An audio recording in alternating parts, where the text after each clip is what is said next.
welcome to another beautiful Thursday night, and we are joined tonight by the illustrious, curmudgeonly Jen Vatsa. What's up, Jen? Hello. I'm going to give if you guys are having a drinking game tonight, you get to drink every time I cough because I'm getting over a cold. I expect everyone to be dead of alcohol poisoning within the first half hour. So. Yeah, if you really want to die, add non-duality to that. We're gonna cough in a non-dual nature tonight. That's probably what we're gonna do. Yeah, so hello everybody. We're actually on time for once. Lately I've been late for all of these live streams. We'll see how long we go. You know, I'm kind of entering into that like, fuck it, I want to go to bed early phase because it's that time of year. But for those of the people who don't know who Jen is, who is Jen? Who is this person? Fuck if I know. Yeah, that's a pretty good answer. Yeah, I'm Jennifer Vatsa. I run Belladonnas Botanicals. I have my own YouTube channel, which is just under my name. Been doing witchy shit for a long ass time, talking about witchy shit, you know. Yeah, witchy shit seems to be a popular subject these days. Yeah, I love that when people ask me, well, what's your business? What do you do? I'm like, I don't know. I make witchy shit. Yeah, I don't make much of anything lately. I need to actually get back into like making stuff. And, you know, I went from like, let's make this a business to, let's just have fun with it on YouTube. You know what it is a lot of what draws people into this stuff has kind of been like a little too drama heavy. And, you know, wait, drama? Yeah, it's a little, Really? apparently I've never heard about any drama in like the left-hand path and the occult. Never at all. Well, you know, it's like when you look at other, you see like Esoterica or Angelus Symposium or like any of these other channels. Mm-hmm. You know, you don't get the whiff of everybody's backstabbing each other and, you know, doing heroic doses of meth and shit, trying to like make themselves, you know, I'm only teasing about that stuff doesn't, but you know what I'm saying? It's like, it's a little bit much, you know, it's like Jerry Springer, you right? know, a little well, bit. it's you have the more academic approach, like Angela Symposium. I love her channel. It's a much more scholarly look at, you know, topics within the occult spectrum. Which a dark light with all the practical stuff I had her and her husband on. There's a lot of different practical magic ones out there that have different, you know, some of them are, you know, have smaller followings. Some of them are, you know, well over 100,000 subscribers, you know. So, although I think it helps to be a young, cute chick to get over 100,000 subscribers. I mean, you know, you really do need to have something. I mean, I remember when I was first starting out and I was, you know, using alt accounts and stuff. And I was watching what people were saying just because that's what I do. I have anybody who has like one internet account for their shit is stupid. You should have like as many as you can have just so you can like fuck with things. Yeah, I don't do that to like troll, you know. What's up, Patrick? I don't do that to drink. I coughed. Drink. She coughed. I don't do that to like harass people or after you block me, watch you. It's more like I use it for other things and I have multiple accounts because I fuck them. But watching this stuff, I remember people saying like, "Oh, he's got such a like his voice is this is." Nobody said I was hot though. Like I was like a little I was like, oh fuck, I'm not okay. All right, so I can't go with that. You're not thirst trapping people. I'm not thirst trapping. So I guess if you are watching, that means you're actually an intellectual, or a fuck up, and you find my brand amusing. So anyway, Patchwork, hey brother, he says he gives us a 2-spot. Thank you so much. Patchy is one of those. He's like a regular. He's like if you own a bar or any kind of establishment. That guy tips really well. Yeah, he's there all the time, so much so that you just want to give him a job or something. Like, you know, like you've already paid it forward, brother. Like just hang out now. Like don't worry about it. But yeah, that's pretty cool. Ajna says hello, hot people. So we're hot now, Jen. That's nice. We're the hotties of the. We're aging gracefully. Yeah, we're gracefully aging, perhaps, but yes, you know, I don't age. I just change colors and get wrinkles and stuff. I don't really age. Age is a slippery slope. I don't want to start doing that. I think when that starts happening. 47, I look pretty good. I look at other people that are the same age as me. I'm like, what happened? Oh, you have 4 kids? Oh yeah, that'll do it. That'll do it. That I will be will wreak havoc on your skin.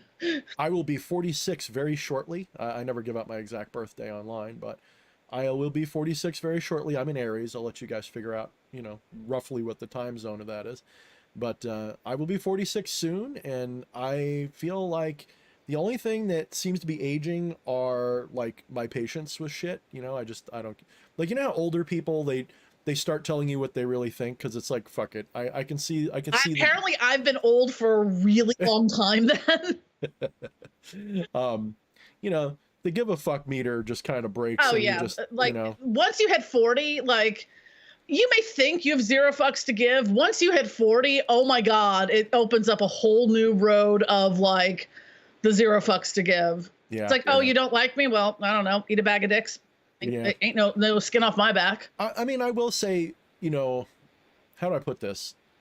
If I feel like I did something wrong, you know, then I care, you know. Right. I mean, we all fuck up, and be able to say mea culpa, or, you know, hey, I fucked up, or I chose the wrong side in the last witch war. Oops. Yeah, I wouldn't go that far, but I would go with don't get involved in witch wars. Like, don't take sides, you know. That's something that I had to make a conscious boundary and decision about. Like, I have been saying for probably about close to 2 years now, the only side I choose is my own.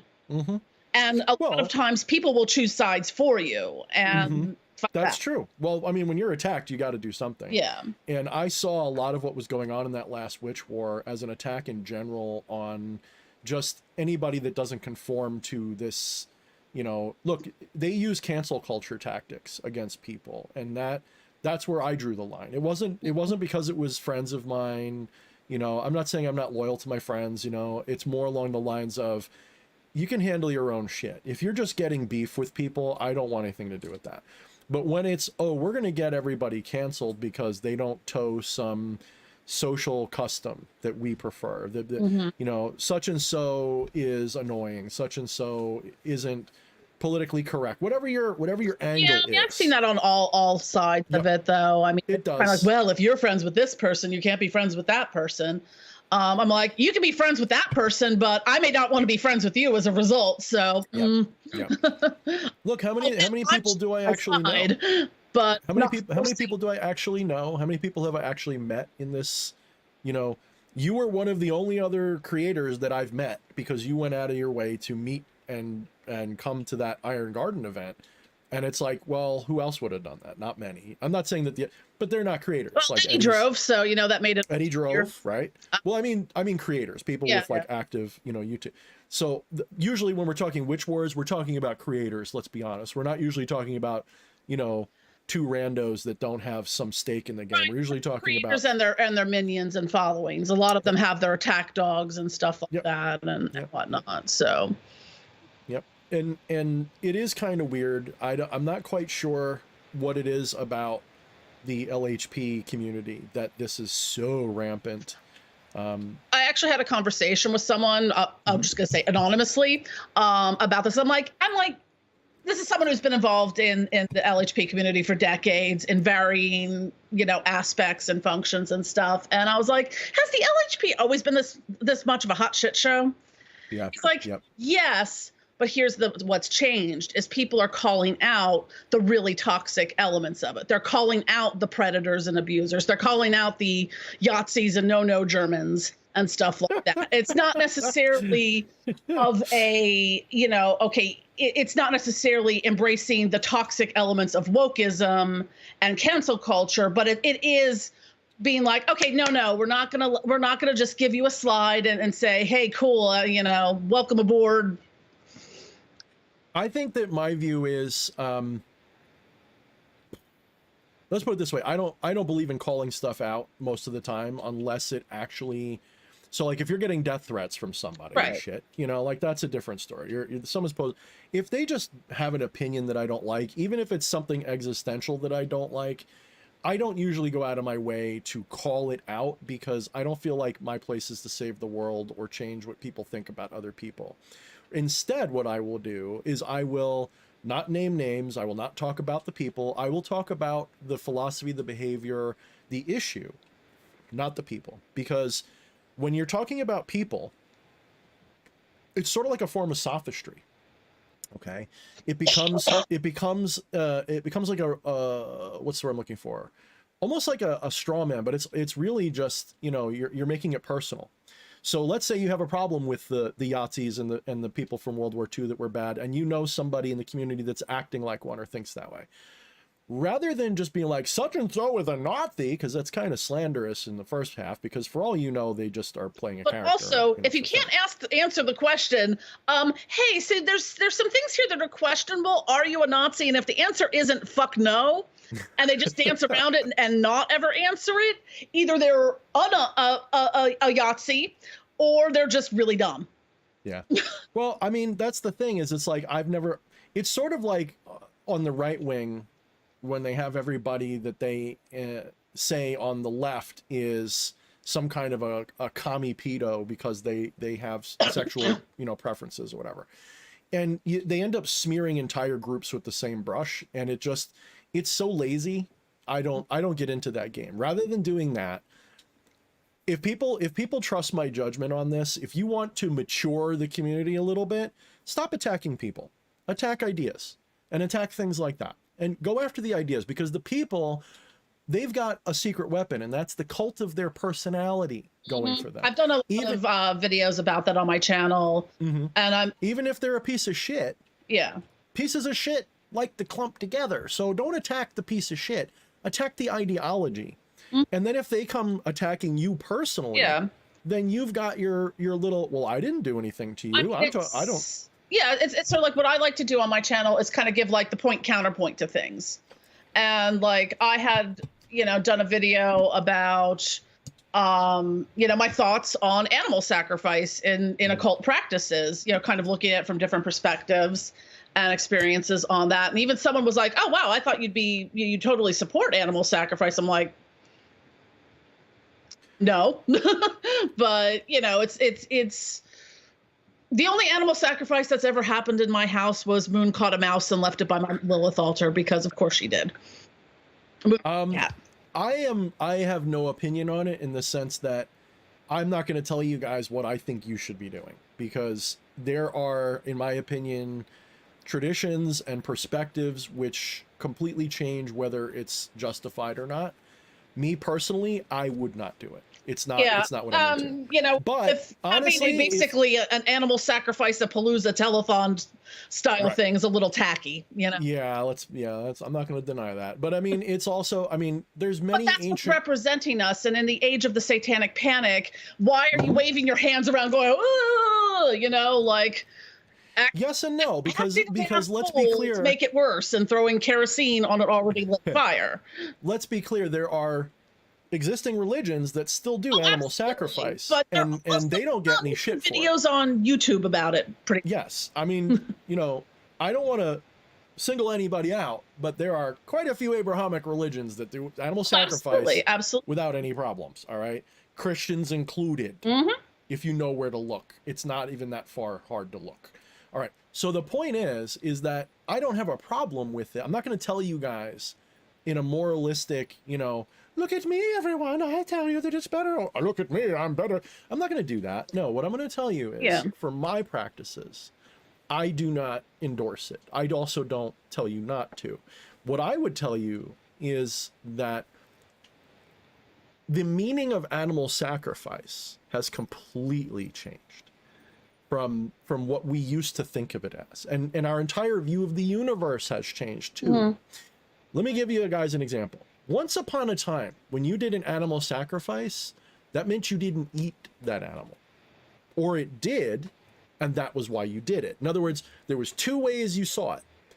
You literally were sacrificing a vital resource, or you were killing an animal ritualistically, giving a portion to the gods, and then you ate the rest. That latter version, I actually have zero fucks against. I don't see a problem. If you're going to be killing animals, eat them anyway. Yeah, I mean, and I go on to say in the video, I'm like, you know, it's pretty much done more humanely than, say, you know, the factory farming that lands, you know, your dinner on the table, or your, you know, chicken nuggets from McDonald's and stuff. So, but it's like there are some, you know, religious traditions where that's you know, a deeply spiritual part of it. And, you know, it's, I guess what I'm trying to convey a lot in what I talk about is finding the practice that works for you and not just plain follow the leader. No spirit I've worked with has ever asked me to do animal sacrifice for them. And in my experience, like one of my first articles I ever did was the nature of sacrifice and what it means. And there, you know, there's certain things we can't talk about in public. You know, there's things that, regardless of what I think, like, you know, I could say I don't endorse it, whatever. Just talking about them is so verboten that it doesn't matter. Even if you're saying don't do it, people are like, oh my God, you're even talking about it. So, but I'm going to say that there are many dimensions of this. And as from the non-dual perspective, one could recognize that if all is divine, nothing is forbidden. Now, that doesn't mean you should. It just means it's not forbidden. You know, I remember reading the Dreams of the Witch House by Lovecraft. And the question was, you know, kill the baby. Sorry, YouTube, I'm quoting Lovecraft. This isn't my idea. Kill the baby and become a god, or don't kill the baby and don't become a god. And in that story, he chose what most people would choose, which would be not to, right? Yeah. And then the question arises, like, okay, well, there's nobody there to see it, so you wouldn't get in trouble for it. So it's really a matter of, you know, how do you feel about it? My whole point of it, though, is that, and I'm not endorsing killing babies or anything, by the way, guys. I'm saying it asked during the filming of this video. It put the main character in an interesting perspective, where there was no chance of him getting repercussions at all. It was literally just his own heart that was being tested, if you will, by that story. And I don't know. I don't want to get into like the moralism of it. That's not really what it's about. But I will say, like, to me, it's like, I don't even want to talk about it because it's so nuanced and it's so triggering at the same time, right, that people can't in public discourse have an intelligent conversation about it, because they immediately either want a virtue signal or they want to virtue signal. It's either a virtue signal, I would do it, or virtue signal, I wouldn't. Where you need to apply logic. Looking at where we are right now in human history with inflation and, you know, supply chain issues, and how much do eggs cost? You know, I keep seeing memes where back in my day, we just give the spirits an egg, guys. Paper at the houses of people we didn't like. You know, where these things now just leave an egg on your altar. That's like leaving a solid gold Cadbury egg at this point. I mean, it's just like, you know, it's like, okay, well now, you know, you're looking at it as it's kind of being a waste of resources. Because looking at, you know, thinking of it in, you know, terms of people who are food insecure, they don't don't know where their next meal is coming from, or, you know, have to work multiple jobs and everything gets more and more expensive. You know, it's a little detached from reality in the same way of sending billionaires into outer space, you know. The nature of sacrifice is often misunderstood. It's got multiple layers, of course. But I think the most important layer is the sense of non-attachment. You know, what are you supposed to be sacrificing? You know, is a 20 cents piece of incense a sacrifice, really? You know, is that one egg a sacrifice? For some, it might be. For some, of course, but I mean, for most people, it's not. Right? In our modern culture, like you were saying, where if you're watching this, unless you're somewhere in a mud hut in Abu Dhabi somewhere, chances are that stick of incense is worthless. And it looks like we have whatever. Another super chat from Patchwork. Oh, Patchy got us one. Okay. He says, I wouldn't need to do that already. I already am God. Yeah, see, exactly. You know, it's like, it's not so, but we're talking about a custom, and if you're not, you know, why would you do that if it's not part of your custom already? And I'm not saying don't, I'm just saying ask these questions. Like Jen was saying, don't play follow the leader. Just because you see occultist A doing whatever doesn't mean that that's the way it's supposed to or has to be done. It's an option, and it may be a good option for you. Look, there are some people that animal sacrifice is a good option for. But I wouldn't go out and be like, this is great for everybody or even those people. But it is an option. All I would say when it comes, we're turning a lot of chickens into gods. Well, yeah, well, yep. Like, we'll put it this way: there are gods up there that have chicken every night, several times a day, every night. Like, chicken again. Yeah. It's like, maybe that's why everything tastes like chicken, because they like it so much. I don't know. Actually, I had a funny thought today. You notice how like human BO often smells like chicken soup? That tells me that they're food, because a predator wouldn't want to smell like anything. So when somebody smells bad, that tells me that they are food, and they don't know that they're food. But that's a side joke. But no, so I don't want to come out either way on it, because I want people to think for themselves. I mean, exactly. Questions I get and comments I see is people kind of, they get very married to wanting to do things, I got this book in Grimoire, so I have to do it this way, or I follow this person's YouTube channel and I have to do it this way. It's like finding what works for you is most important. I just recently launched an accessibility magic series for people who are neurodivergent, have mental health and, chronic pain, disabilities and stuff like that, because I've had to modify a lot of my practices based on those things. Oh, sure. And, like, I don't visualize as well as most other people in my position. Like, I can do it, but it's really weak. So for me, like, I have to find workarounds. I have to find ways to visualize that don't include like being able to hold an image in my head for a long time, because I can blink an image. I can't hold it very well. Oh, wow. Unless that's very different. Like, because for me, I was just thinking about this earlier.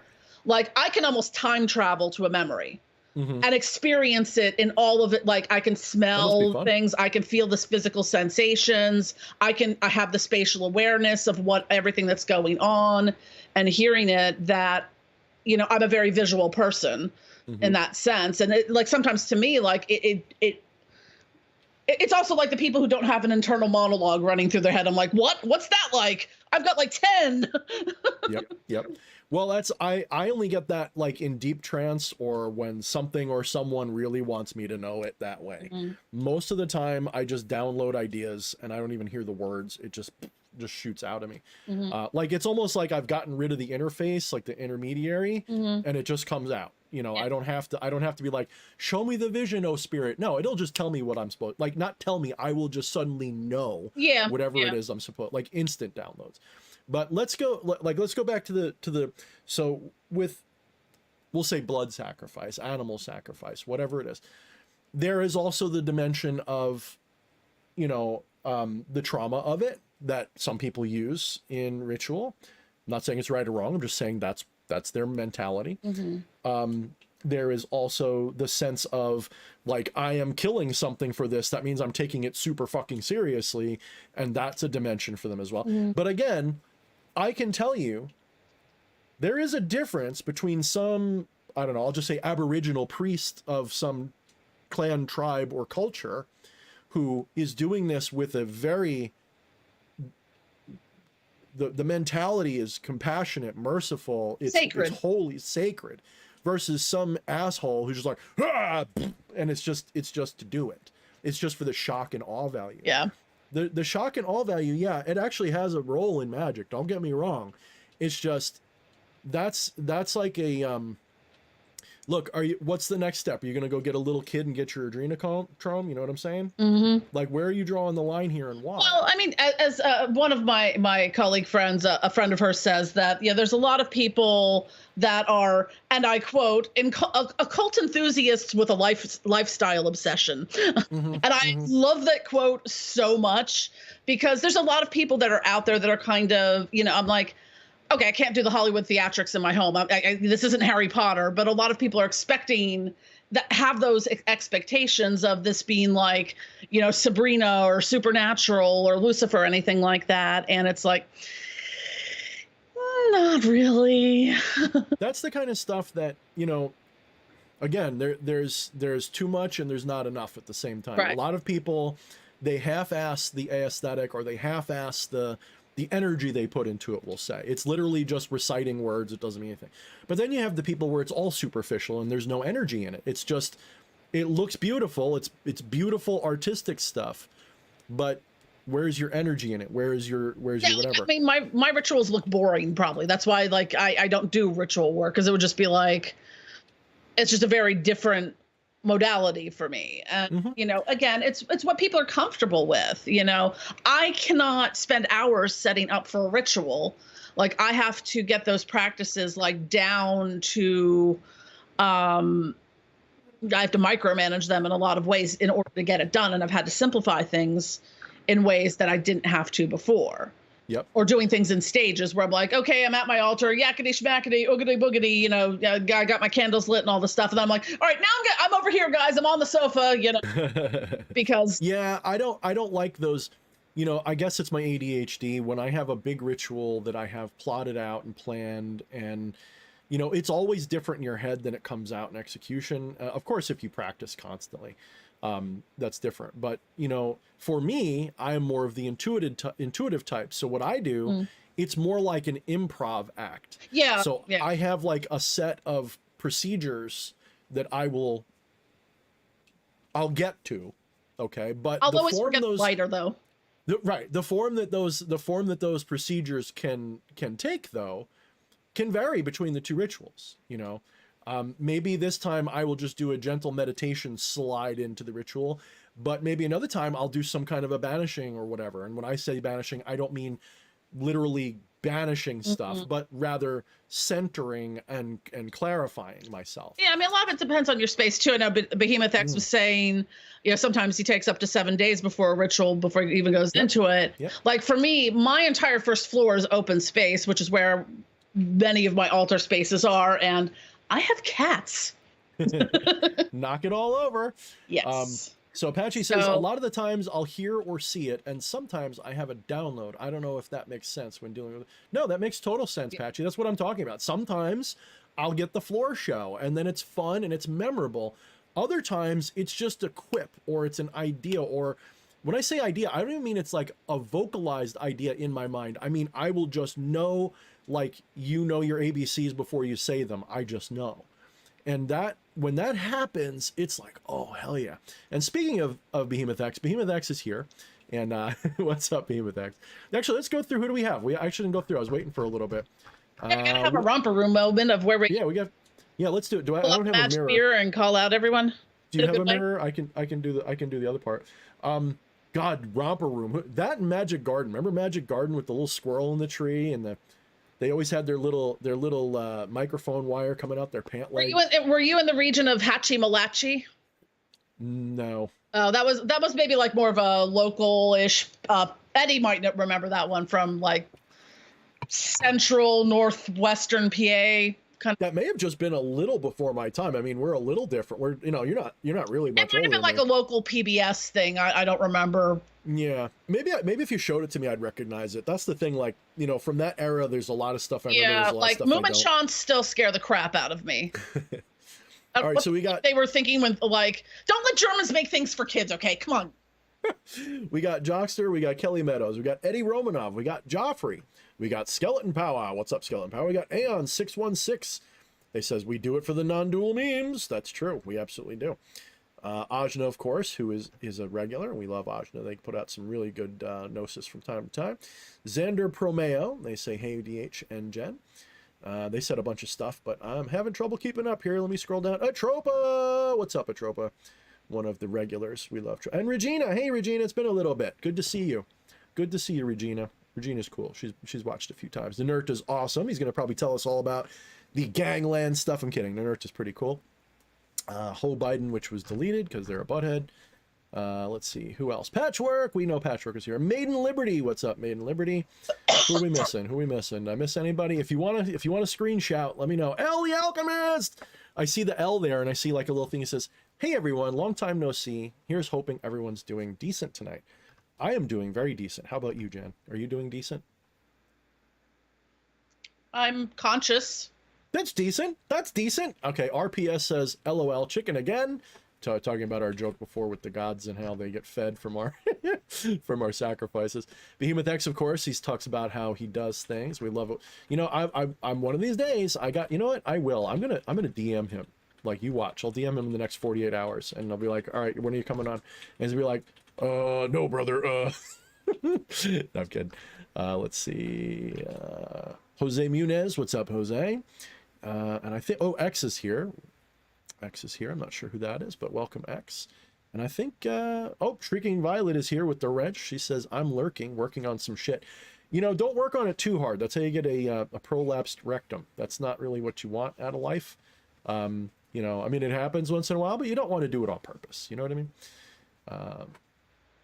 That's right, Al. Well, you know, you did say that you wanted to hang out one of these days and do a live stream. So maybe one of these days we will. It's been a little while since you've been on. Oh, you're not L the Alchemist? Just L. Maybe sorry, L. You look like that. Looks like L's profile, doesn't it look like? Because didn't he used to have the dude in the hood? I'm sorry, L. If you're not Alchemist L, I am apologizing to you. I am really sorry if that's the case.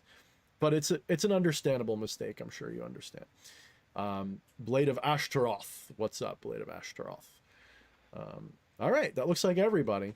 I think that's all the newbies, all the people who, if you're new here and you haven't ever commented, feel free to subscribe and make a hello. You know, I can't promise that I will be your cup of tea, but I can promise you that I am tea, and that I get deeper as you steep me. So that was lame, right? That was lame. I liked it though. Although I came up with a good terrible one because I was making a video about you know, how some people are make so many demonic pacts, like every single working they do is a demonic pact. So like the joke I came out of it was, so what do you call a witch who makes too many pacts? A packed rat. Oh, brother. Yeah. Well, that's like how when I dad joke level, but you know. Well, that's like when I see these people who like they're playing Pokemon with the spirits and they quite literally, it's like they're trying to catch them all. Now, yeah. I will say it's not that it's wrong to do that. I mean, you had all these grimoires and these people compiled their relation, like they would find a spirit they'd learn about and they make, what do you think the Goetia is? You know what I mean? So it's not that I'm opposed to that. It's just that they will go through this in some kind of rapid fire thing. Whereas, you know, if you're doing it right, my opinion, of course, and that's all it is, but in my opinion, if you work with 10 spirits intimately in your whole life, and I mean intimately, and really, really work with them, you're going to get a lot more out of that than someone who works with 100 spirits in the same amount of time. It's kind of like looking at your social circle. Who are your BFFs and who are that guy that I met at the club that one time back in the day, you know? And that's what I see a lot of. Now, again, I am not like if someone's doing this to document and they're just channeling them to get them on paper and stuff, well, you know, no problem with that. But like people used to say, why don't you do more demon in reviews? Well, it's like at some point you burn out because I'm literally just going to work with a handful now. I'm not interested in collecting every goetic spirit, especially goetic. I'm tired, quite honestly, if I'm going to be brutally honest with you guys, I'm kind of over the Goetia. No offense to the goetic spirits, but I am over that tradition. Mainly because when you start researching it, it's like they're cool and everything, but you can access the exact same spiritual archetypes through their more original, you know, pagan origins most of the time. That doesn't mean there aren't some that I like through the Goetia better. Of course there are. But it's that, you know, screw it. I'm going to go look at Egyptian deities now, and I'm going to look at Greek deities and all of this stuff. I'm going to look at Hindu deities. I'm going to look at African deities. I'm going to look at all these things, and I don't necessarily want to use the Goetia necessarily. Again, not dissing people who do, but you know, what is it with that, Jen? Why do I have to qualify that by saying that? Is it because like people just want to be offended? Like, what is the deal with that? What's your perspective? Why do I feel this need to qualify it? Like I need to explain why it's I don't know. I'm an over-explainer myself. I think it's one of those neurospicy features where we're so used to being misunderstood that we just over-explain everything because people will otherwise assume we're being a dickhole about something. We're like, oh well, you know, you don't want to work with the goetic spirits anymore. You aren't a real leper. The community, let's just change a it. True demonologer or whatever, and it's just kind of like, no. Well, you know, left-hand path is a leper, right? Leper. I mean, that's kind of like what we're talking. So you already feel like a leper doing it, and I'm not even saying that I'm necessarily, you know. Here's the thing: like over the last couple of years, you know, working in these currents, I've kind of taken a step back, and I've said, okay, I'm not saying I've gotten everything I want out of this, but I kind of feel like, okay, it's time to, you know, enough typecasting. You know, there's a lot more to spirituality than this, you know, left or right hand thing. There's a lot more to this. You know, the reality inspires the left and right hand. The reality is neither. We all know that. That's whenever you say like, oh, I'm left hand, you're always going to get that one person who brags that they're not left or right. And it's like they and everybody else, because everybody says that, you know, like you don't, if you put a post up that says, I'm a left-hand path person, almost every response is going to be, I'm both, or I'm neither, or I'm, and it's like, it's weird to me that people feel this need to put that out there, like it's almost like they're correcting you. It's almost like they're saying, oh, well, that's an inferior position because obviously the right answer is in the middle somewhere. And they think that left or right means you're limited to one thing or the other, meaning because the culture says left-hand path is evil, dark, and twisted, and right-hand path is moralistic and blah, blah, blah, blah, blah. They get this idea that if you're on the left-hand path, it's all evil all the time, and if you're on the right-hand path, it's all good all the time, and so therefore they're somewhere in the middle. Yeah. The reality is, our concept of left and right as a Western concept is scatterbrained, schizophrenic, and stupid. Not to make fun of people with schizophrenia, obviously, but it's delusional because it's not rational. It's literally just a moralistic paradigm, but that's not. It's actually oversimplified that way. Yeah. I prefer to look into Hinduism for a better example, and in there you have Vamchara and the Agori. And now the Agori is closer to what most of us in the Western left-hand path are practicing. Except, you know, for the coprophagia, necrophagia, yeah. Well, even that. I'm not saying but for it. But even that would be within that. Right. I agree with you, though. It's like, it's the same principle. It's just expressed differently. Oh, absolutely. So Western Agori are people like us who are like, it's taboo to curse. Well, too bad. I'm cursing anyway when I need to. It's taboo to do animal things. Well, I'm not down with it, but you know what? If it's done respectfully the right way, what am I going to do? Tell you shouldn't, can't, you're a bad person? No. So because I could be judgy sometimes, but you know, I own it. Yep. Well, it's also just pointing out sometimes when things are just beyond stupid and you're like, I think the problem I have with some stuff and what on the things I do call out or draw attention to or want to give the counterpoint to is that all of these things affect us all and we all get lumped in with that, and it makes us all look bad in a way. So if something is making us all look bad, I'd be like, hey, I'm not doing that. Well, don't forget, the Agori in their culture are totally accepted. And there's modern Agori that they will literally, you know, be sleeping in the funeral pyres on the weekends and then go to their 9 to 5 Monday through Friday and earn 6 figures, you know? Well, their equivalent of 6 figures in that country, let's be clear.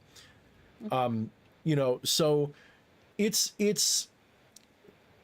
the thing about the left-hand path that I like, that appeals to me, is that it transcends taboos. Right. Now, some people misread that and think that means that you're all about taboos. Well, no. It means you have a healthy, or I should say healthier, relationship with them. Instead of looking at things and judging everybody and saying, you're not going to heaven, you're not... You look at people as human beings and you recognize that all behavior is done by the divine. All of this is the divine happening. And I'm not going to judge it because that's just a part of the divine. However, as an incarnate being, which we all are right now, presumably, you don't want to stick your finger in a light socket, so the taboo is to stick your finger in a light socket. That's quite literally where taboos really come from, is they come from a pragmatic source of, like, I like to use examples of ancient, you know, Judaism with all the laws they had. Some of the laws seem strange to us, but we don't live in that world. We don't know that when you put milk in the same bowl that you had your meat, that back then that meant you could catch a disease. In fact, you were guaranteed to, that would kill you. Yeah. So it was considered a taboo to do it. Yeah. It wasn't just because it sounded wicked to, you know, bathe what was it? How did they put it? Don't bathe your food in its mother's milk, you know, that kind of thing. You know, it is a twisted thought when you think about it. You know, like when you eat fried chicken and you're literally battering the chicken in egg juice, you know, it's like, oh, that's kind of creepy. But now that you put it that way, thanks for ruining fried chicken. You know, I got to ruin things, Jen. Yes. But, you know, so D.H. Thorne, ruiner of the good stuff. Just call me the ruiner. The ruiner. Like, D.H. Thorne, the ruiner. The ruiner. I will ruin it for you.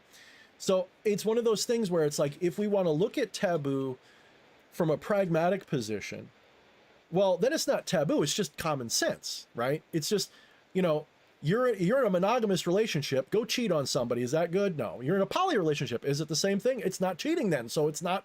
It's actually not adultery. If you have, you know, rules in place that say, you know, whatever the structure is of it, yes, you can cheat on someone in a polyamorous relationship. True. If there are rules in place that say otherwise. True. And every poly relationship's different. So. But the point there, it's not that you're doing this, it's that you're betraying a trust. And that's what it is. Violation. It's a boundary violation. And that boundary has to do with, well, a lot of nuances. It's not cut and dry. Do not get boundaries. Yeah, there's a lot of nuance that goes into boundaries. But so the ancient philosophers, they realized that evil wasn't the behavior. The behavior of evil is not what's evil. If you are out there, if someone breaks into your house and you do what needs to be done, because we're on YouTube, I have to be a little careful.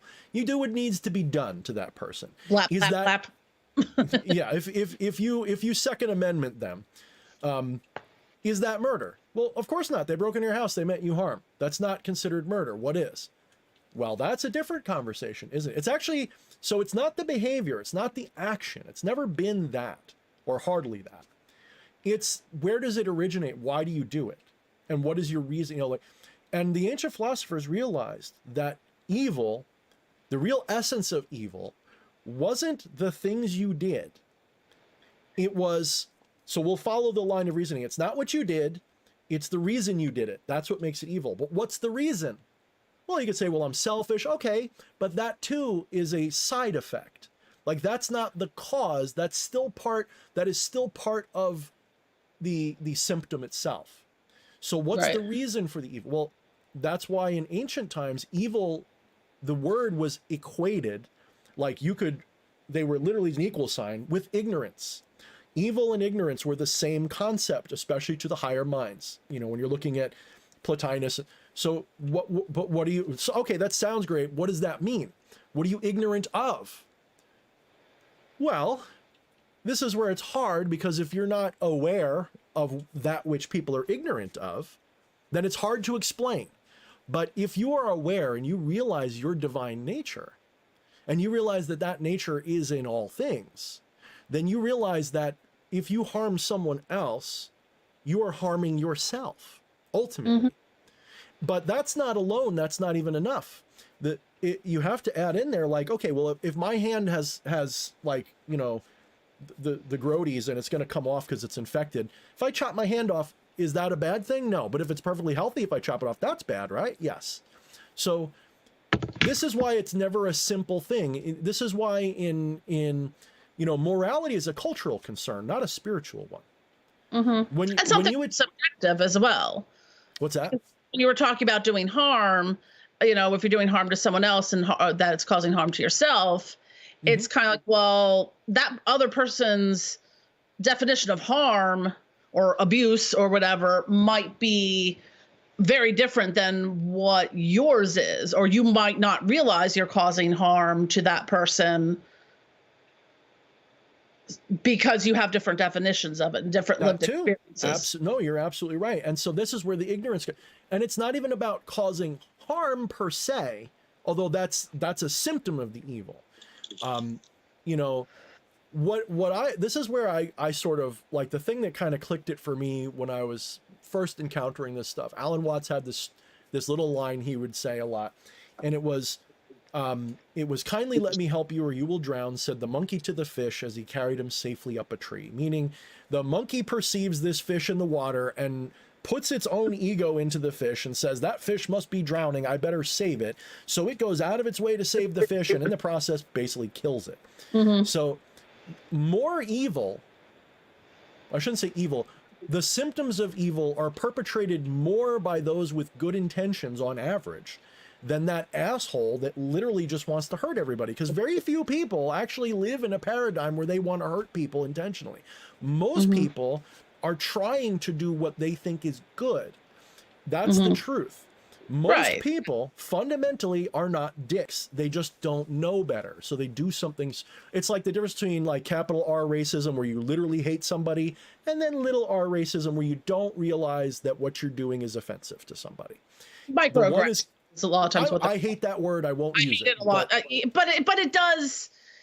I'm not, it's one of those buzzwords that gets thrown around, but it is, it's the straw that broke the camel's back thing. It's the all the little, pinpricks that, you're not going to bleed to death from any one of them, but all together get to be like, wow, I've got a massive festering wound now from the 1,000 pinpricks I've just received. I don't know. I guess for me, like, I mean, you and I are on slightly different slightly different positions on those social things. Like, I think we want the same thing. It's right. I just think that a lot of that is misguided ways of categorizing, because it just ends up completely shutting down rational discourse on it, because the person who's guilty of what someone would call a microaggression doesn't see it that way, because they didn't either know, or they didn't know they're supposed to know, or for them it's no big deal. I like to look at it like, as the kind of person that I am, I get looked at a lot. I get treated different a lot. If I got offended by everybody who didn't like, people like, oh, do you ride bikes and shit, like motorcycles? Like, no, I'm not offended. Oh, you worship Satan or something? Yeah, you can treat that as a microaggression and be a victim every moment of your fucking life. No. Or you can be like, they're just stupid. But there's a point at which some things get annoying. Like, I was thinking about it earlier, like the pronoun thing. And people who, don't want to, they're like, it's too much work. I'm like, well, so imagine every day someone calls you the wrong name. You're like, oh no, my name's Jennifer. Okay, Rebecca. No, I told you my name's Jennifer. Okay, Tangerine. No, it's Jennifer. No, that's fine. Okay, Rebecca. Like after a while, you're gonna be like, are you fucking stupid? Like, what the fuck is wrong with you? Why can't you call me what I'm telling you to call me? That is something that I would say isn't little r racism or little b bigotry. That is an intentional offense.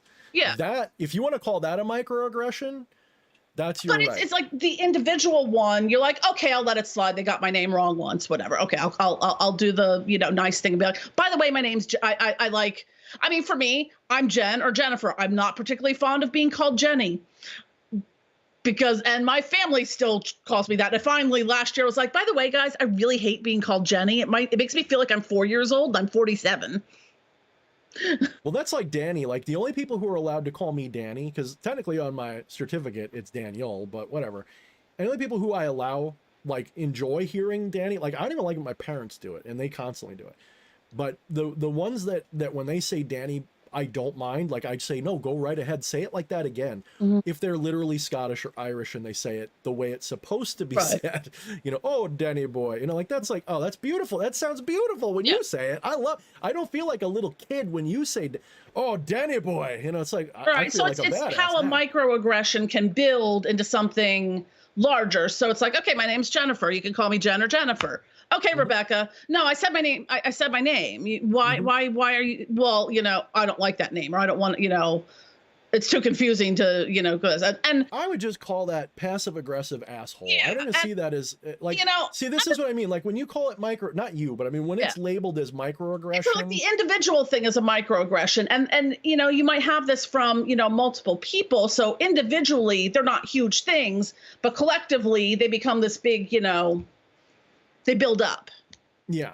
But what I'm saying is that I would just cut to the chase and be like, that's not even a microaggression. That's just the reason I don't like the term microaggression. It gets used as a weapon against people who just aren't doing it. It's like everybody names. I will forget people's names sometimes. Sure. Look, if someone says to me, I have my own feelings about the gender issue. Look, who I hang out with, okay? If I had a bigoted bone in my body, we wouldn't be friends with half the people. Like, literally half the people on my server wouldn't be there. It's not about that. But there are differences of opinion about how we should define things and refer to things. However, from a social perspective, Just like you said, if someone says I'm Jen, if I intentionally call them Bob, well, that's a dick move in my opinion. If you really don't like that person, then don't like them. Don't pretend you're your friend with them, right? So if someone says to me, you know, my name is such and so and I'm a she, okay, and they're biologically not, why would I go out of my way to make that person feel bad, you know, over something which to me is such a small thing? If they're showing me respect as a human being, I'm not obligated to do that, but and I want people aren't going to, you know, beat you up if you mess up their pronouns. No, if you're intentionally being a dick about it, that's going to make issue of it. Correct. And I agree with that, you know, and so like, but the problem is there are people who will take the fact that we can't necessarily agree on a definition, and then they will use that as I'm being victimized because we don't agree on a definition for things. And so there has to be a better line. And of course, it's all part of the cultural division that's going on right now. So if we took ourselves out of this and it was literally just all of us just trying to figure out how to talk to each other, it wouldn't even be a problem. We would have figured this out already. But because you've got different ideologies and political groups who are turning this into part of their culture war, instead of just having intelligent, nuanced conversations and coming to culture wars of the 1980s, yes, and the wars no on arts and music and the PMRC and all that, it's every generation has a socialized version of that. Every generation has one, except right now, the culture war we're going through is being exacerbated by outside influences that want to divide this culture so that we're more easy to supersede in the world. The same thing could have been said back in the 80s. I'm sure it was, because that was Russia then. In fact, if you look at that guy, what's his name, Sergei something or other, there's a video about this former Russian spy or KGB guy, and he came here. I can't remember the name of it, but it's this lecture that he gave about subversion and how it works and how it's done by the Russians and how they're doing it here. And what you do is you find a legitimate problem, racism, for example, and that's a problem. People are mad about it. There's people that want to be racist and people that want to end it and people that are victims of it. And so you've got a divisive crack in the foundation of your culture.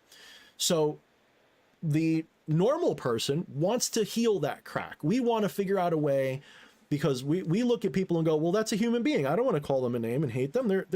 I like their food. I like their culture. I like their life. I want them here. I want them in my life. I celebrate them.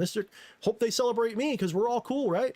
Then you got people who hate. So what they do is you'll identify a legitimate problem in a culture.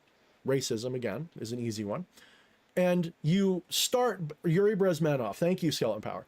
You will start by trying to fix it with rhetoric. You'll say like, okay, we need to end racism, we need to do this. And you'll walk it forward and you'll start healing that crack. But what you're really doing is you're inserting yourself into that crack and you're creating a stronger and bigger and wider wedge as part of that. It's not wrong to try to heal it. I'm saying that there's nefarious people that take it that way. Absolutely. So you end up with people who are, I mean, you may agree or you may not agree. I feel like by the end of the 90s, early millennium, a lot of that was finally getting to a point where I think we can heal from this now. We're getting there. Like, I don't feel weird. You don't feel, we can all be friends. We're not perfect. But we're cool. Right. We're cool now. Right. And then something happened around, I don't know, 2012, 2010, 2011, 2015, something. I mean, everybody's got their own theory, but then all of a sudden it just seemed to be like everybody hates each other now, you know, and everyone's got like this, everyone's looking over their shoulder. And that's because what happened was they started to fix the problem, but they inserted themselves as a wedge into it. And as soon as they were ready, all they had to do was crack that thing open with newer ideology that literally brought us back in many ways to, you know, the times when we're segregating ourselves, you know, and that's not, I'm not saying everyone has to be together, but it's when you're forcing segregation, that's not empowering, that's destroying. You're not fixing the culture, you're destroying it at that point. When you say we should have anything only here, like, I'm not saying you can't have your space because everyone needs a girls' night out and this and then that, but... Well, a lot of it's about accessibility. I obviously look the way I do. I live in a very, very predominantly Black neighborhood. Like, I get startled when I see other people who look like me. I'm like, oh my God, what are you doing here? Are you lost? But I see that it's such a different dynamic. It's a food desert. There's nothing to do up here. There's schools, there's churches, there's residents, there's a lot of soul food, which is fucking awesome. And a lot of Ethiopian restaurants, also fucking awesome. Because I think Philly has a high Ethiopian population in parts of where I live. Because I've got at least 3 Ethiopian restaurants within spitting distance. So, but the access level is different. Is, you know, when you go to, you know, when you go to the gas station, you know, are the attendants behind bulletproof glass? You know, that's something to me that just kind of is normal. And then I go somewhere else, I'm like, oh, you're not behind bulletproof glass? And the thing that sucks is people don't realize when you're in an environment like that, you know, it does have a subtle effect on your how you relate to other people and your perspective. You think that everybody's out to get you potentially or whatever. You go to like a nice, you know, quiet rural area, they might be out to get you too. But there's a sense of community here that is different that I've never experienced in other neighborhoods. That's also people true. That look like this. That's also true. I know if someone came here and was, you know, the block would defend itself. Yes, the neighbors, and that doesn't happen here. You know, I've been lugging stuff in, and my neighbor, who is probably about my age or a little bit older, she's grown kids. Like, a little bit like, oh, do you need help getting stuff inside or whatever? You know, that's just common.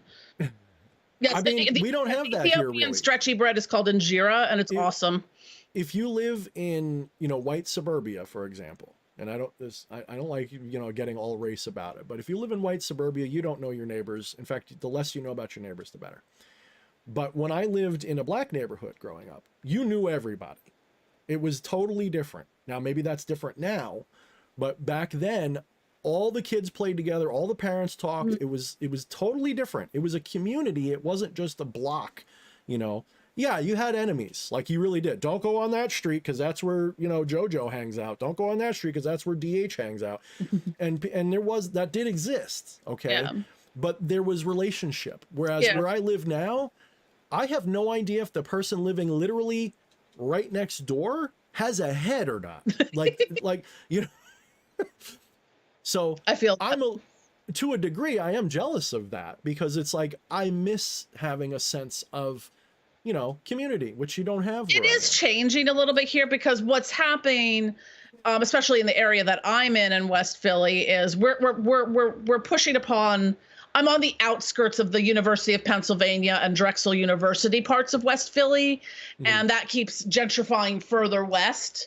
So there's a lot of turnover. Like I can't every single day I get like multiple texts and phone calls. Are you looking to sell your house and blah blah blah blah blah from real estate developers? I'm like, yeah, well, you know, they're looking to, well, what they're doing is they're, you know, going to these, you know, Black families that have lived here for generations who bought their houses for, you know, nothing and, you know, offering them piddly shit, gutting them, reselling them. Like the house across the street from me just was on the market for $275,000. I'm like, you telling me people paying $275,000 to move the goddamn hood?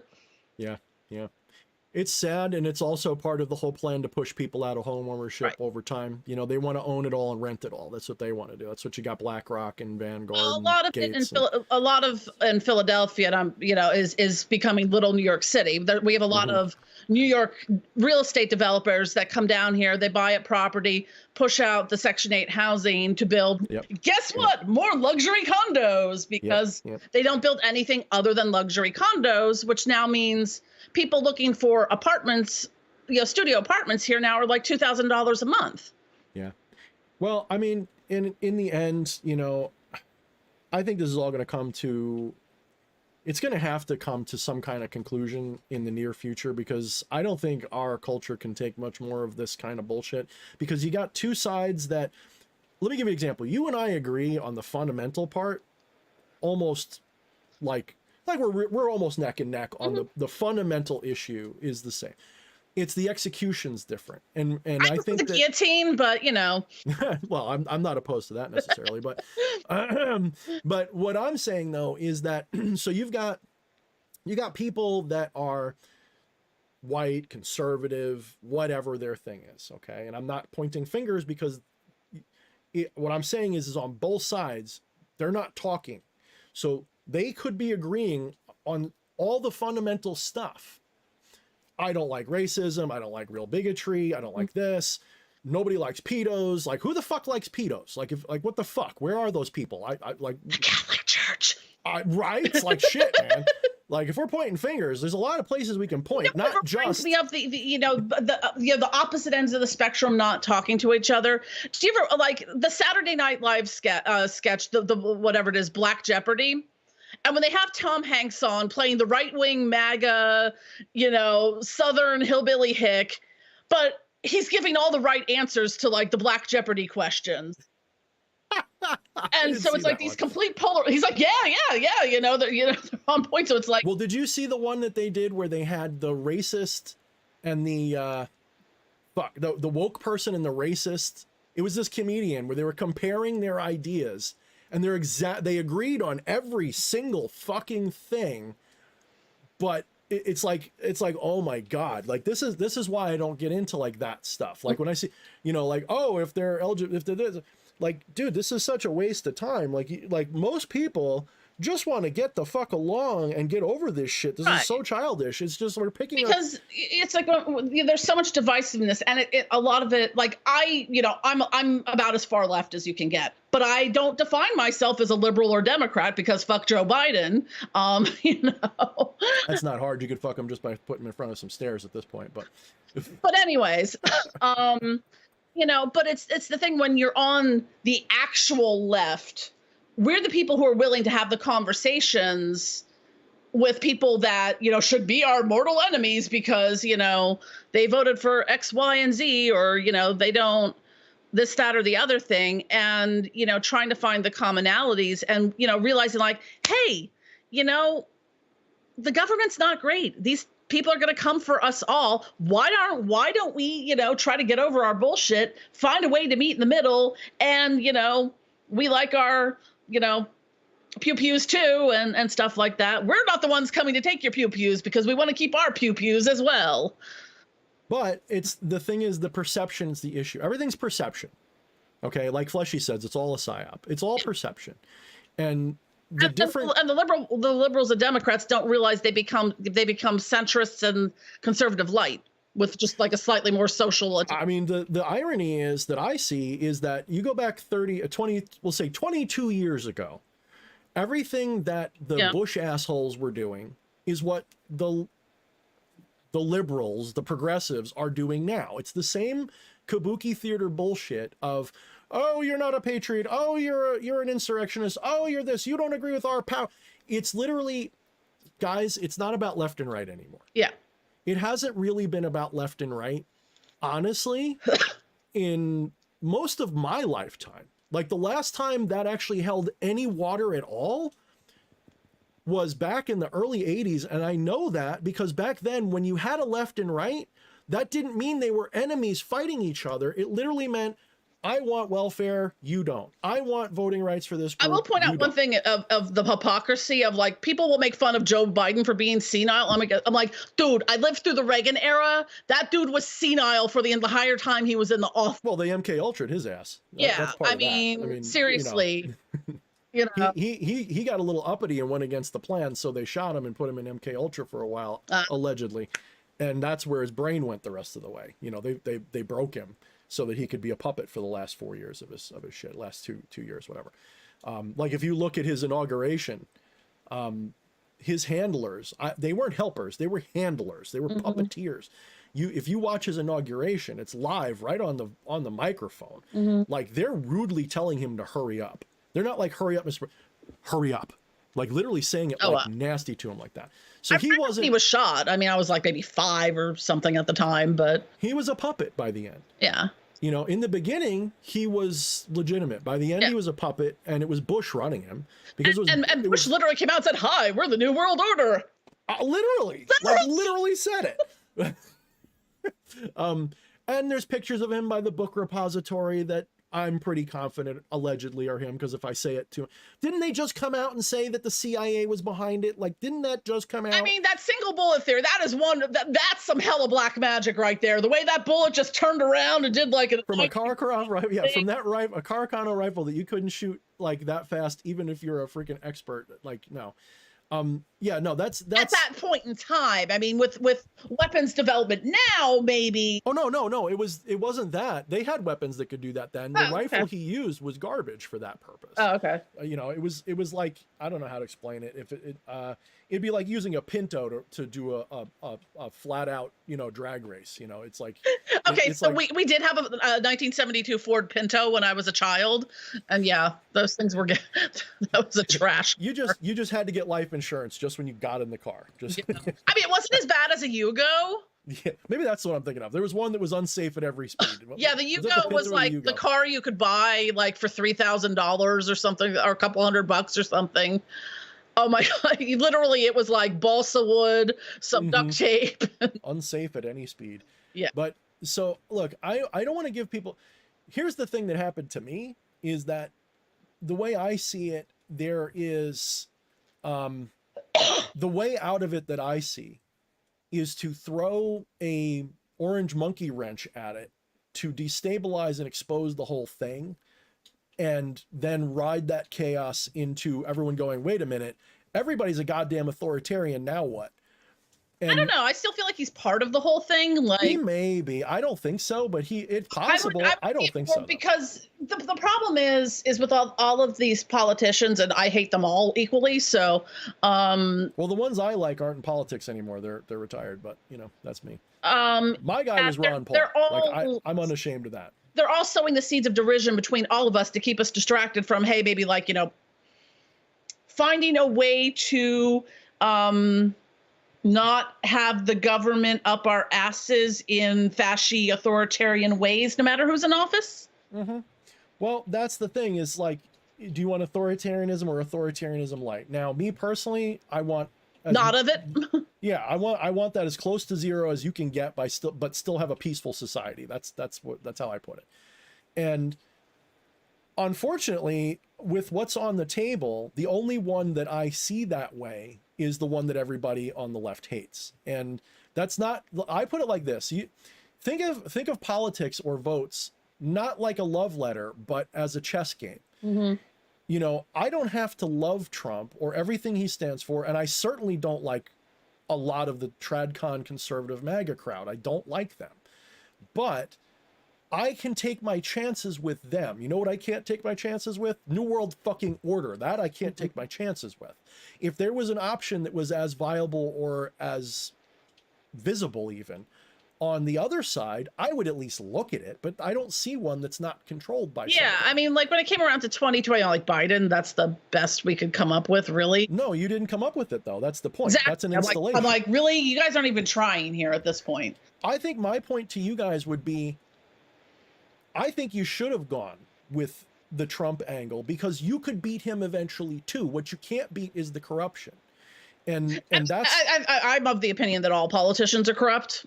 I don't see Trump as maybe he's a politician now, but I don't see him as a politician. He's a billionaire. He's like a New York gangster billionaire. So I'm not saying he's great. I'm sure he had some corruption. Look, this is the problem. Everybody gets these purity spirals. Like, oh, that person's got skeleton X in their closet. I could never vote for them. Well, what's the skeleton? Well, they might have had an affair. Like, so what? You know, like we're not talking about who's gonna raise your kids. We're talking about someone who's gonna keep the enemy of tyranny away. There was a whole thing I saw, and I was like, and a lot of it's coming from, not to sound like the cranky old, the two cranky old guys in the but that's what we are, Jen. On the Muppet Show. But it's like I'm starting to feel that way. It's like back around Martin Luther King Day. I was seeing my older black activist friends going, what the fuck is wrong with the younger black activist people, because they want to cancel Martin Luther King Jr. because of, you know, his infidelities to his wife and that he liked white women. So this is a form of presentism, which is, if you don't know what it is, look it up. I mean, it's everybody. I was like, talk what? to you about it. Yeah, this is what's called presentism. That's applying present day morality to the actions of people that lived in a completely different society. Exactly. So for example, it's like, let me give it to you guys in a way that's maybe if you're on the liberal left, you'll understand better, okay? If you're on the liberal left and you hear that Greece was this gay ass group of people, study the history, okay? There's a joke running that's been running for, just trust me on this. The Greeks invented the orgies, the Romans invited the women, okay? This is an antiquated joke. It's a real joke. Just hear me out. Don't get offended and triggered right away. So the Greek civilization at the time is often jokingly referred to as being that, okay? The modern conservatives. I mean, isn't that where the island of Lesbos comes from too? Well, maybe. When modern people that are conservative look at Greece, they're going to look at that and go, but they were all gay. Screw that, right? So they're applying their current morality to an ancient culture that had a completely different view of all of that. There was nothing taboo about what they were doing. Gayness wasn't ugly, gross, or weird. It was totally normal. I mean, yeah, they had some pedo shit too. Applying present to them, I would go, fuck, they're pedos. I mean, when your life expectancy is 30. There's something to that. Although I would say that the reason it was 30 wasn't because you died at 30 or 35, it was because you died at 2 and that brought the average down. But the point is, you're not wrong. You got a point, because when your age of fertility, back in the old days, it wasn't a matter of like, were you 18, therefore you're an adult. Especially it was women, like, so many died in childbirth. Yeah, you wanted to do it young so that you had a chance to live. Yeah, it would, a man, an older man of, maybe 20 or something might be married to a 13-year-old, Yep, because they had a better chance of supporting the woman, and she was young enough to potentially survive the childbirth. It had nothing to do necessarily, although I'm sure it did sometimes, with perverts going, I like them young. Right. It was usually because it was just pragmatic. So when we apply presentism to the past and judge those people by today's standards, that's a logical fallacy. That's a mistake. And it's not unique to one side or the other. However, right now, because of the way the media works, they don't highlight, they highlight the craziest shit. And so they're highlighting people on the left who barely a generation ago, they're calling those people evil because they didn't know better. How could they? They were just coming out of the bad times. Right. How could Martin Luther King know? And if you're getting mad that he had a white mistress or something, holy shit, are you broken? Like, that's like, I mean, but being able to have these conversations is even broaching the topic sometimes with people is like, the pearl clutching and how could you possibly, talk about such a thing or question such a thing and whatnot. That's like, pearl clutching, Jen. That's exactly culture will get you canceled. Fuck that. That's the pearl clutching of the 80s that we kicked the shit out of. It took us a lot of energy, but we beat them eventually. I find a lot of the cancel culture thing, regardless of who it's coming from, to be fashy. Oh, I'm getting reminded by the blue wrench that I'm kidding, honey. You're awesome. I'm getting reminded I forgot some super chats. Patchwork said, was just about to say evil is ignorance. And Nina said, greetings, DH and Camilla and Jennifer. Sign of the horns. I live, meaning I love Jennifer's products. Getting addicted to the sensual oil, she says. And I had another one. Patrick says, brother, when will I'll be on again? I got a lot of ideas I want to share. I don't know. I have to start doing more of the live call-ins again. I need Fleshy for that, though. It makes it a lot easier when he's around. And that looks like all of that. So we're talking about a lot of social stuff tonight, guys. But believe it or not, been all over the spectrum. But let me be clear, okay? When people cringe at that, I understand why. But I got to tell you, if you're on the left-hand path, a gory style way, instead of getting cringy and running away from it, even if it's in your own time, address it. But I don't want to talk politics. These are philosophical issues. This isn't, yes, we're talking about Biden and Trump, of course. Because if you lined up DH and I on paper in 2020, we would look like mortal enemies on paper.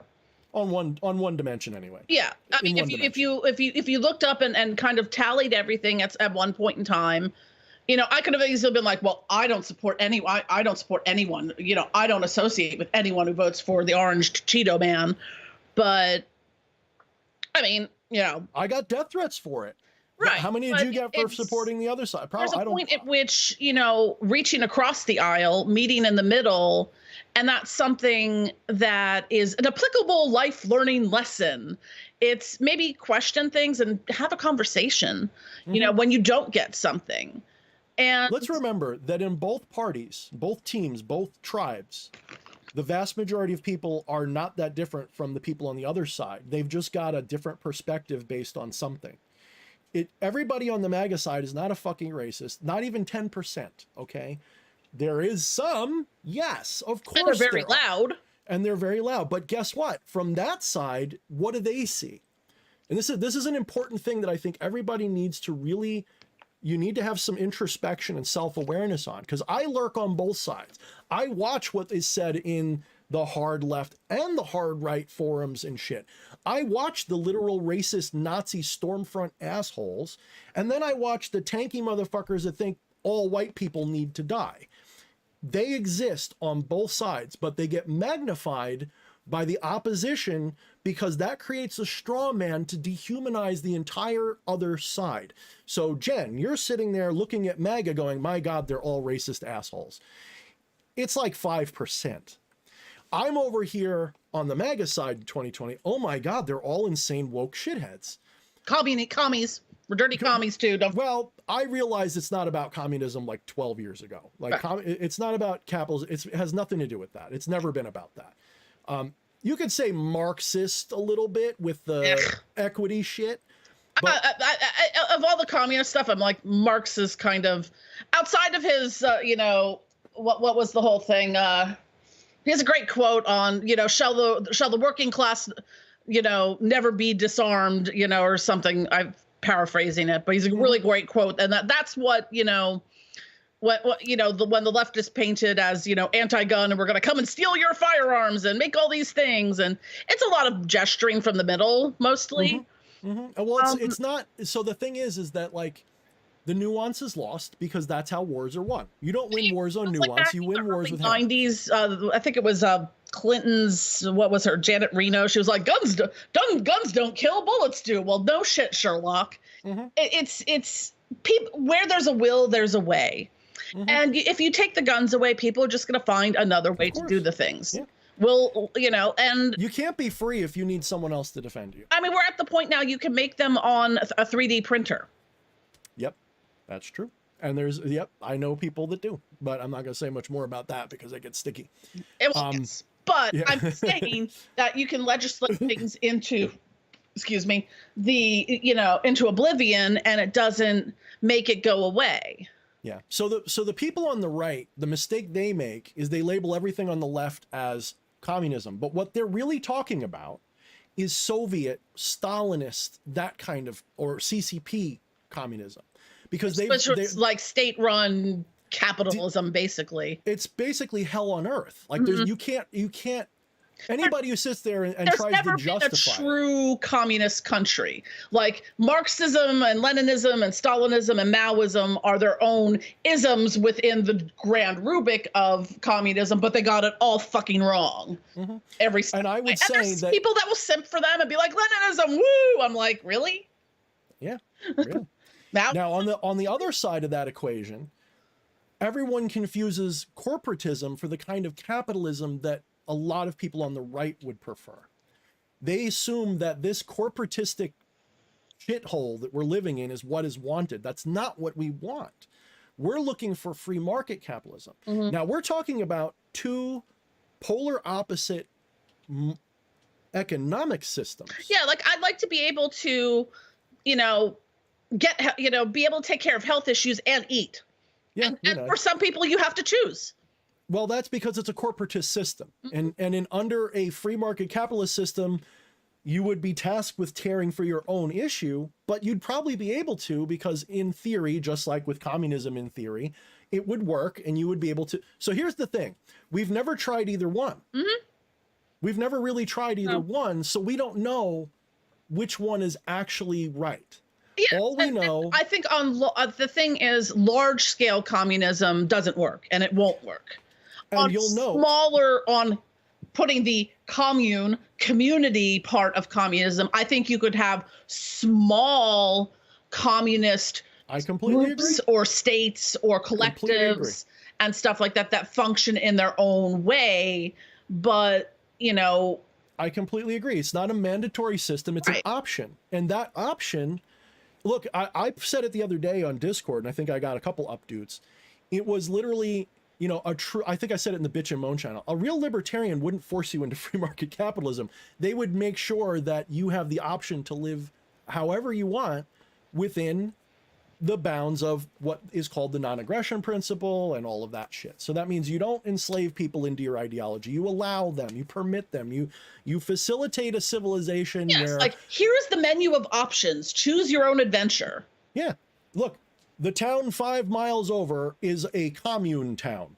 The town 6 miles over is a free market free-for-all. And both of them live under a free market free-for-all where the commune competes against the other free, and let the best system win. And it's not even about winning. It's about, are you happy?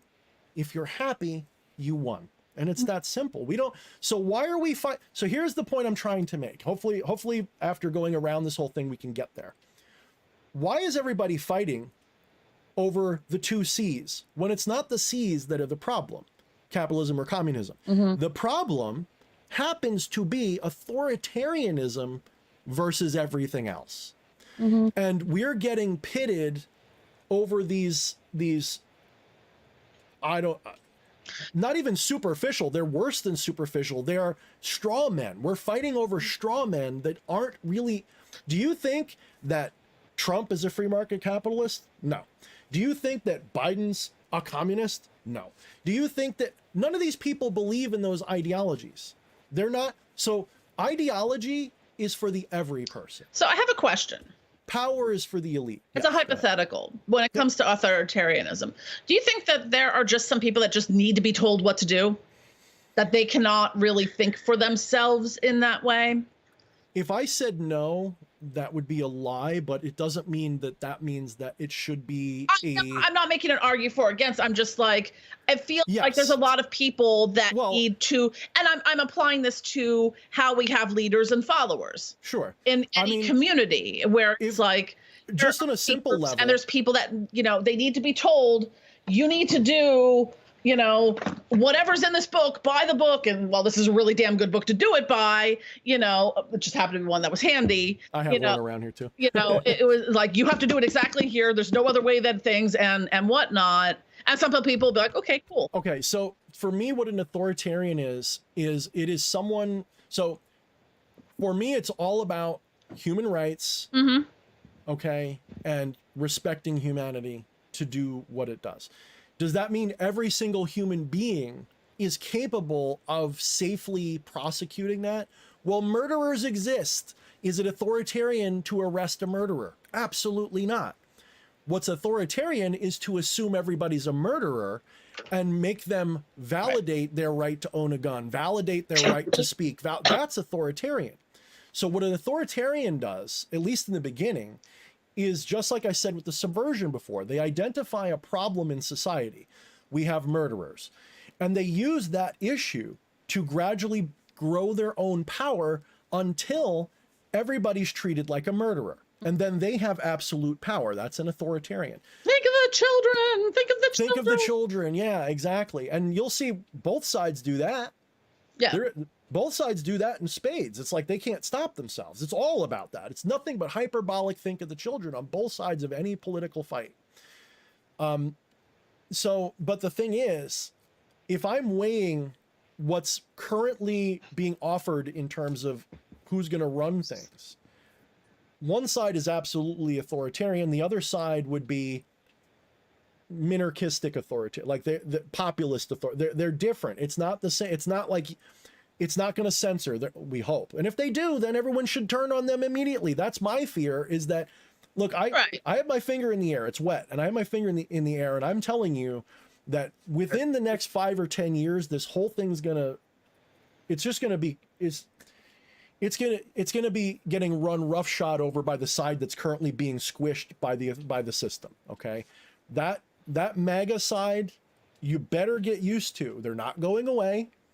And they're about to steamroll the whole fucking thing. Watch. It may be a little bit, but it's not about who's running politics. It's about the sentiment of the average activist, the average person willing to do what needs to be done. Now, will they get countered? I think that once the system gets imploded, once the MAGA guys are like, see, they are corrupt, see, they are pedophiles, see, they are this, people are going to be like, well, for now, you're right. And then they're going to start adapting, and you're going to start getting sane people on the left again. I think it will happen. It has to happen. I don't want to live in pure MAGA land. I don't. I want to live in a society where I have options and people that are sane to choose from, that aren't just, well, we're all conservatives here, you freaking liberal, versus, you know, you're white and you need to die. If I have to choose between those two, I'm like, that's a Mexican standoff. I don't like either of you.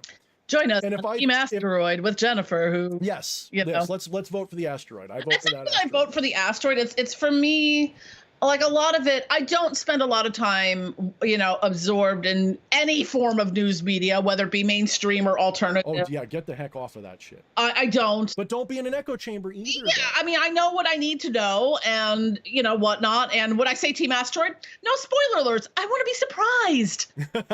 You just want it to happen. I'm so all right, surprised. No spoilers. Patchy dropped another 2, and he says, sorry, I'm tipsy on absinthe. Chase that green fairy, brother. Watch out, though. She chases back.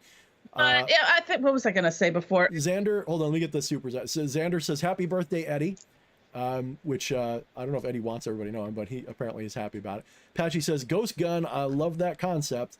Slim Lewis says, cool show, thanks. Patchy says, they hide behind the flag, children, or the Bible and insert. Yes, they do. So he's implying. Oh, I know what it was. That people are hiding behind these things, and it's fooling the normies into becoming ideologues for one sip of poison or the other. Look, Jen, nothing's different. It's just that people are now coming to this divisive attitude over it rather than just a difference of opinion. Oh, absolutely. Yeah. You know, I'm just telling you from what the biggest thing for me in the last year was finally getting my head out of my ass with the partisan mentality and really looking again. Now, I can sit there and be like, I think Jen's wrong, but I also don't think you're wrong about the fundamental. I think you're wrong about how you're applying your principles, and you probably think the same of me. So that means what we need to do is have these kinds of conversations. Hey, as long as I don't have to run the government, you know, I'm true. Because fuck that shit. Yeah, true. Look, Plato even said, get the people who really don't want to be in government. Those are the ones that should be in government. I agree with, I can't think of his name. I never remember his name. I posted a video from him a while ago. He is the guy who was one of the main creators of the Watchmen, and he became like a magician. And he has this line that he says, and I completely endorse it. And he says, human beings don't need rulers. We need administration. And the problem is we have rulers pretending to be administrators. That's the problem. We have people who are trying to act like dictators, but their job is supposed to be administrative. Meaning, the problem with administrators is it gets very bureaucratic. Yes. And just like, you know, like when I worked at the university, we had a committee on committees, which is not unlike the Society for putting things on top of other things. If you watch Monty Python, you know, it's just kind of ridiculous things like that. And Alan Moore, thank you, Faustian. Sorry. But before I forget what I was going to say before, about the censorship issue, it's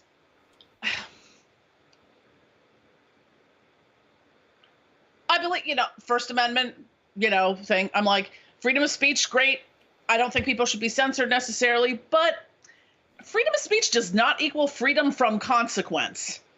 Because if I walk into my boss's office and I'm like, fuck you, you fucking fuck, and they fire me, well, I exerted my freedom of speech because maybe they are a fucking fuck.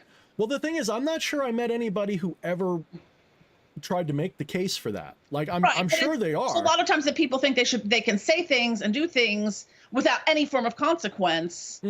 And well, the question is the consequence coming from a biased authority, or is it coming from so for example, I'll give you an example, not a specific example, but if I make a post and Facebook decides that it's fake news, even if it is or isn't. And then they shut me down.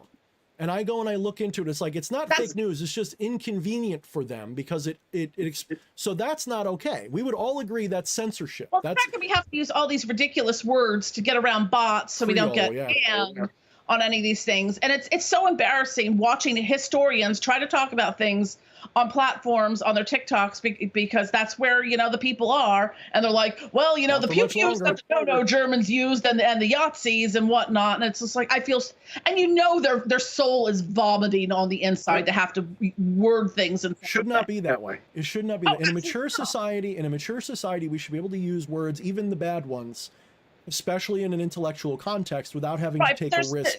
Because they automated, and this is, the danger of automation and AI and stuff like this. When you don't have human eyes, you can't explain nuance and context to a bot. They just see the word Yahtzee and go, "You're a Yahtzee. All right, we delete you now." Not for nothing, a lot of people have lost the ability to understand nuance and that shit too, because it's been trained out of them. Oh, absolutely. People under the younger you get, until you hit like a certain portion of Gen Z who gets it again, all of that shit's lost on people. Right. I mean, like, one of the areas where I see that a lot, and this, applies to things in the magical practice and realm, is when it comes to things about cultural appropriation. That it's it becomes the whisper down the alley, purple monkey dishwasher is bad because we don't really know why, but someone told us. And there's like the OK symbol. Remember that one? Did you fall for that one, or did you see through that one? The OK symbol being racist. For a little while there, it was, if you did this, you were a white supremacist. And it's like that one guy that was on NASA got in trouble because he did that while he was working, and it's like, he was just telling somebody, okay, like, are you guys insane? Like, be like, okay. Like you said, purple washing. It was our hand emojis. We used to have to make our emojis by hand, people. That's how old we are. Goddamn. But like, okay, so for instance, like whenever you talk, when people, as soon as you say the word shamanism, you're going to have some woke fucker up your ass being like, cultural appropriation. Oh my God. Because their only context of it is someone said, cultural appropriation is bad. They're only aware of it from the context of, indigenous cultures and Mesoamerican and South American cultures, and have no concept of the fact that and yes, there are people who do it in icky, culturally appropriative kinds of cringe ways, but the vast majority of people who talk about shamanic healing and practices are coming from a place of what is called core shamanism, which was developed by anthropologist Michael Harner and Sandra Ingerman. They looked at, and maybe a couple other people too contributed to it over the years. And what they did was they looked at all shamanic cultures from around the globe, and they pulled out all the core elements from them that were like shamanic drumming exists in all shamanic cultures. The styles might vary from, say, there is not a single human species American shamanism on this earth that didn't do magic shit with drums. Right. There isn't one that didn't. That's one element, shamanic journeying, some of those things, various plant medicines, but that might depend on what area of the world you're from. So what core shamanism was developed to take away the culture specific, religious specific, or racially specific areas of shamanism, to make this sort of broad, non-culturally appropriative, non-icky, to make it accessible. I guess. So like with regard to that, but so many people just have never even heard of core shamanism, but running around going, "Oh my God, cultural appropriation," because they don't have the nuance, and they don't. Well, then let's also not pretend that a lot of that is what they would call reverse racism. I just call it racism. A white person's not allowed to do X because they're white, and it's like, that's not, you're not improving the situation by having that stance. Right. And I understand that there are some practices that are closed. Even then, I question that, because I think that that's like, your specific lineage can be closed, but not the whole fucking thing. It also doesn't take into account, if you are looking at it from a spiritual The spirits don't give a shit. Well, the spirits don't give a shit. If you're looking at most of the time, there's exceptions, because if they're real ancestors, if they're literal ancestors, that's different. Sorry, Jen. Sorry. Well, you're also looking at from, we've all lived many lives. Yep. What's to say we look the same in all of them? Of course not. Or we're from it's absurd, Jen. This is what I mean. This is the divisive, subversive rhetoric coming out. There's a problem with racism and people of all races. It's not just white people. Cultural. If you want to have cultural appropriationism, it exists in every spectrum. Yeah, I mean, there's people in the pagan community that would have me race check my clients to make sure they're buying appropriate things. Never going to happen. I'll spit in that person's face. Yeah, I mean, there's people that are like that. I'm like, the fuck I am. I'm not being like, oh, well, this is a close, or you should be, this is part of this, or this is part of, you know what, if someone... These are bullies. So people like that are subversive bullies. They're trying, whether they know it or not... to make something for, their Hindu deity, or, I made something for a client years ago for Maman Brigitte, which is, voodoo and stuff. I'm not going to race check my clients and be like, oh, by the way, are you the appropriate race to be using this thing? Because that's it's not, I absurd, can't. But that's what I mean. That's the subversive division I'm talking about. Yeah. You start with a reasonable request.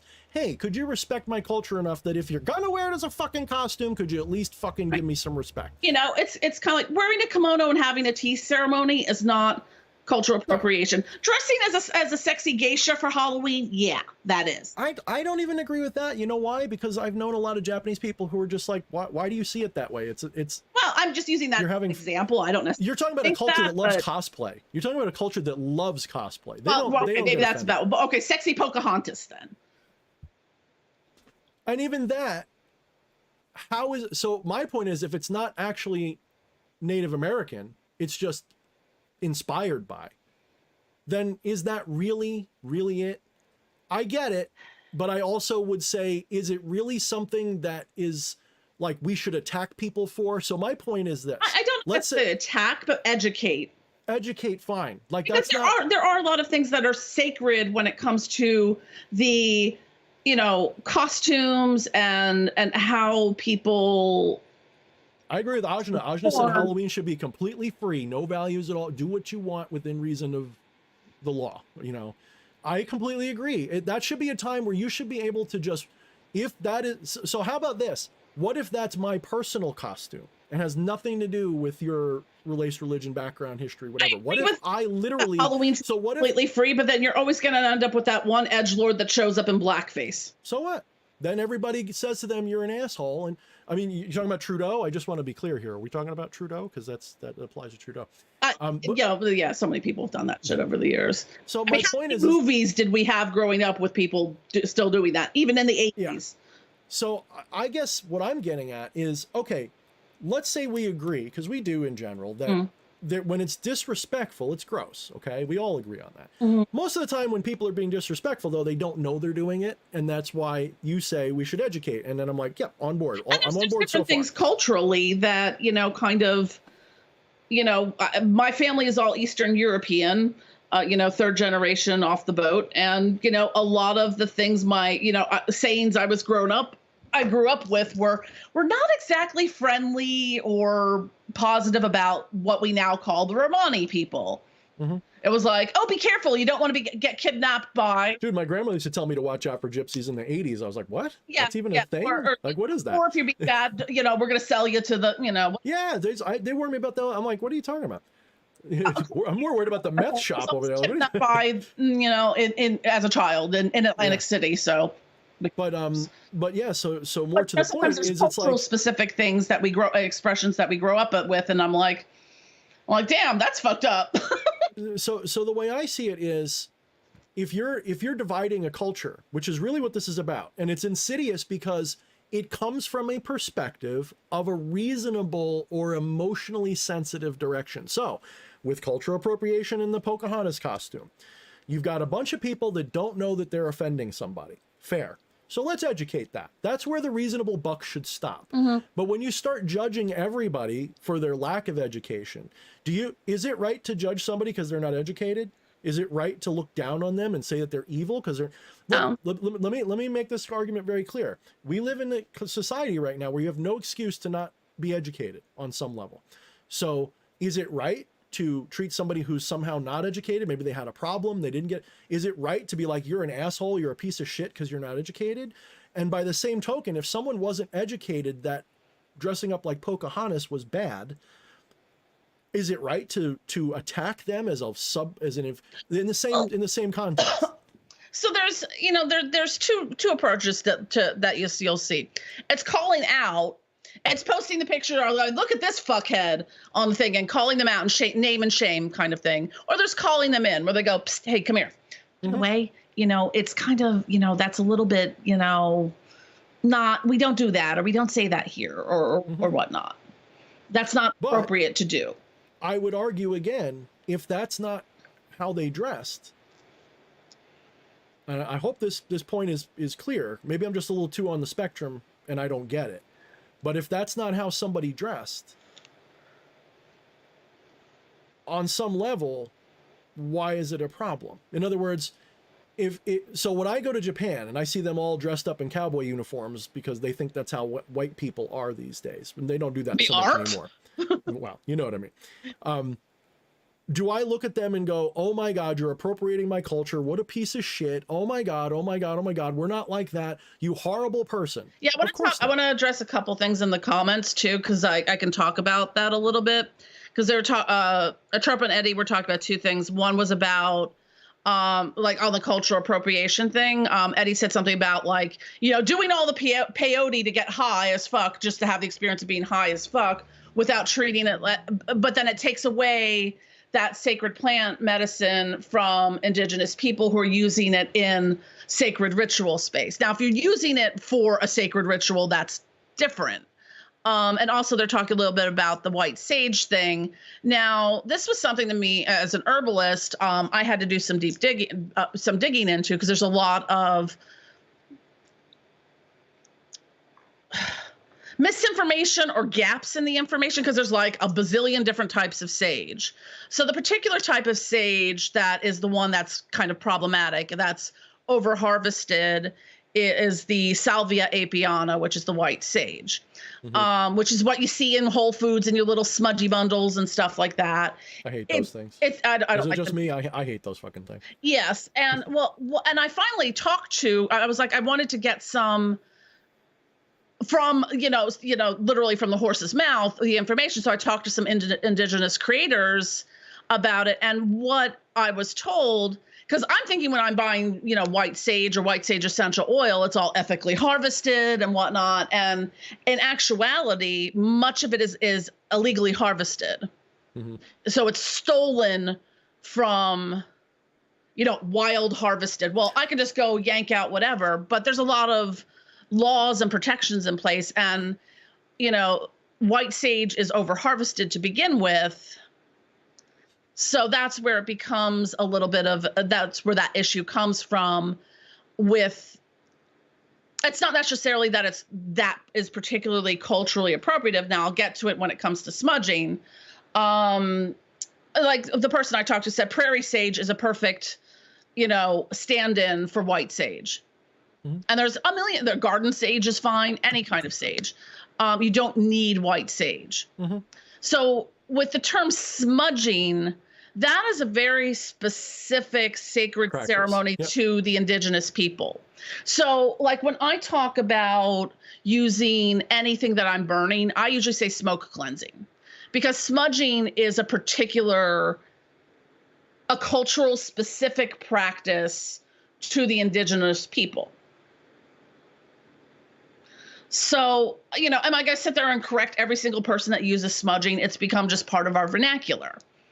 But, you know, I particularly, you know, try to be like, okay, well, I'm smoke cleansing my thing with whatever. You know, whether I'm using Palo Santo, and according to an Ecuadorian witch who dispelled the myth of Palo Santo being a closed practice to Ecuadorian witches, he's like, there's one out of like, you know, 200 species that's sacred to, you know, the people of Ecuador. The rest of it we use for mosquito repellent.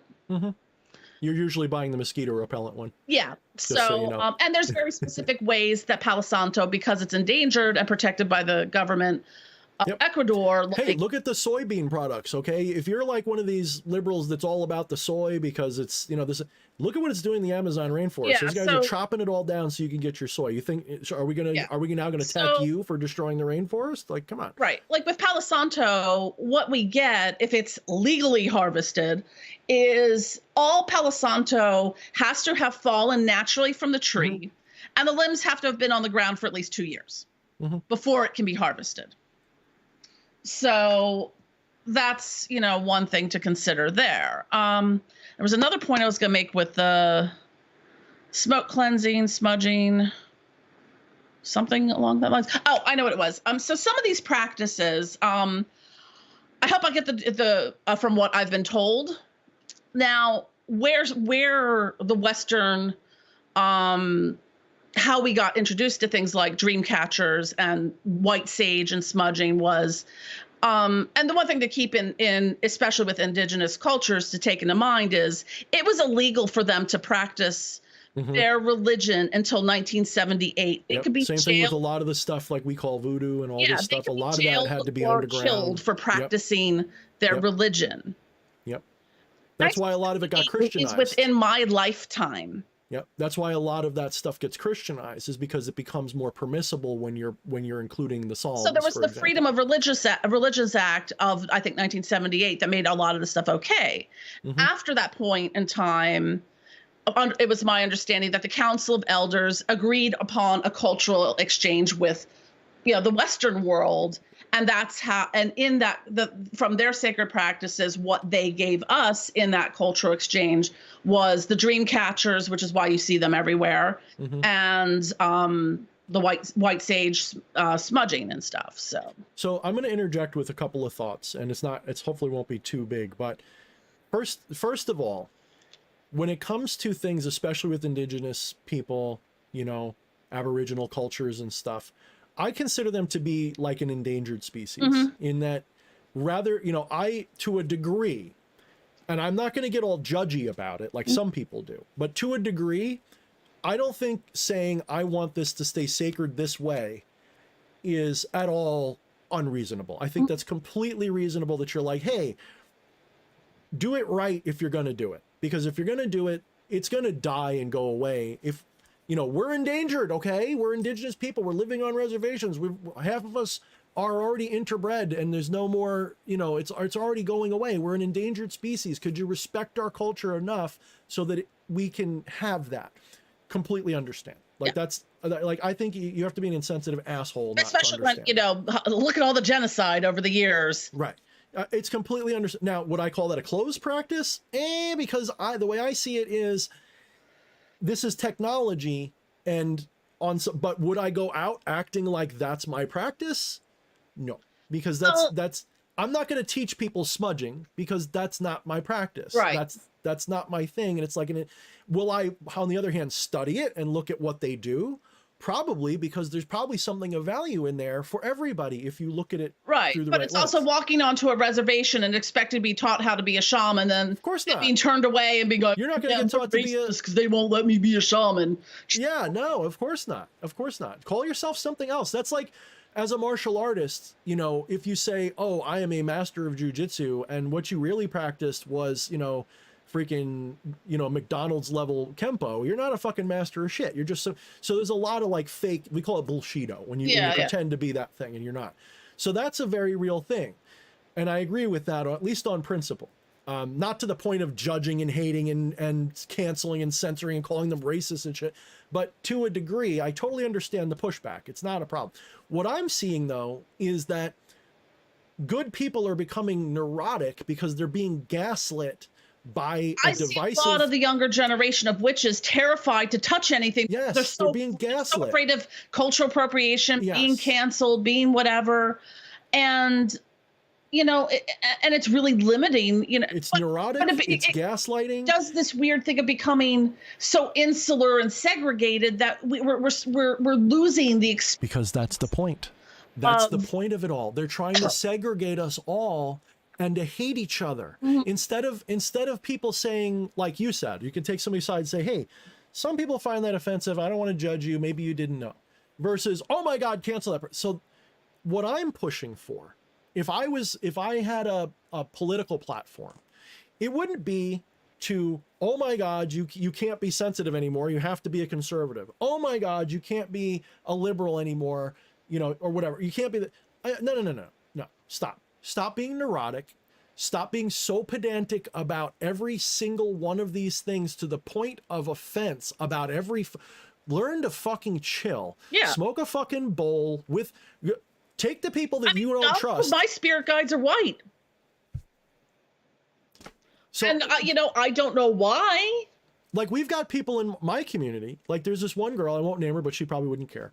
When she came to me initially, she was like, I want to work with the Norse pantheon, but I'm afraid I'm like, bitch, I'm German as fuck. You can work with whatever you want. Oh yeah. Go ahead. People are like, oh yeah, the Slavic witchcraft is closed. I'm like, well, on behalf of the Ukrainian contingency of my bloodline, no, what the fuck it's not. Yeah. But, however, if you're claiming to be a vulva or whatever of a specific lineage, shut the fuck up. No, you're not. Right. You could be a, what do they call it? It's, there's a word for what I'm thinking, but I can't think of it. It's sort of like when you say that this work was inspired by, or something like that. Well, yeah, there's cultural influence. Appreciation. Right. So my practice may be influenced by your thing, but I'm not claiming to be that. So, but here's the problem. If I do that, there is a large vocal asshole majority that does this, not because they care. Let me be clear with you. That's part of the reason that pisses me off. It's performative. It's performative for virtue signal. That's the only reason they do it. It's not because they really care. Look at me. I stood up for something without actually having to, you know, get off your ass and do the work. So if you've got someone people doing the work aren't like posting the little social media selfie of them doing the work. So when you have somebody who is doing cultural appreciation, or they're doing influenced and inspired by, they will attack them for appropriation. But real appropriation, to me, what that means is when you have a guy who is claiming to be, insert title here, of a certain tradition, claiming to be an authority on it as if they're it, and they're not. Doesn't have to do with race or anything. So that can happen even within the same race, okay? Mm-hmm. It can happen even, so if I'm, for example, I don't really have any, actually I do, I'm a big mutt. I'm trying to think of like what I don't have that's considered white. I don't have, oh, for fuck's sake. I don't have any like Caucasian Spanish in me at all, like zero. I've got nothing. And if I suddenly started acting like I'm an authority on something from that culture, not as a intellectual. But that comes out of the rubric of academia. How many experts are there on other cultures that are white as day? Right, that's not what I'm talking about. An art class taught by a white woman. I took a women in Japanese art class taught by a white woman. Sure. But so what I'm saying is, though, if I suddenly come out and I'm like, well, I am Ricardo something or other, like, and it's a bad example because there's Julio Thorne. Right. It's a bad example because honestly, there's not an easy way to, this is why it's so absurd, is because when do you take offense? Right. There is a point, but there's no line that is really well defined. So we all get neurotic because it's a bunch of people. This is how I can tell that most people are good, is because deep down inside, they're trying not to piss people off when they're doing right. this. I mean, it's your intentions of doing something. Like I see a lot on Witch Talk about Lilith being a closed tradition. I'm like, oh, hell no. Oh, hell no. Okay, number one, none of my Jewish friends have ever been like, hey, you shouldn't work with Lilith. She's ours. Or that it's only for women or something. Oh, hell no. Oh, hell no. Especially if you've got some men that are working with Lilith need to learn a thing or two because like, well, they're working with what they think is Lilith. Yeah, I mean, Lilith isn't your sex slave. No. In fact, actually, for me, I never got sex vibes from her. I'm not saying there isn't some, because in the traditions, depending upon whether you're going with I get the hot sex vibes from her. Well, it depends. It depends, because if you're going with the more Akkadian tradition, absolutely, you know, and if you're, but for me, it never hit that way. It's not that I don't see it. I do see it. Or but I work with Lilith and then I go home and beat my girlfriend. I'm like, no. For me, it was more of a maternal feeling. It had nothing to do with, oh my God, I can't wait to plow this thing. It was more of a, This is like different aspects. So it depends right, on the aspect you're working with her in. Same thing. But I agree with you. I mean, it's like Lucifer's like, you know, got a sweet honey boo boo personality.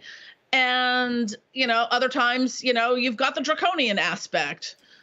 And we're talking or the about more angelic archetypes. aspects. So, remember, we're talking about archetypes that manifest in the form of these beings. Right. Those beings themselves are masks just like we are, but they're masks in general. They know they're masks. Every cultural tradition has a goddess of love or a goddess of love and war. Every cultural and tradition has their gods and gods of the underworld. Exactly. Pick and choose which one you want to work with. And even within those traditions, there could be 1,000 different conflicting myths and stories and beliefs about them. You know, when you go to Egypt, I love Egyptian myth now. I'm really getting into it. Not that I know a lot about it. I'm not an expert on it, so I don't talk about it, but I'm loving it. So you've got like Sobek, for example. Now, Sobek, in what we as modern people think about as Egyptian myth, it's the god that devours the evil souls if, you know, if they don't get their weight right. And they've got this, oh, this god created reality. But guess what? In the Egyptian culture, there was different gods accredited to creating everything. And one of the traditions said Sobek created everything. So they didn't get hung up on it. They didn't go kill each other. Well, I'm sure they did, but it wasn't like what we think of today where, you know, everybody's got to agree. Yeah.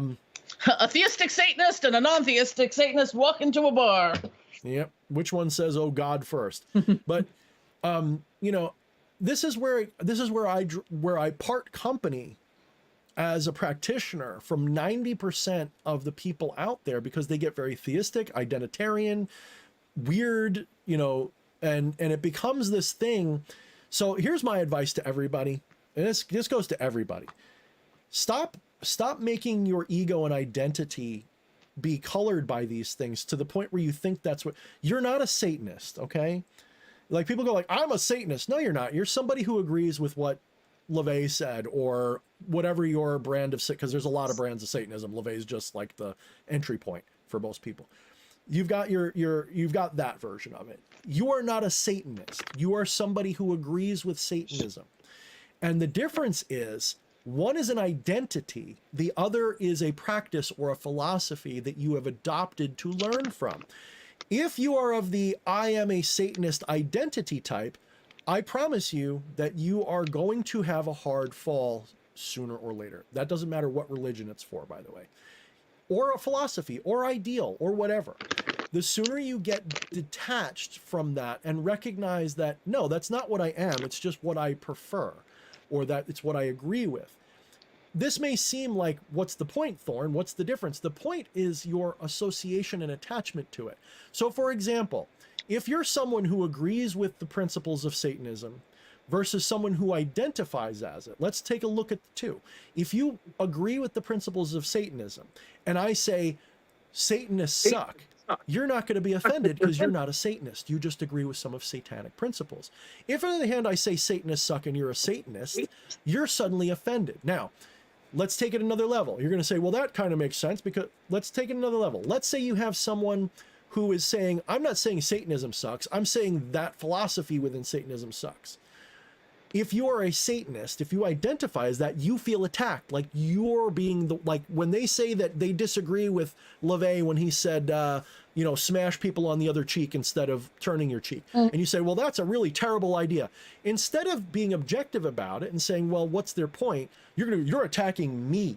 No, they're attacking an idea that they disagree with.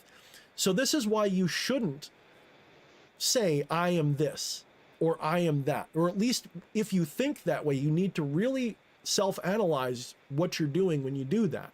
So if you do say, like I often say, I'm a Luciferian, but internally I'm not thinking that means like I am a Luciferian. It means that Luciferian principles resonate with me and I apply them without even knowing what they are, to the point where, like, when some people are like, oh, where'd you get that from, Michael Ford? I'm like, I barely ever heard of the guy.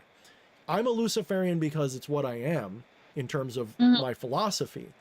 I'm not a Luciferian because I belong to some tribe. So it's a way to decided that was the book that defines who you are. Right. And it doesn't define who I am. If anything, I define what Luciferianism is when I say it. Right. So I have a different, so when someone says Luciferians are assholes, I go, you just don't even know what you're talking about. That's how I look at it. I don't even, it doesn't even, you're hating a tribe. You don't even know what it stands for or what it means, because you've been told that Lucifer is Satan, and you just, because of that, by the way, it's a lot like being a communist or a Trump supporter, because you've been told, someone's told you what that means. And so you look at it with a very shallow view, and you say, I'm going to hate that person or like that person based on it. But that's never how it really is in real life. No. You know, if we thought, like, if I sat there and said, well, Jen's into communism, I must hate her. That's gross. I'm not really into communism. I'm more just like NCOM adjacent, but you know.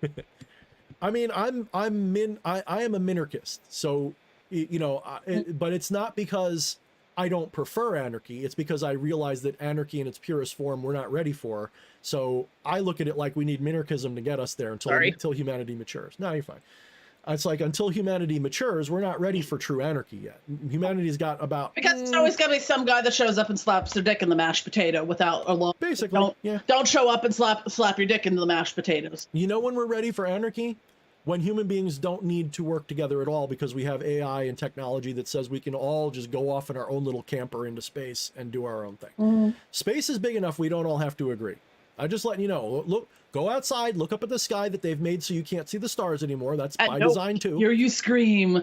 Yeah, and realize that in this universe, there's no reason why we can't all have our own little plot of reality that is ours. It's I guess my problem and what I have when I look at the world, when I look at the people, the ones doing the most harm is like the ones that are, you know, trying to legislate, you know, people out of existence. Yep. Because ideologues and you know, and it's like, okay, you know what? You don't want to. It goes back to the thing. Well, you don't want to get you don't approve of gay marriage. Well, then don't get gay married. Problem solved. That's how I look at it. I mean, what's the big deal? I will say you shouldn't be forcing churches to perform the weddings. You know, just like you shouldn't be forcing people to be or not be gay. I look at it that way. And there are churches that will happily do it for you without any compulsion. And so why is it a big deal? It's not even racist, because if you're saying not racist, bigoted, because if you're saying that's bigoted, well, what about a closed practice that won't let other people in it? Because the thing with churches is, like, you know, there's technically, especially in Christianity, supposed to welcome everyone and blah, blah, blah. Well, no, actually, no. In the Christian New Testament, it's very clear that the people who do certain things are to be loved. Yeah. I mean, they are allowed in the church, but they are not allowed to. Of, you know, colonialism and all the missionaries and stuff, and the conversion and the proselytization that, you know, they're trying to get people over to. And I'm not saying I agree with them. I'm just saying their tradition, right or wrong, that's what they believe. And like, I'm not on board with Westboro Baptist or something, but if some church says, sorry, we don't marry gays, I just say, okay, I'm not going to your church anyway, so whatever. You know, and there are plenty of churches that don't see it that way. You could go to any Unitarian church on the planet will marry you tomorrow. Yeah. Okay? I mean, it's kind of like, you know, I look at, and even with that, it kind of cross-pollinates with the cultural appropriation thing. Like, I'm not going to walk into a mosque, kick off my shoes and pull off the rug and, you know, start praying because what the fuck do I know about Islam, you know? Right, but nobody would say you shouldn't. What they would say, though, is that... Ma'am, are you lost? Well, no. Actually, I've walked into those places, and I was welcomed with quite friendly, open arms. I had a friend who was as Muslim as often throughout the day as he could have his... The joke is he was constantly stopping to pray on the side of the road. It was cute. Like, we'd be on our way somewhere. He's like, oh, shit. And we had to, like, pull over and he'd pray. I'm like, dude, really? But the guy was cool as shit. I haven't talked to him in a while. I got to call him, actually. But he would bring me to places as his, like, token white friend. And he would take me to, like, the halal food places. I'm like, holy shit, this is good. But you're there with a member of that community. Walking in by your white ass self is an entire different... Yes and no. It's uncomfortable for you, and it may weird some people out, but I guarantee you it's not going to be as big a deal as you think. I've known quite a few Islamic people over the years. I'm just saying that, you know, it's I would feel, and maybe it's my neurodivergent point, like going someplace where I feel where I'm not necessarily was not invited seems a little weird to me. That's just a politeness thing, and I don't disagree with. I mean, there's a reason that I don't go, even though I know that I would be sometimes even loved and welcomed because of what I do if they know me.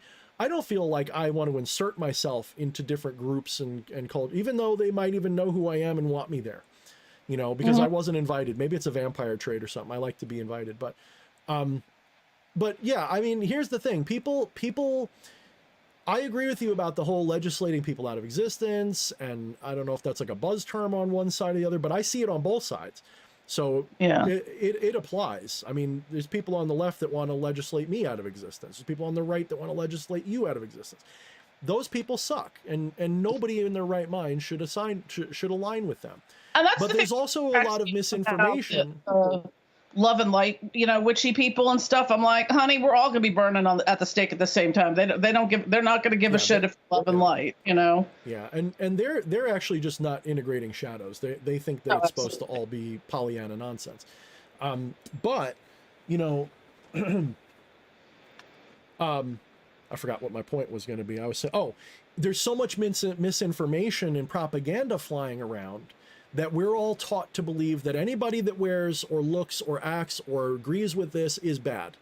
And so we don't listen to each other. Like you're sitting over there on your side I'm sure in 2020, you were having a hard time finding a MAGA person that you could like, because the propaganda was getting thrown at you, and vice versa. I was getting the propaganda thrown at me. And I know it was bad because I was getting death threats from people that used to like kiss my ass for what I was doing.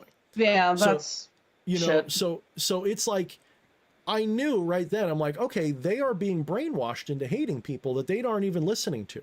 They don't know what I'm having. They don't know what I'm saying. They just know that I supported Trump and now I must be bad. And that is a sign of propagandistic brainwashing. I know that, having, it's just obvious. You just have to look these things up. Okay. Oh, absolutely. Absolutely. People who lack nuance have been propagandized. And if you have a binary mentality, you've been propagandized. If you go, this is just unequivocal, everyone who thinks this way is automatically bad and my enemy, you just told me that you are brainwashed. You don't know what.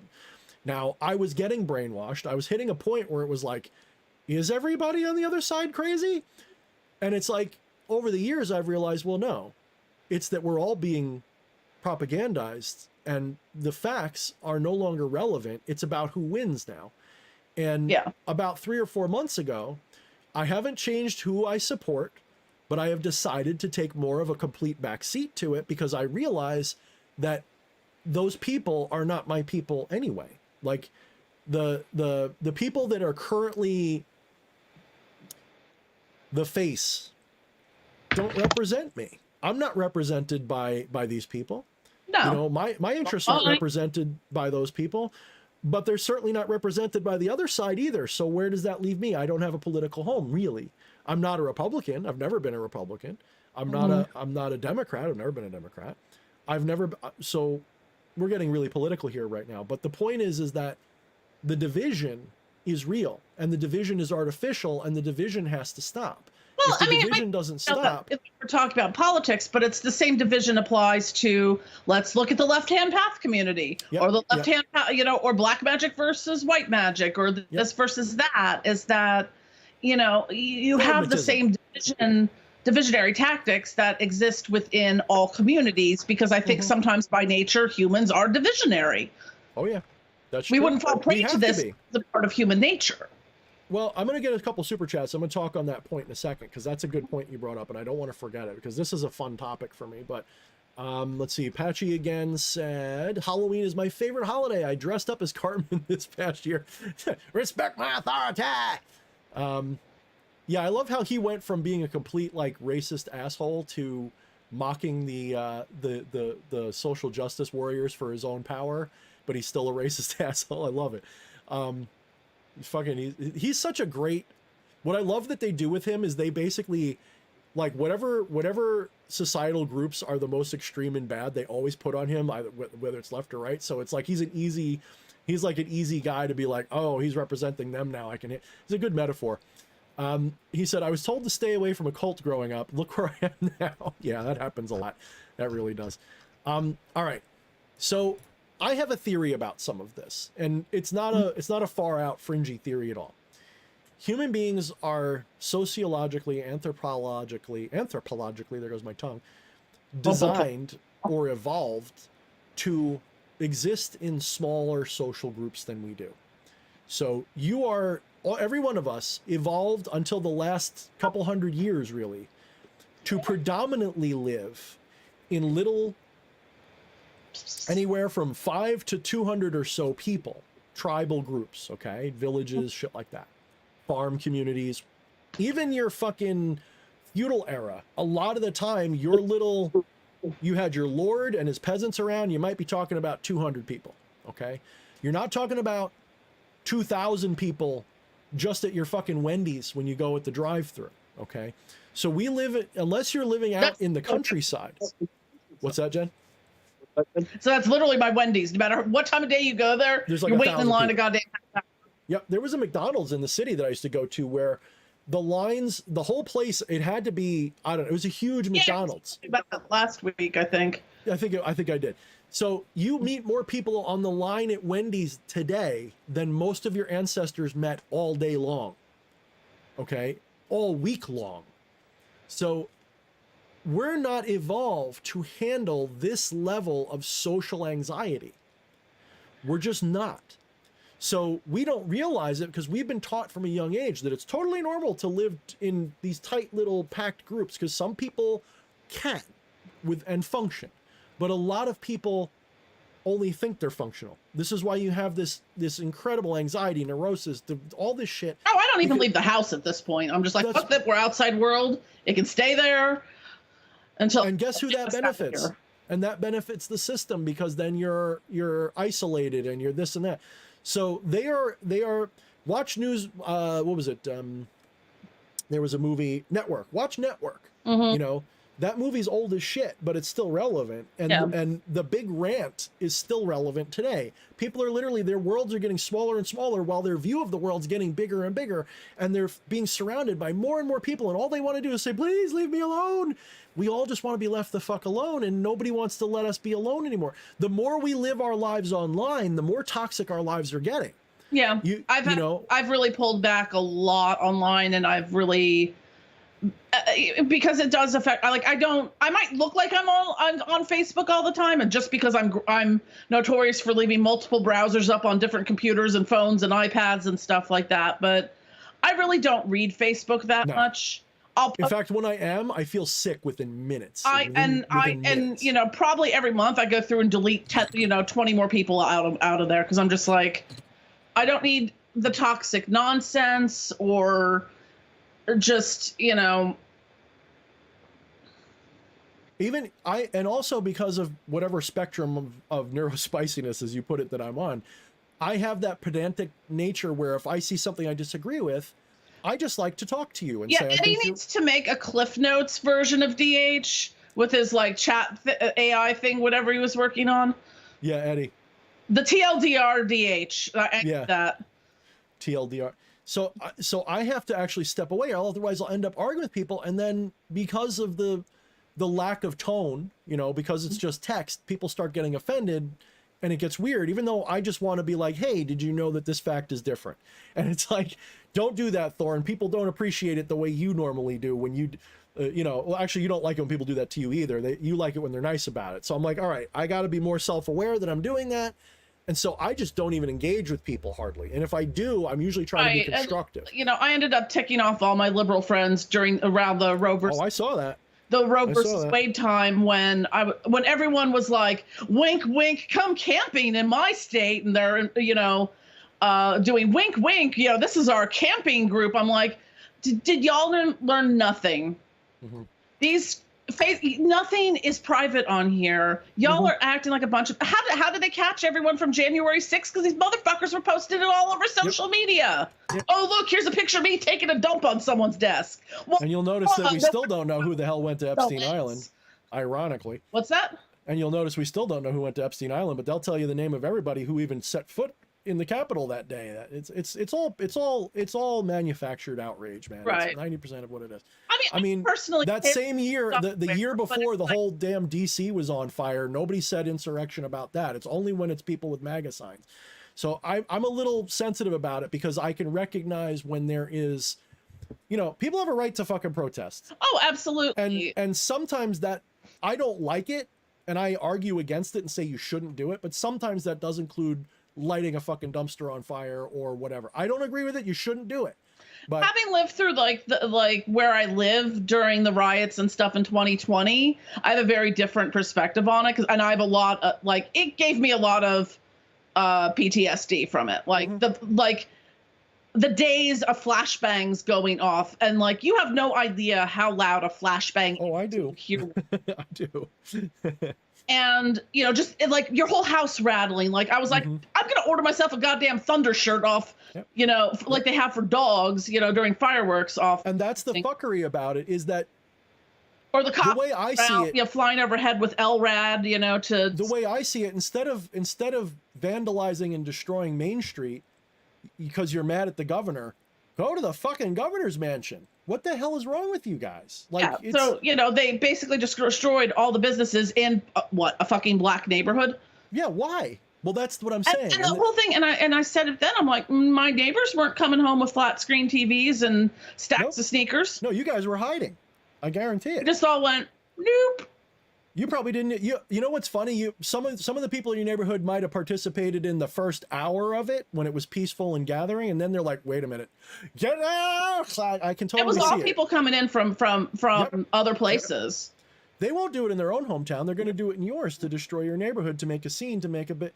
I know this because I've been involved in activistic circles since 2012, 11. I get it. I know what they're doing. There's legitimate, all protest has legitimacy to it, just as Thorne secret Antifa, he gets George Soros funding. No. But by the same token, there's a line. You don't attack the people you're trying to help. You don't destroy their neighborhoods. You don't do that. You've got to, remember in the beginning of the Floyd stuff, when they burned down the police station, I was like, I've got to technically say that's bad, but no, you saw the spell I did. I was like, good, fuck these. You targeted the right thing. I'm not, excuse me, YouTube, I'm not justifying violence, okay? I'm just saying from an emotional perspective. You all know what I mean. But from an emotional perspective, I'm like, okay, at least you hit the right thing. You didn't go on Main Street and burn down the fucking when I've got police tanks rolling through the neighborhood, lobbing tear gas canisters into residential neighborhoods in the middle of fucking summer, very poor neighborhoods where people don't have central air. They're hiding behind you, Jen. That's all they're doing. They're using you as human shields, just like any other war. Oh yeah. And most of them don't even know they're doing that. Most of them are either paid or they're just people who got tear gassed in their own fucking home. Yes, that's ridiculous. It shouldn't happen. It shouldn't happen. And that's not on the government's fault. It is, but it isn't. Everybody's to blame on some level, but it's the fault of the rioters and the protesters who said, "Hey, let's do it here." And there's always the things you don't hear about after the fact. This was a friend of a friend thing, but during one of the protests downtown. And it was there's now the lawsuits are being settled and stuff from the police brutality that happened, but one of this young girl was literally shot in the face by the police with the rubber bullets, was blinded, and then after she recovered, she killed herself. And some of us remember the LA riots and poor trucker just getting dragged out and almost killed, or was he killed by the brick? No, he wasn't killed. Okay. Traumatic brain injury, obviously, but he was. Yeah. And it's like, I'm not okay with that. I'm not okay if it has nothing to do. It's just, as a civilized human being looking at human suffering, I'm going, why are you doing this to each other? Why? What is wrong with you? You fundamentally agree on the fucking thing. I get it to a point that there was so much racial tension at that time in that particular area that it was a powder keg just waiting to go off, and it went off. I wouldn't justify it with that, though. I could say I'm not saying I justify it. I'm just saying I understand it. Well, and guess what? The other shoes are going to be on the other foot soon. And that's what I keep warning people about, is people that consider themselves on the left that think in a bigoted way that everybody on the right is this bad, evil thing are no better than the same thing going on the other side. But the problem is that other side is going to, I'm telling you, because I'm watching them, they're getting not just angry. There's a contingent that when this rolls over, and it will, because it always does. Don't think for a minute that it's because they're better. It's just a matter of nature. Nature's a pendulum. Sooner or later, and when they do, that reckoning is going to be hell. So rather than sit there and trying to destroy each other and play the divide game where that's all we're doing and saying, they're bad, they're bad, they're bad, it's like Fleshy and I used to say, we should take all the commies and all the Nazis and put them into a big cage match and just let them kill each other. And when I say that, I mean the crazy extreme groups that are trying to, right, put these rabid dogs in a cage and just let them do their thing while civilized people say, okay, what's our common ground, please? Because that's where we need to start from. But that's not what's happening, because that's by design. And so when you and other people say, I see Trump as maybe being part of that division, I can see why. I can sit there and say, okay, it's a possibility simply because that is what's happening. It's being divided in a way where we're not talking. Right. But I look at specific things where it became, where certain behaviors and things became normalized because of things Trump did. Well, the punch a Nazi thing. I had friends for life that got all like, I'm going to go punch a Nazi.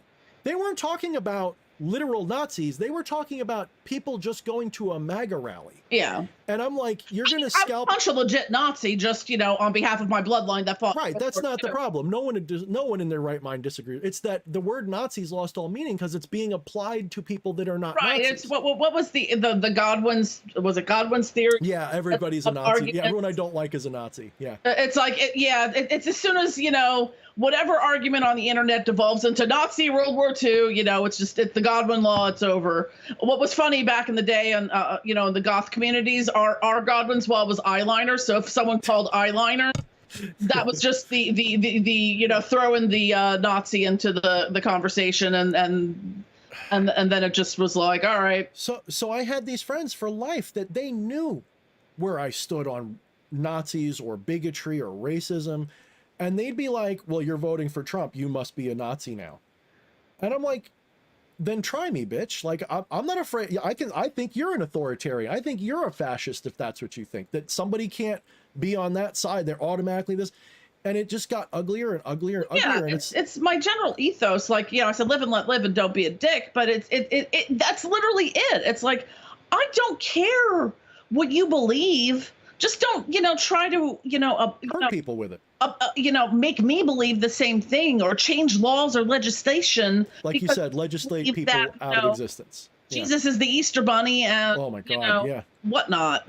Well, that drives me crazy. That's why like when I first got on Twitter, and most of the people that I ended up, being followed by and following for whatever reason were like Christian MAGA people. And I put right on my pinned thing, do you know how bad it has to be for a person like me, a literal Luciferian occultist, to get on your side right now? Like, so don't think that this is like a real alliance. This is like enemy of my enemy type of situation. Right. And you are being now persecuted, but that doesn't mean I like you. That doesn't mean I think you're right. Mm-hmm. It just means for the same reason I don't like it when people are attacking a minority, I don't like it when you're attacking a majority either. I don't think that that's okay. Yeah, I mean, I guess criticizing is not attacking. The part of that, like what for me maybe cognitively doesn't always add up is like, why are you part of something that a group that probably would not have any problem burning you at the stake? Mainly because, like I said before, I am looking at this as steal your guns and then burn you at the stake, you know? Well, hold on. The majority of people on that side don't think that way. There's a contingent that do. The majority don't. But when the laws are being passed that are more and more restrictive, that may make it illegal to, exist. I don't see that happening, at least not right now. Depending on the state you're in. Well, even then it won't. I don't think so. Because on some level, well, yeah, maybe you're right. If you're talking about like Tennessee or something, maybe. But on the same level, I can push against that easier than I can push against this authoritarian, virtue signal, vapid, top-down system that they're devising. What the other side is doing right now is reasonable for the most part, at least on the big picture view, not in the minority view, but in the big picture view, it's we just don't want to be persecuted as Christians anymore, and we don't want this and we don't want that, and we want to have a voice at the table just like everybody else. Now that's turning into, I shouldn't say that's how it is anymore, because we went from that to now you have two camps trying to destroy each other. It's no longer about respect my right to exist on both sides. It's now, well, I guess to exist, I have to destroy you. And that's rapidly what's starting to happen. Yeah. And I see that on in every aspect of everything. It's kind of, and sometimes. Neither side's perfect, Jen. I mean, that's the thing. This is what I mean by the purity spiral. If I look at the MAGA side, I see, like you said, groups of people that would destroy me. But I see the same thing on the other side. I don't see any side that really I feel comfortable saying you should have absolute authority. Yeah, I mean, it's like when I see people causing harm and not giving a shit about it and it being lauded, I'm kind of like, the fuck? And it's happening on both sides. Like, that's the thing. You can't isolate talking it. Politics. I mean, that's even community. No, you're talking about people attacking each other people in the streets over shit. Yeah, and just community shit and stuff. And it's like, there's a point, like I look at things in terms of harm reduction. Like, the amount of people that are, I have complicated feelings when it comes to addiction and stuff. I'm not going to lie. 15 to 17 years married to an alcoholic addict. Who's thankfully been sober for the last 8 now.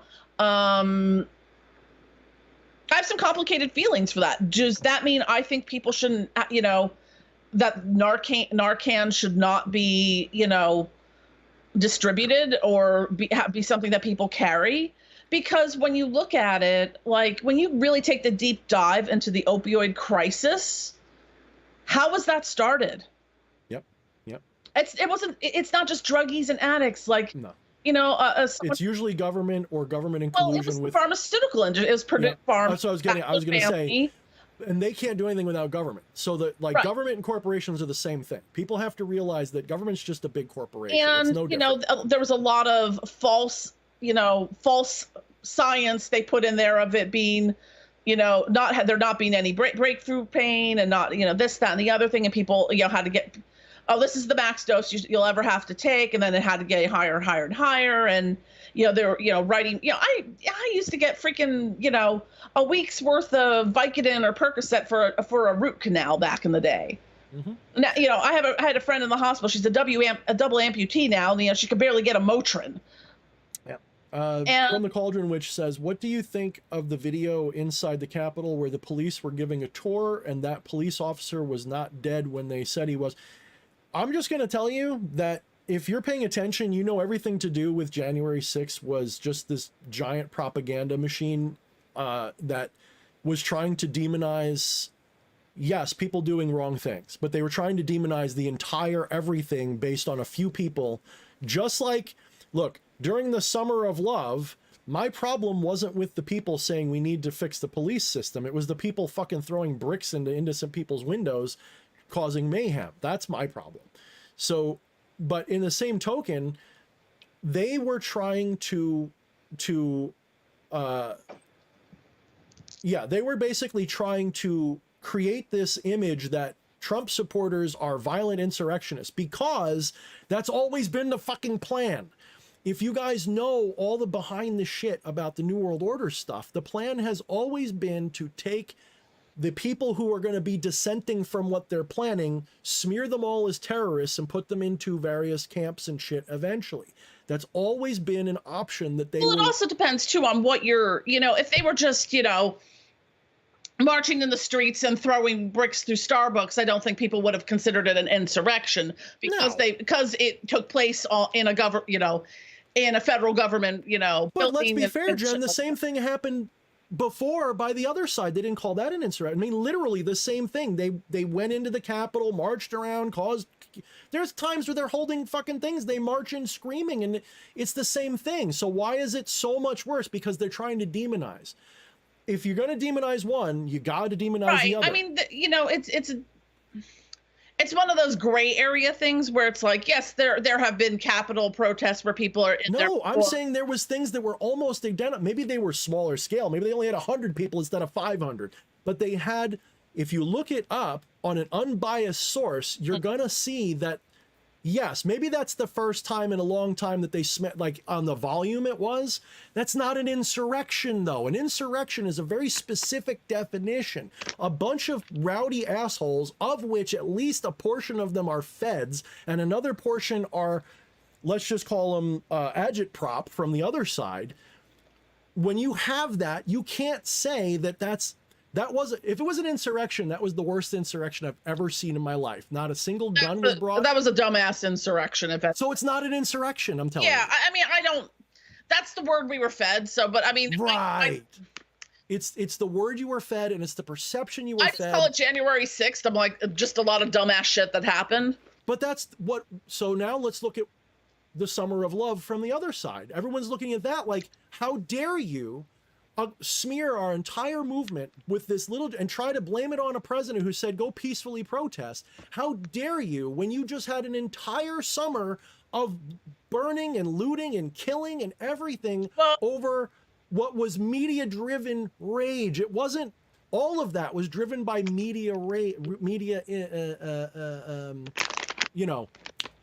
propaganda. The media didn't say go home and stop. They said you should go home because it's COVID unless you're fucking protesting.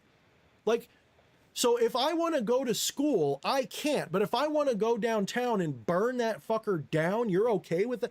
This is so blatantly obvious. People are stuck in this biased position. Yes, on both sides. I of course, we have to qualify everything these days. Yes, on both sides, people are stuck in these echo chambers. But my point is that my point is that if I'm pushing a little bit away from MAGA, it's because I'm seeing them starting to get the same level that the left already had. The left already went nuts because of propaganda. The right's starting to get just as nuts. Let me say left, we mean middle. We'll call them left. Yeah, okay. Yep. To be fair, then let's not call it the right then. Let's call it the stupid asses in the one side and the stupid asses on the other side. This doesn't work. We have to have labels somewhere. Left of center and right of center? I don't know, because that's not it. That's not it. It's never been it. We'll think of good words for it. I don't have them yet. That's the problem with tribalism, is once you start trying to get rid of the tribal mentality, you lose the ability to describe things. Because I mean, it's like at this point, might as well be like, it's the squirrels and the octopus. You might as well. Yeah, that's fair. And it's because it doesn't represent rational people, Jen. It never did. And that's where, but what I think happened was you have people that belong to certain identity groups, and you have good people who want the same things on both sides of this equation. They literally don't want anything different, but they've been taught that the people over there want them dead and that the people over there want them dead. And so they're not seeing each other as being on similar ground. They see each other as, well, he's got a MAGA hat. That means he's a racist. He's a bigot. He wants to ban abortions. Are you, sorry, are you from the Cauldron, which are you talking about the MOVE bombing in 1986? Is that what you're referring to? Because that's actually, I live like maybe like a spitting distance from where that happened. But yeah, I mean, that was a whole other ass thing of Philly, Philly-isms of, hey, we're the only city who have bombed itself in non-war times. Yeah, she said she's not sure. 2 city squares to the ground. She said from 220. I don't know if that's the same thing. I mean, I don't remember. You know, in Philly, we had a lot of. Look, it's Philly, right? I mean, there's a reason why. Philly will riot over anything. Yeah, you know, whether you put mayo on your hoagie or not is a whole divisive issue, and people will literally go to fucking war over it. I mean, why else did they have in the Fresh Prince of Bel-Air? They're getting from West Philadelphia, born and raised. I mean, that's obviously meant to be scary, right? It's not a. We're not talking about like, you know. That's like Mad Max, but with televisions. I mean, it's scary and stuff. It's like parts of, you know, New York. Oh, Philly will cut each other over mayonnaise. Yeah. Like the hatred runs deep when it comes to mayo. I mean, I like East Philly. I like the old quarter and shit. The old dish. I think that's beautiful. No one calls it East Philly. What do they call it? I don't know what they call it. East Philly is New Jersey, basically. Like Camden or whatever, right? Yeah, I don't know what you call it. All New Jersey. The one thing Philadelphians and New Yorkers have in common, we fucking hate New Jersey. I actually really enjoyed whatever you call it, the old quarter or whatever. I love that side. I think that was just. I don't know if I want to live there. Whether like in 2016, Pennsylvania was red. 2020, it went back to blue. So sometimes it flip flops.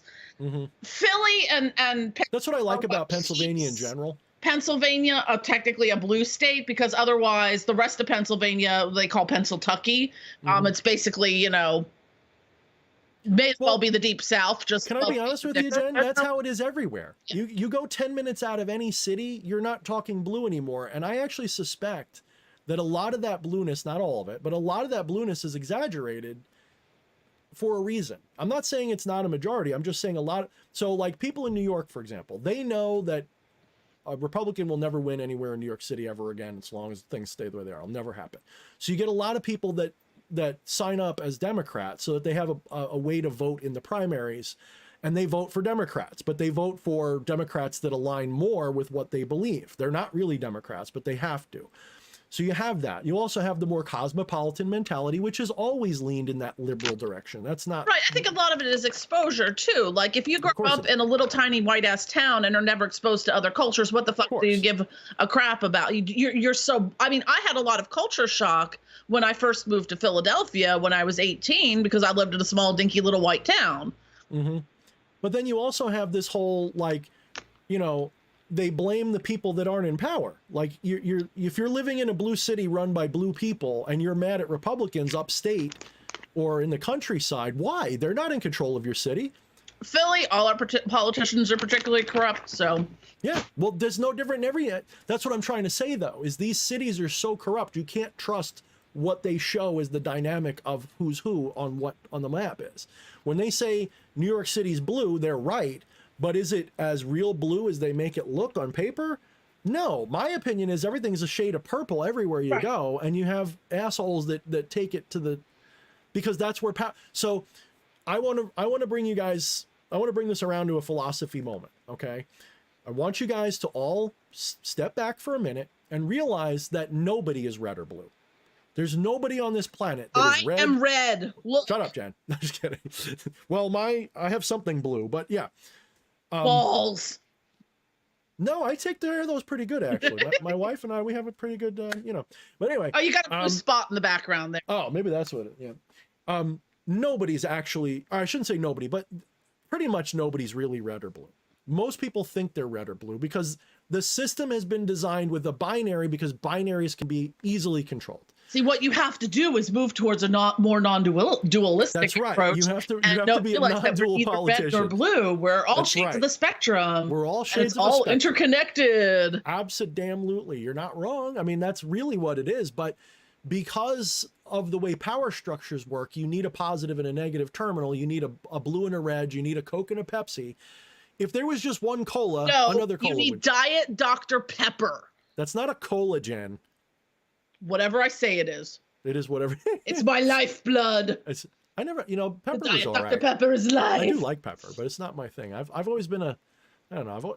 I flip flop. I'm mostly a Pepsi guy since I was a kid. Diet Dr. Pepper's my my life. I like Pepsi Zero. That's what I like.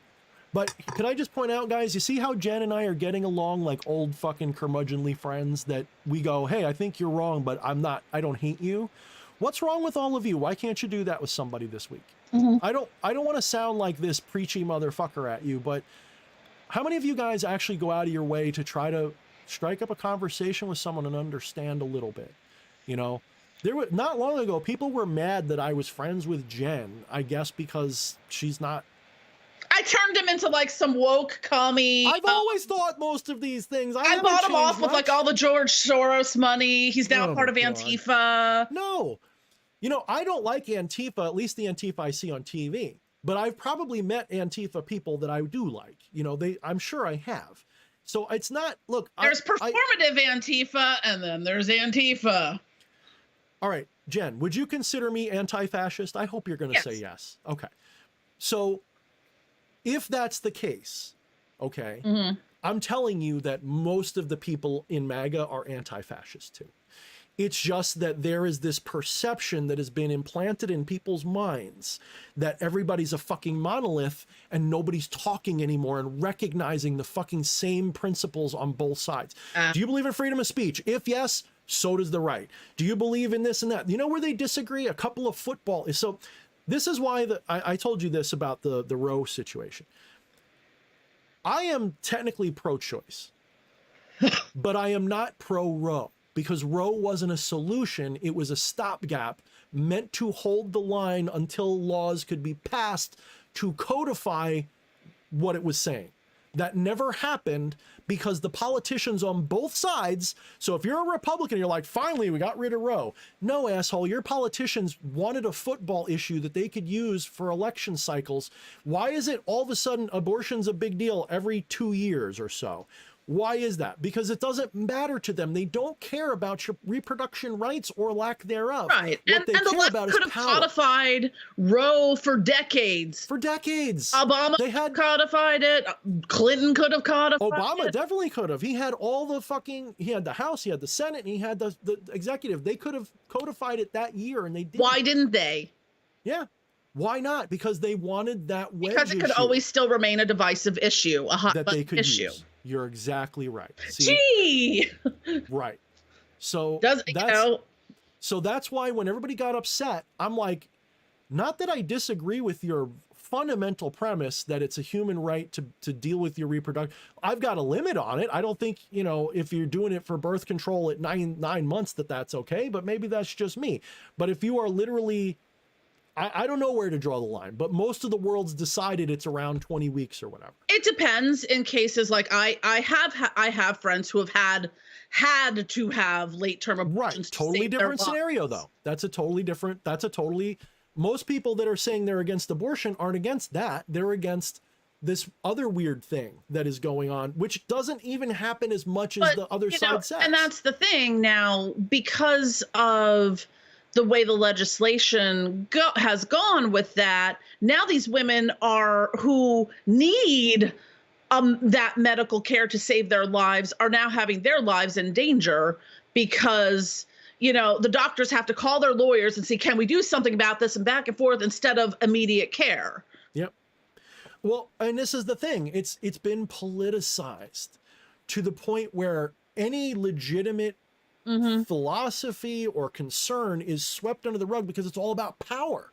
It's not about doing so this is why when people are on my side, for example, I shouldn't even say my side, I don't even consider it my side anymore. On my former side, we'll say that when people on my former side are sitting there saying they're all commies over there. And I'm like, look, I don't like communism either. It's not my cup of tea. I don't agree with it. But at the same time, I know that that's not communism because I know what communism is supposed to be. And it's not that. It's not a bunch of people applying Marxism to sociology. It's not a bunch of people. It's literally people who want to be left alone and share alike and have safety nets and have a system where it's not about getting more powerful and money. It's about everybody doing okay. Yeah, it's like going, hey, DH, I like your book. Can I trade you a candle for your book? Yeah, potentially if I need the candle, absolutely, yes. Of your book, you know? Right. I mean, I do that anyway. Like, that's why I said to you, like, when you said you're a communist type of person, I'm like, dude, we're actually not on opposite sides of the fence in that sense at all. I actually believe that you should have every right to do that. In a free society, I don't see why you shouldn't be able to do that. That's crazy. So, but anyway, so my point though is that the people on my side my former side, say that it's all commies over there. And they'll point at Soros and be like, he's a commie. Soros is not a fucking commie. He's an opportunist who uses his money to destabilize countries so that he can increase the authoritarian system that he is trying to prop up, called the New World Order, World Economic Forum, whatever the fuck you want to call it. He's not an actual communist. None of the people at the, so let me goose frog. Take a deep breath, calm and center yourself. Breathe in, breathe out. Yes. So what I'm trying to say is, if you're an average person, you have an ideology. You might ascribe to communism. You might ascribe to Republicanism. I don't like to categorize myself. No, but I'm saying you might align directions, and I'm interested in learning about different things. But well, I'm not saying it like labeling. I mean, you might prefer. In other words, your ideal that you have philosophically adopted might be one or the other. Or on like the anarcho-communist spectrum, if I had to put a definition on it. But whatever I'm saying just in general, average people, they have ideals, they have ideologies, they have philosophies that they ascribe to. People in power don't. People in power, their ideology is power.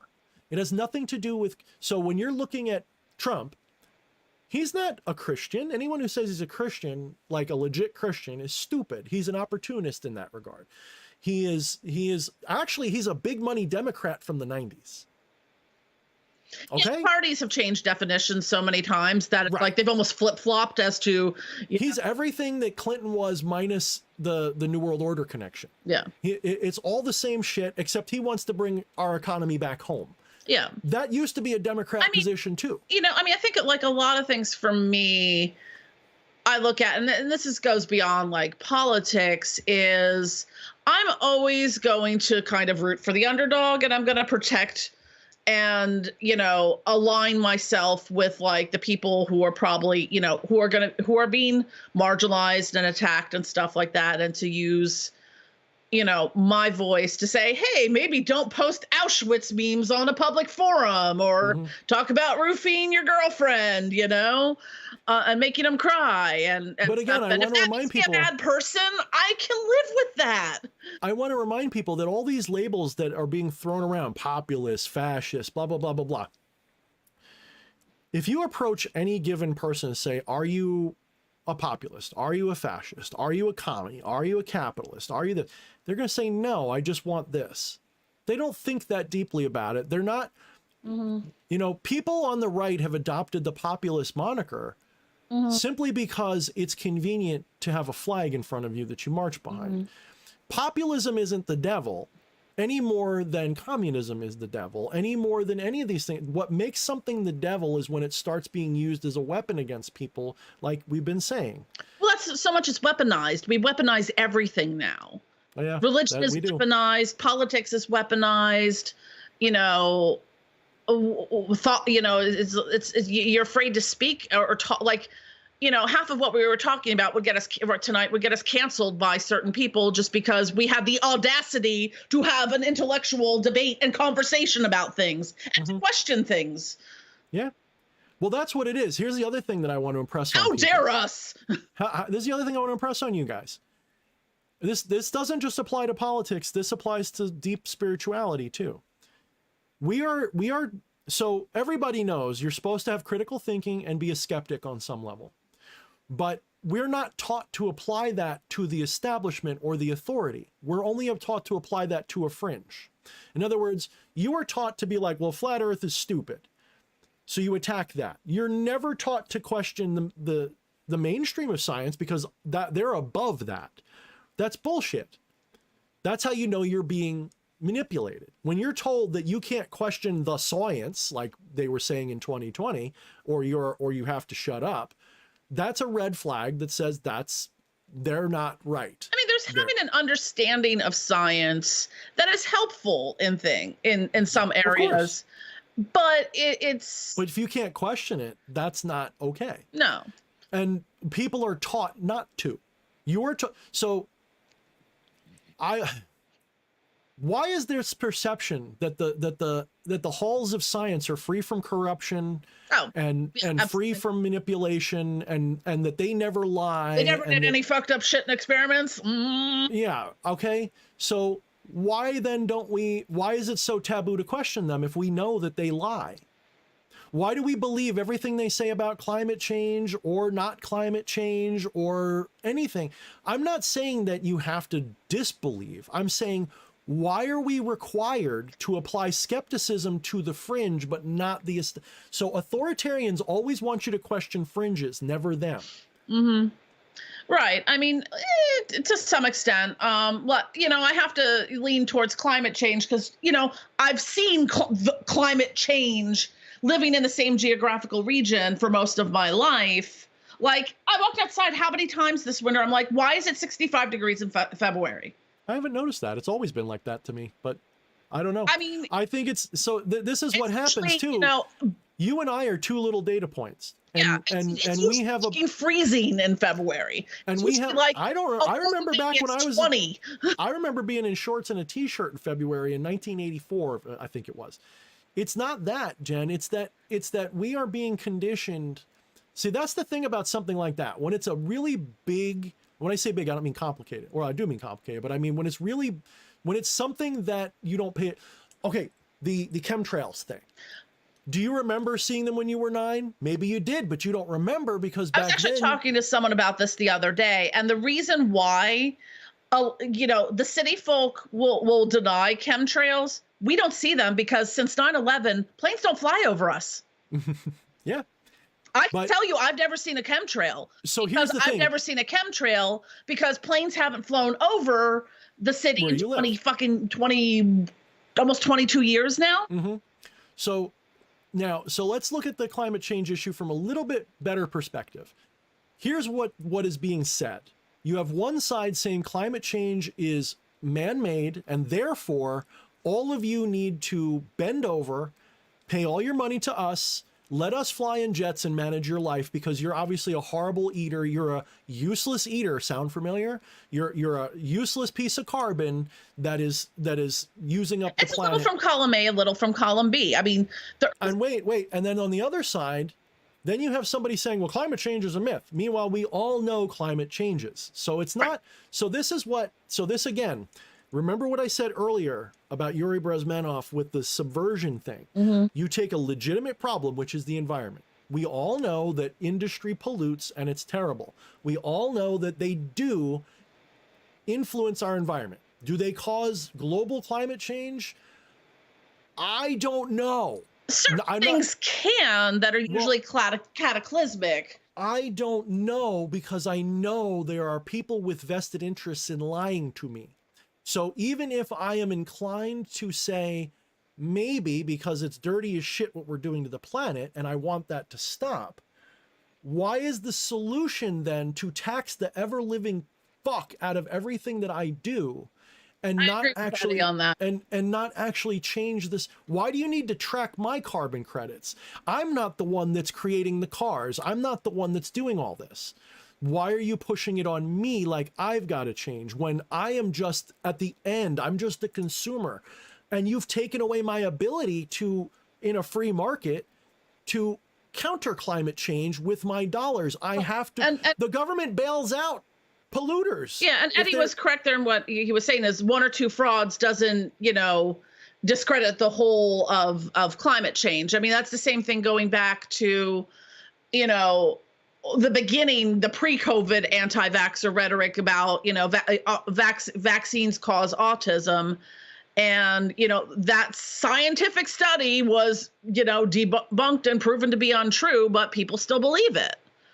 But then there's so in every, so this is where it gets really complicated because the nuance that's missing is that some of that anti-vaxxer movement, when it started originally, it was supposed to be, and originally was just, you can't mandate vaccines. Right.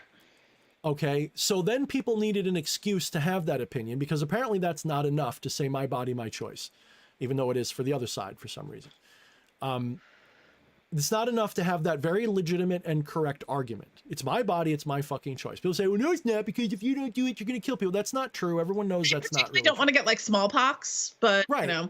Yeah, but exactly. So what happens is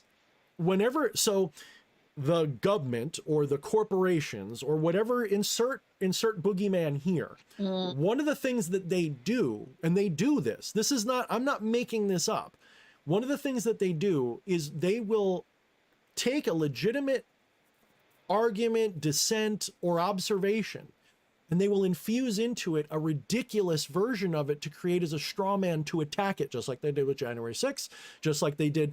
You know the term conspiracy theorist, where it comes from? Most people, I bet you do, but do you know where it comes from, the term conspiracy theorist, Jen? Not offhand.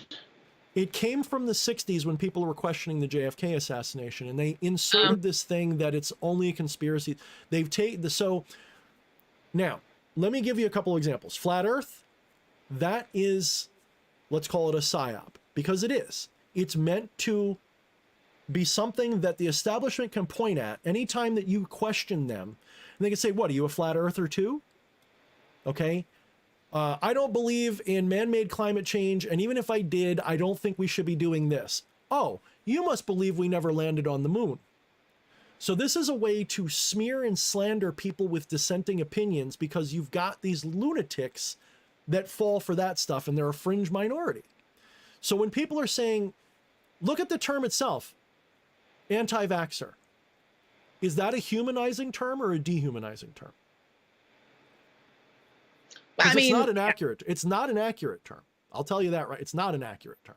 It's not a monolith. It doesn't represent anything. I mean, there are legitimate reasons people cannot get vaccines because they're allergic to various things and whatnot. Or they just don't want it. Or they just don't want it.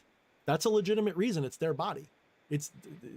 I draw a hard line there. It's not even a debate for me. Like, you say you don't want a vaccine, that's good enough for me. Do I think that vaccines have merit? About it is they used to. They used to be perfectly valid. If you want to go to college and and live in a dormitory or whatever, you have to show your vaccine records for that. Like, when I went to grad school, I wasn't even a private institution. I don't agree with it, but they have a right. I had to get vaccine titers for things, because who the fuck knows? And find my old handwritten vaccine card from the 1970s and stuff like that. But it kind of put a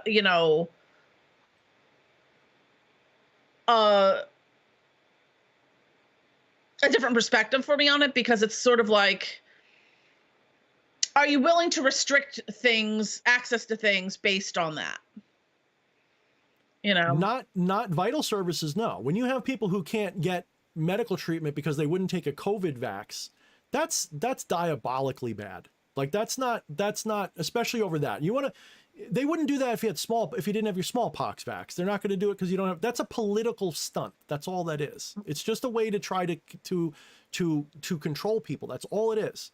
So, like I said, is anti-vaxxer a humanizing term or a dehumanizing term? It's a dehumanizing term, obviously.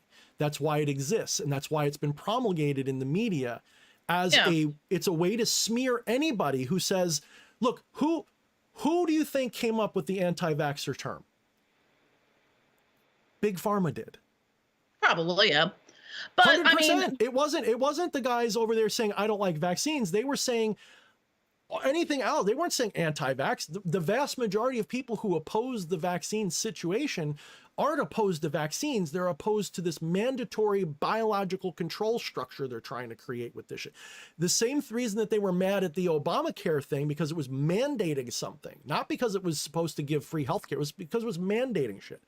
Yes, there were some people that are just curmudgeonly assholes, and they exist. How about this? Instead of looking at the extremes and thinking they represent everybody, because they don't, let's realize that people have legitimate reasons to not want something like this stuff. That doesn't necessarily mean that they agree with the extreme. So you've got a couple of wackadoodles out there that think that every vaccine is poison. It's one of those. It's a gray area nuance thing where it's kind of like, yes, on one hand, I agree that, you have, your personal autonomy to make choices on that thing. But on the other hand, if you give me fucking smallpox, I'm going to be goddamn pissed about that, and you fucking moron, But that, they're paying for it with getting smallpox, I mean, it's like, there's also, look, here's how this works in a libertarian view. And as an anarchy-minded person, you should probably I'm hoping will agree that this is a rational stance. Okay.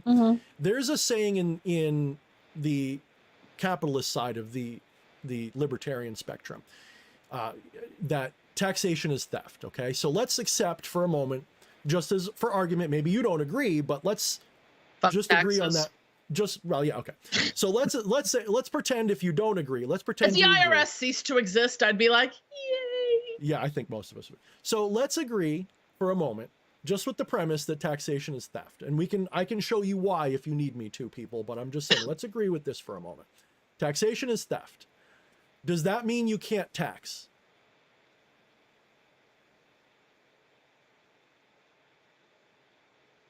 It doesn't mean that. What it means is that the threshold for a valid reason to tax has to be much higher than anything else you do. Oh, hey, Scarlett. Scarlett, what's up? We'll take that in a second. So the argument is, if it's theft, that means that if you're when is it okay to steal, Jen? You're starving to death. You're situations like that. You're in an abusive situation and you need to escape your husband and, flee with the kids into the night. Yeah, okay. So, I'm going to have no problem if you drain the bank account for that. Saying that taxation is theft doesn't mean it can't be done. It just means that the line in the sand for when it's allowable is not because Papa Biden needs a new pair of shoes or because of 95% of what the government spends money on probably shouldn't be spent. Yeah. And I will agree with you talk about the Affordable Care Act. As someone with, a lot of, ongoing health issues and being self-employed and having to use the Affordable Care Act, it's a hot shit show that's mostly made for people who just get their annual things and don't have any major issues. I'm not going to lie and say I haven't benefited from it. Like, I actually spent a good portion of my day yesterday on the phone. I had to get a special agent from the, PA Affordable Care Act to find me the correct all this crap that you got to go through because I had thought I had signed up for a higher level program with better coverage, only to realize it had a super high deductible that I was never going to be able to meet out of pocket. That whole affordable care system, everyone says, well, we need it because the system's so broken. And then it's like me exactly what I needed for almost $300 less than what I was paying for a program that had me at a $9,100 deductible out of pocket before they'd start covering anything. People will be like, and they're not wrong, the system's broken. But then I go, who broke it? You think it was organically just bad, or do you think something happened? No, something happened. Over time, the system got twisted by big pharma and the insurance companies to create a system that was a giant hydra of problems requiring government. So it's called the Hegelian dialectic. You create a problem with a solution that you already want to give people. So you break a system and you give them a solution that benefits you, not them. And you say, hey, have you noticed how bad the medical system is? We've got a solution. We're going to mandate your health care. That'll fix it. Well, who benefits from that? Who really benefits from that? Not me, not you. Big pharma does. The insurance companies do. The politicians do. The doctors don't. I've talked to many doctors. Only a couple have agreed that it was a good idea. Most of them go, oh, hell no, this is a terrible idea. It's better than nothing, but is it? Because the reason I say that isn't because we need to have a solution. It's that the reason we need it is because they broke the system on purpose so that we would take that as a solution. Yeah. And the problem is they've engineered it such that without that solution, we're just all out. They've set it up really good so that if you don't accept their solution, you're fucked. But that doesn't mean that that's the right solution. This is how they trick everybody. And I mean good people. That's why I don't sit there and say, you're horrible for liking that. I look at that and go, no, you've been lied to. You've been made to think that it's in your interest, but it's never in your interest. If the government's saying, we're going to do this for you, look, Reagan had a great saying. The most terrifying words you can ever hear are, I'm from the government and I'm here to help. Because it's never the case. It's always there to fuck you over, always. It's just like when you go to any big corporation, you go, hey, my phone doesn't work. Oh, too bad, buy another one. It's the same shit, different underwear. It's the same fucking thing. I'm just saying that most people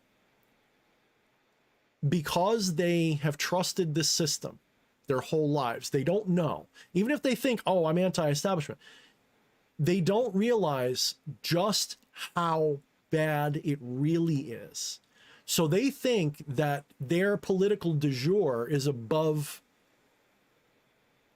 questioning, you know, and you could say that about me and Trump. I admit it. It's probably true on some level. We're all doing it. The problem is, are you aware that you're doing it?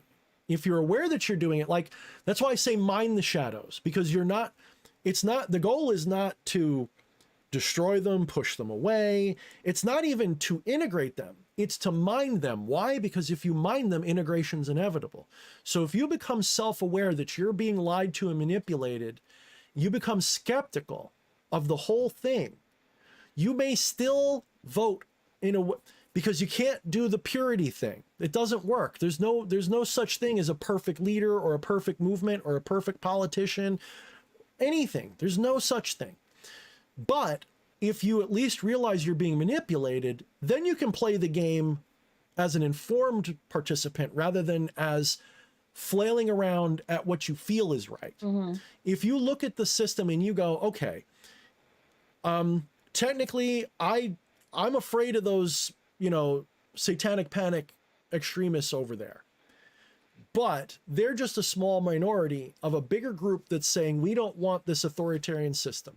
And then I've got people on the other side saying we don't want the authoritarianism either. So that tells me that everybody's being fucked. Yeah. Because they're being lied to. Your ankles and ass in the air. No. Right. Just get, so, but at the same time, do I want to be fucked by the 18-inch, you know, cheese grater, or the 3-inch, the Love and Caress Me jelly fist, which is a thing apparently, or the 3-inch, you know, bumpily numpily. Well, or for the jackhammer Jesus. Right. I'm going to take the littler of the, I'm going to take the lesser of two. It sucks because people say, you know, we keep voting for lesser of two evil. That's why we're in this position. No, that's not why. The reason that we're in this position is that people have allowed other people to do their thinking for them. That's the problem. People have allowed. Your options are so limited. Like I said to you, but yeah, before the election in 2020, I'm like, our options are shit taco or shit soup. You know, no matter who you vote for, at the end of the day, you're still eating shit. Yeah.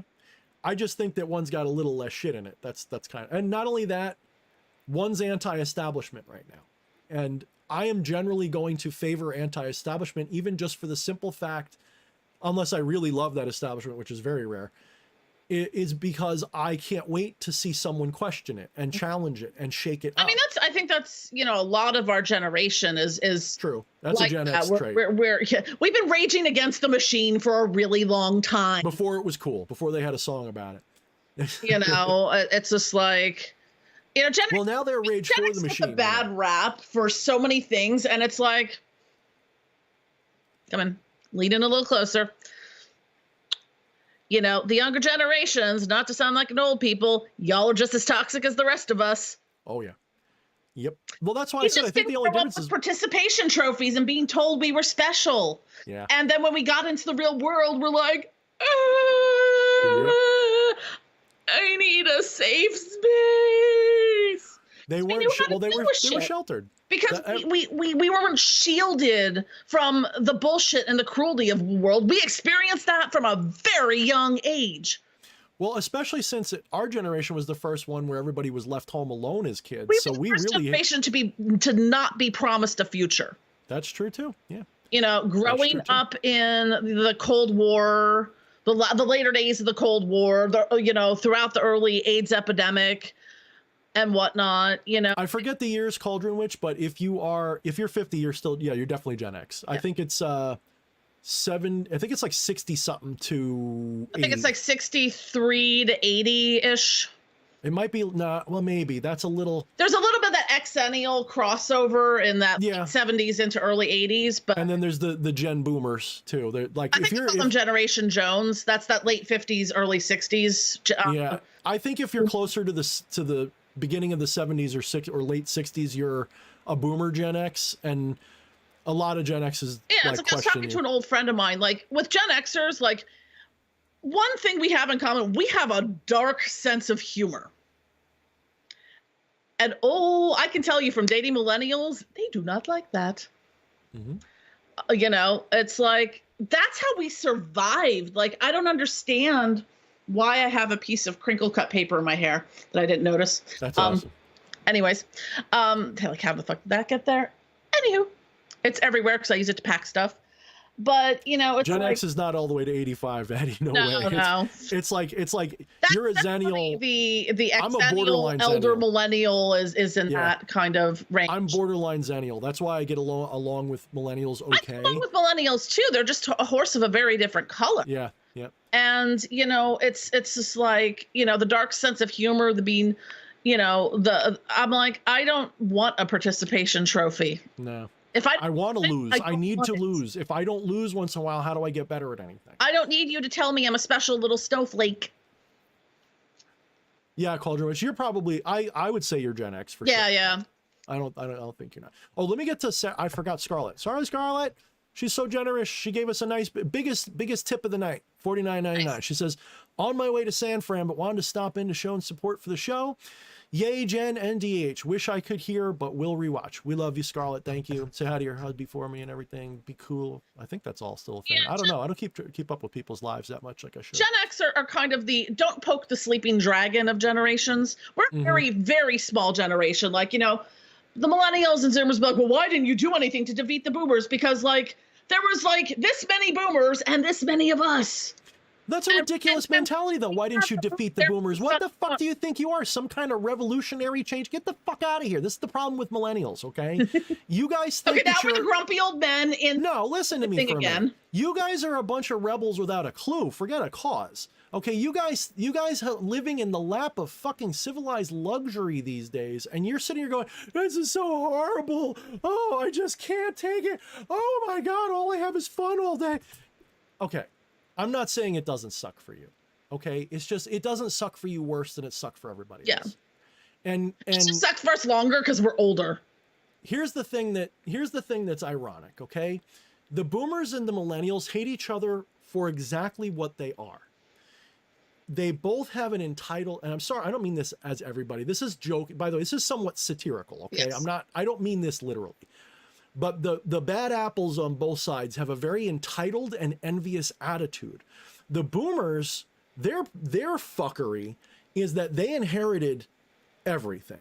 They got houses, they got jobs, and they expect us to work for it. But the system that they ended up creating ensured we could never get a piece of that pie. So millennials, you've got a bone to pick that's justified right there. That's there's no question. You're right about that. Okay. But you're also not owed anything. You hear me? You're not owed anything. Nobody owes you shit at all. You don't get to say that, you know, I can't afford this. Tough. I don't mean that like that's good. Okay. When I say tough, that doesn't mean good. I'm saying I've been poor longer than you've been alive, probably some of you. And you don't see me sitting here going, give me your house, oh boomer. No. Okay. What I will say, though, is that the problem with the boom side, on average, is that they don't realize or they don't care that they literally inherited everything, have no intention of giving it to us ever. They're going to die with it and give it to the state in half the fucking cases that I've heard. It's terrible. They've inherited all this shit. And they're so self-absorbed, they don't realize that the system has made it so you can't catch up. I remember growing up, and I was talking to my grandfather got it. He was a World War II vet. My grandfather got it because I said to him, Grandpa, when you were a kid, if you worked as a burger flipper, could you afford to feed your family? He said, usually, yes. You could, as a dude, sweating your balls off, flipping burgers in a cheap restaurant, you could earn enough. It would be a meager living, but you could support yourself, a wife, and probably 1 or 2 kids. It would be tough, but it could be done. You'd have to, yes, your kids might be wearing rags, but you could do it. And I said, and if you kept doing that job, what would happen? Chances are you would rise up and you would have a life. You could buy your own. I said, well, what would happen? You could start, most people did. They had their own business or they worked for a family, mom and pop. They had the ability, they were upwardly mobile, I guess is what I'm getting at. And I said, well, what do you think about my generation? She says, you guys don't have any upward mobility. This is Gen X. We're not even talking about millennials yet. I said, what's my hope? He says, you have to go to college. I didn't even have to finish high school. You have to go to college. You have to become a doctor just to make ends meet. And he knew that that was wrong. And I said, well, what happened? He says, frankly, our kids and our grandkids, our kids did it. They got everything, and they set up a system where you couldn't get it anymore. They set up a system where you could not just work and prosper. It wasn't enough anymore. You now have to do more than the expected to prosper. Look, I don't think that people who work 40 hours a week should have to work 80 hours a week. Does that make sense? If you're working your ass off at 40 hours a week, you should be able to live a reasonable life. I'm not saying minimum wage. I don't even, being, that I'm a small business owner, I don't even count the hours of work I week, because I would be horrified, probably. It'd be horrified. Me too, especially when I was really active. Because I mean, it's like, yeah, sure, I could go lay down and take a 2-hour nap in the middle of the day, but I'm still working after that, and working more, and maybe I'll go take a bath and then come back and work some more. And do I ever take a day off? Sometimes I'll force myself to take a whole day off where I don't do any work, on a very rare occasion. So, you have this thing where people, I guess they lack a combination of self-awareness, and they don't observe the other groups, because I actually get why millennials are mad, because it's actually the same reasons we're mad. It's just that I think that the mentality is different, in that there's a way to fix this, but nobody's going to like it. I mean, there really is a way to fix it, but you're not going to like it, because it's going to mean you got to suffer. You're going to have to give up some things. You're going to literally have to be okay with less, and sock it away, and try to do something. Gonna have to drink from the garden hose, kids. You're gonna have to drink the fucking garden. Yes, do you need this, or can you get by with a flip phone? I'm just saying. Why is this mentality like, I don't know. I don't want to. I'm splitting the hairs too fine, because it's too general. I don't mean it quite like that. It's one of those things where it's kind of like, we've always had the generational angst against the boomers too. Yeah. It's nothing new. We just called it die uppy scum in the 80s. Yep. I made a lot of punk music about it. But it's Gen X was such a small micro generation. Which is weird. We had the boots of the boomers on our throats for the entirety of it, living through a nuclear bomb could hit you at any time. And that's why now, I'm like, sure, go ahead. I've already lived. I know, everyone's like panicking. I'm like, just get it over with, Russia. Are we going to get cool music out of this at least? Because that's what happened last time. I want some good movies. I want some The Comet. I want some Return of the Living Dead. But you can't have that, because it's all been China-fied with the everything that they've done with movies now. Yeah. I see people complaining about music. Somebody says 90s were this good and this good. And somebody said music started to suck because of computers. Actually, that's not what did it. You want to know why your culture sucks now? The main reason, in my opinion, is because it's been commercialized to the point where they can't take risks anymore.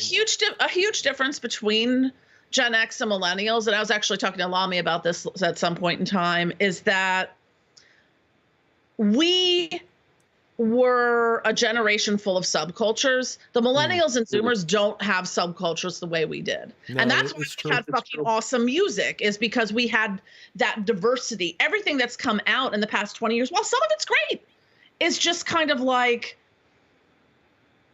a generic melange of sounds that are. Whose interest is that in, though? Is it really is it the people that want it that way? No, it's the corporations that want to make it easy to churn out bullshit that they can make money. And we knew who our people were by the way we dressed. Like, if I walked into a place and saw a DH, I'd be like, that's one of my people. And it wasn't that you hated everybody else. It was just, you knew that if you walked over to me, chances are we'd agree on what we like. It wasn't like, oh, I can't. Well, maybe it was at some point. There was definitely division stuff. I shouldn't say that. But, I'm going to tell you guys this. One of the reasons that they're trying to insert all of this milquetoast, wokey look, I don't have a problem with half the liberal reasons for it. And It's there the are some woke shit. subcultures that millennials are in, but it's not as It's nowhere near as prominent. pervasive No. as the way that. You know how I know that? Because when you get one or two that do show up at like the goth clubs, they're really excited. Like, it's like, okay, you're wearing black, you're cool, yeah, okay. And they're like, oh, this is so different. But yet, they take their outfit off and they have the same haircut everybody else their age has. Their same everything. So it's like a costume. It's not really our subculture became our identities. There's a reason I still look like this at 47. It's not a phase, motherfuckers. You know, I tried to be normal. It just didn't take. Yeah. I tried to be normal, man. I tried to fit in. I tried to be normal a couple times. It was me faking it. It was me putting on a costume. I didn't like it. No, and I agree with you. I mean, I totally agree. There was this sense, and it wasn't like they were minority groups. It was like just a spectrum of cool flavors you could choose from. You know, I mean, there was a couple that sucked that nobody liked, but it was, for the most part, you know, I don't know, dude. And then it was like the 90s got all grungy, which I liked grunge, but it was good and bad in a way because it normalized being weird. Yeah, but then it became everything was grunge, and then I was like, and then everything just kind of became normal after that. Yeah, and then we get into the millennials are interesting because they're a lot like people from they're a lot like boomers. They're a lot like people from the 50s because there's a lot of conformity going on with millennials. Now Gen Z, a lot of them are raised by Gen Xers. So. Right, so they're a little quirkier, and they're like almost the sweet spot between the millennial and the X in a way, because I usually find Gen Z kids interesting and funny because it's like they've got the same chip on their shoulder and the same quirky, you know, punky mentality, and they love Gen X stuff, but I don't know. But they're also not like bigoted, closeted, closed-minded, you know, people from our era. So it's like they kind of get like, I like Gen Z. I don't know. Maybe I'm wrong. There's people in Gen Z that say I'm stupid for saying that, but I don't know. Maybe it's just because my kid's Gen Z. Maybe that's what it is. Maybe I just like my kid and his friends. I don't know. Yeah. All right. So we're running out of time. I should say we have definitely gone the duration. So, this was, it's the longest I've gone without peeing or coughing compulsively. Are you lying? Did you pee? You peed, didn't you? You just muted the mic. I'm kidding. I didn't pee. Abracadabra. I have a double. It's like, is it a bottle, a bucket? Like, what the hell? But yeah, so, I mean, we definitely, listen, guys, if you're still here, that warms my heart because we were very political and very social, and it had almost nothing to do. It definitely had stuff to do with spirituality, but it was definitely. Well, I think a lot of what we were talking about was applicable if you take it like on its core philosophical or, you know, whatever word that's late. But that's fair. Yeah, I think you're right. But, you know, a lot of these things are transferable. Mm-hmm. So it's like if you know how to do something one way, and it's a transferable skill that you can apply into other areas of your life. Mm-hmm. Jen's sitting on the toilet now. Fucking Eddie. Are you sitting on it is this like what was it? The Simpsons when Homer did that? No, I am sitting on my full length memory foam heating pad with massage. I don't have the massager on, but the full length heating. I don't like sitting on heating pads. I feel like it's going to smell like a turtle tank when I stand up. I just don't like it. But I normally lay on it, but I don't think I have. Yeah, the heat's not on right now. But okay, when I go to the movies, I always crank the heat up, especially when it's winter time. Patrick says, I'm not normal either. Ha ha, don't fill in with my generation. I get it, man. Nobody does.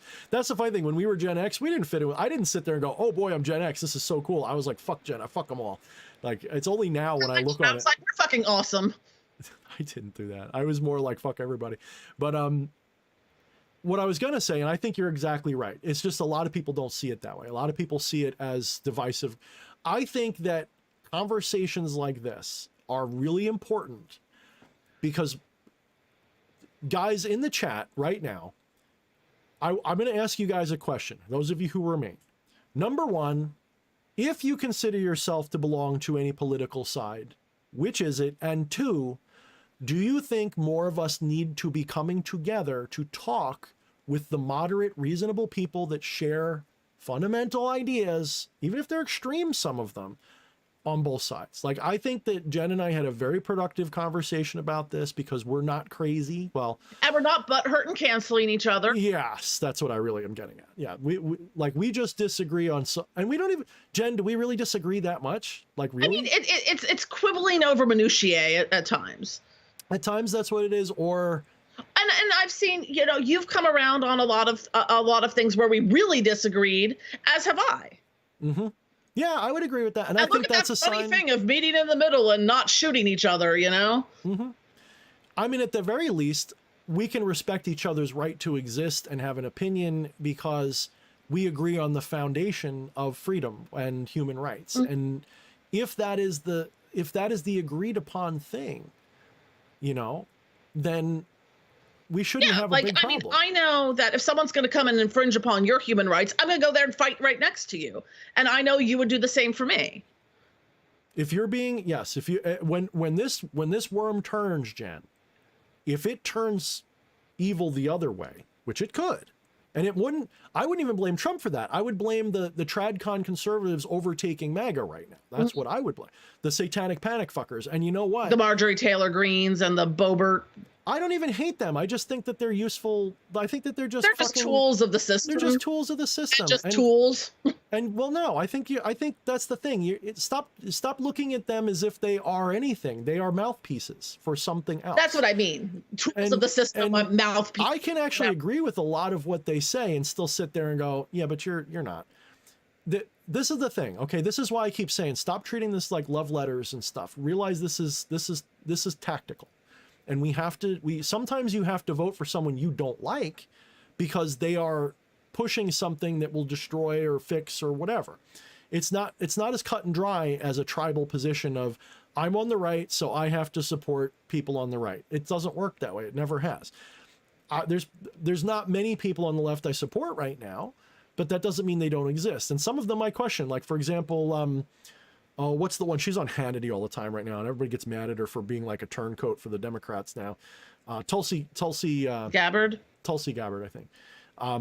You know, if she wasn't so anti-gun, she would be pretty close to where I would be sitting in a lot of cases because, you know, it's like, get the anti-gun part out of your ass. And I don't trust you because I think you're co-opted. But if I took you at your face value, you know, yes, Eddie, I love Rand Paul, you know,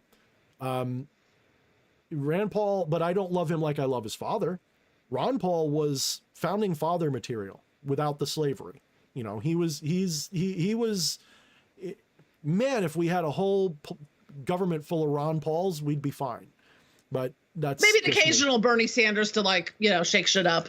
They got along until Bernie stabbed him in the back with the audit the Fed thing. He basically took the Fed to the 11th hour, went in the back room, made a deal, and backed down. That's basically what he did. I don't follow politics deeply enough to know a lot of that. Like, I mean, he does that stuff all the time. He creates these situations where he's on the right side. The Bernie bros are insufferable. Okay, so, and that's the left that most people are talking about when they say that they think the Bernie bros. The Bernie bros, yeah, they were insufferable. Yeah, and I mean, you know, but I mean, what am I going to say? I mean, does it mean that I don't see? The thing is, people get so tribal. Like I said, if I say I don't agree with communism, people go, "You're attacking me." No, I'm not. I just don't think that that's the way we should go. Not as a centralized communism. I agree with your version of communism as an option. It should be there. So I don't consider you a communist that way, Jen, because when I'm aiming at communism, I'm aiming at the centralized authoritarian people. Mm-hmm. I'm not aiming at you. Right. You're not a threat to me. You know, from, you know, I think it's an anarchist philosopher. I think it was Emma Goldman. Like, you know, the one famous quote from it, and it resonates me. It's like, if voting actually caused change and made a difference, it would be illegal. Yeah, I think that was attributed to Mark Twain. I don't know if it actually was Mark Twain. Probably something multiple people have said over the years, but I think that might be where it originated from. But think about it. If the people really had the power, it would be illegal. Yep. This shit's preordained and whatnot. You know, the Civil War took care of that. It's the illusion of control in an authoritarian system. The system was never perfect, okay? I have coined a new phrase that I like to use. XYZ is an imperfect solution to a perfect problem.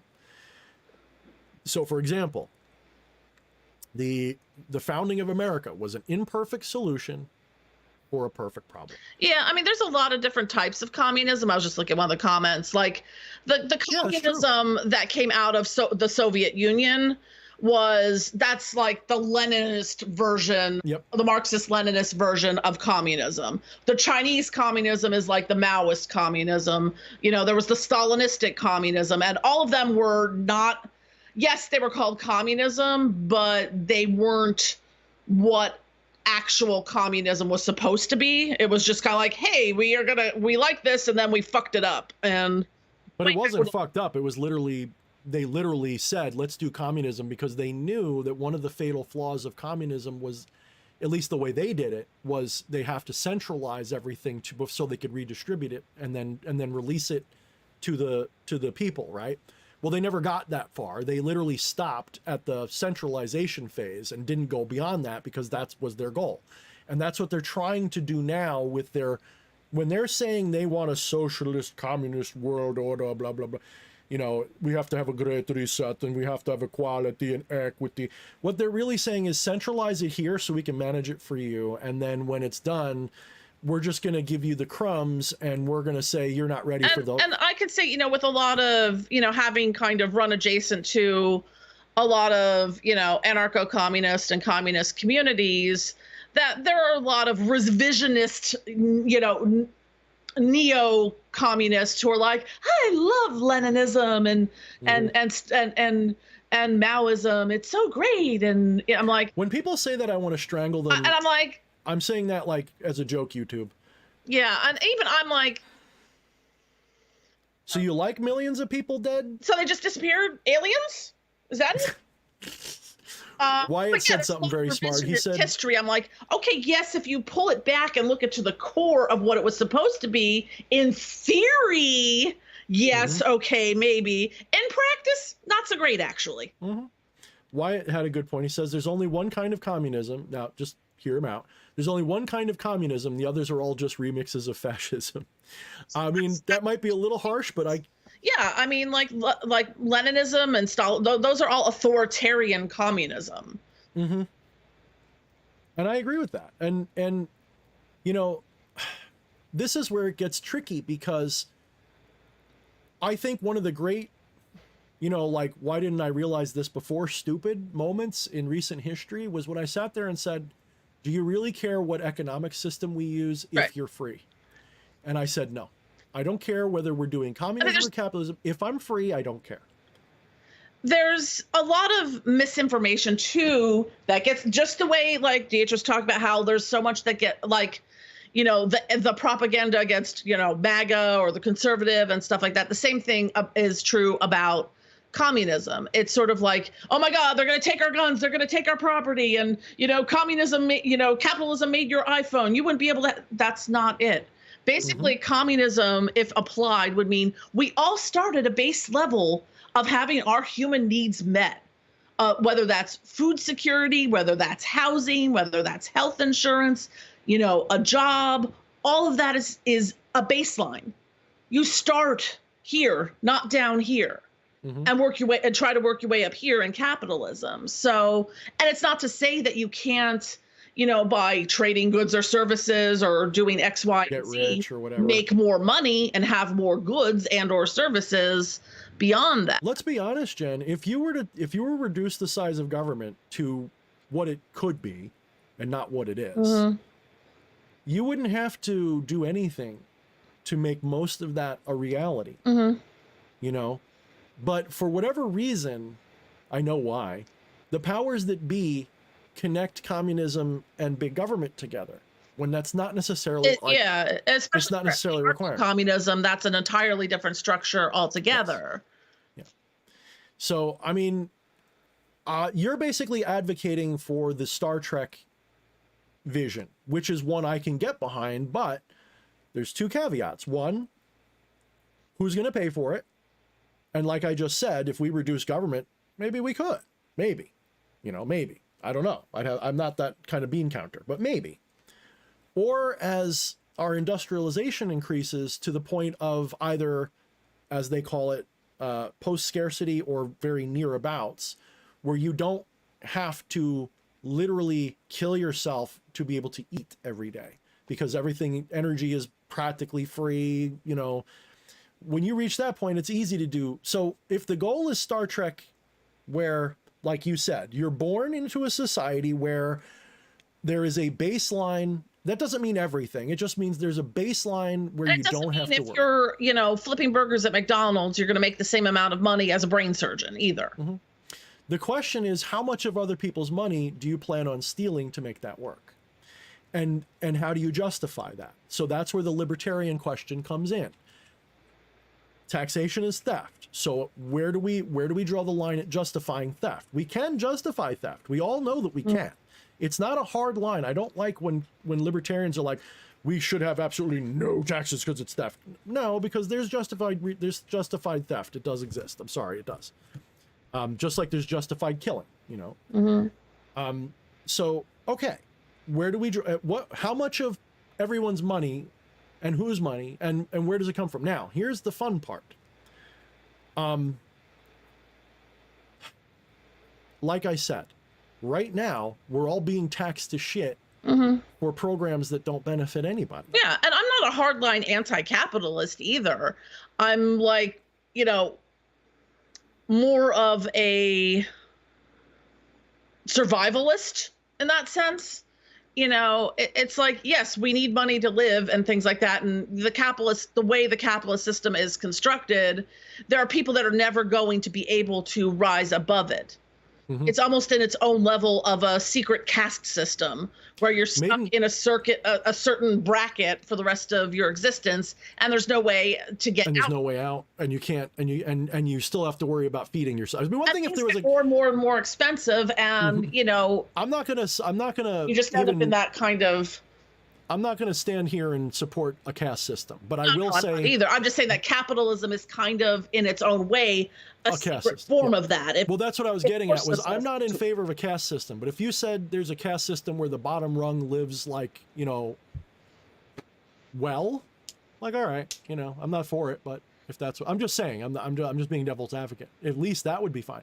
We don't even have that. We have a system where you're fucked unless you succeed. And that's not what it was supposed to be either. It was never meant to be. Capitalism's not supposed to be you starve if you don't have a job. That was never how it was envisioned. Or you get sick and you have to make the choice of, you know, feeding your family or dying.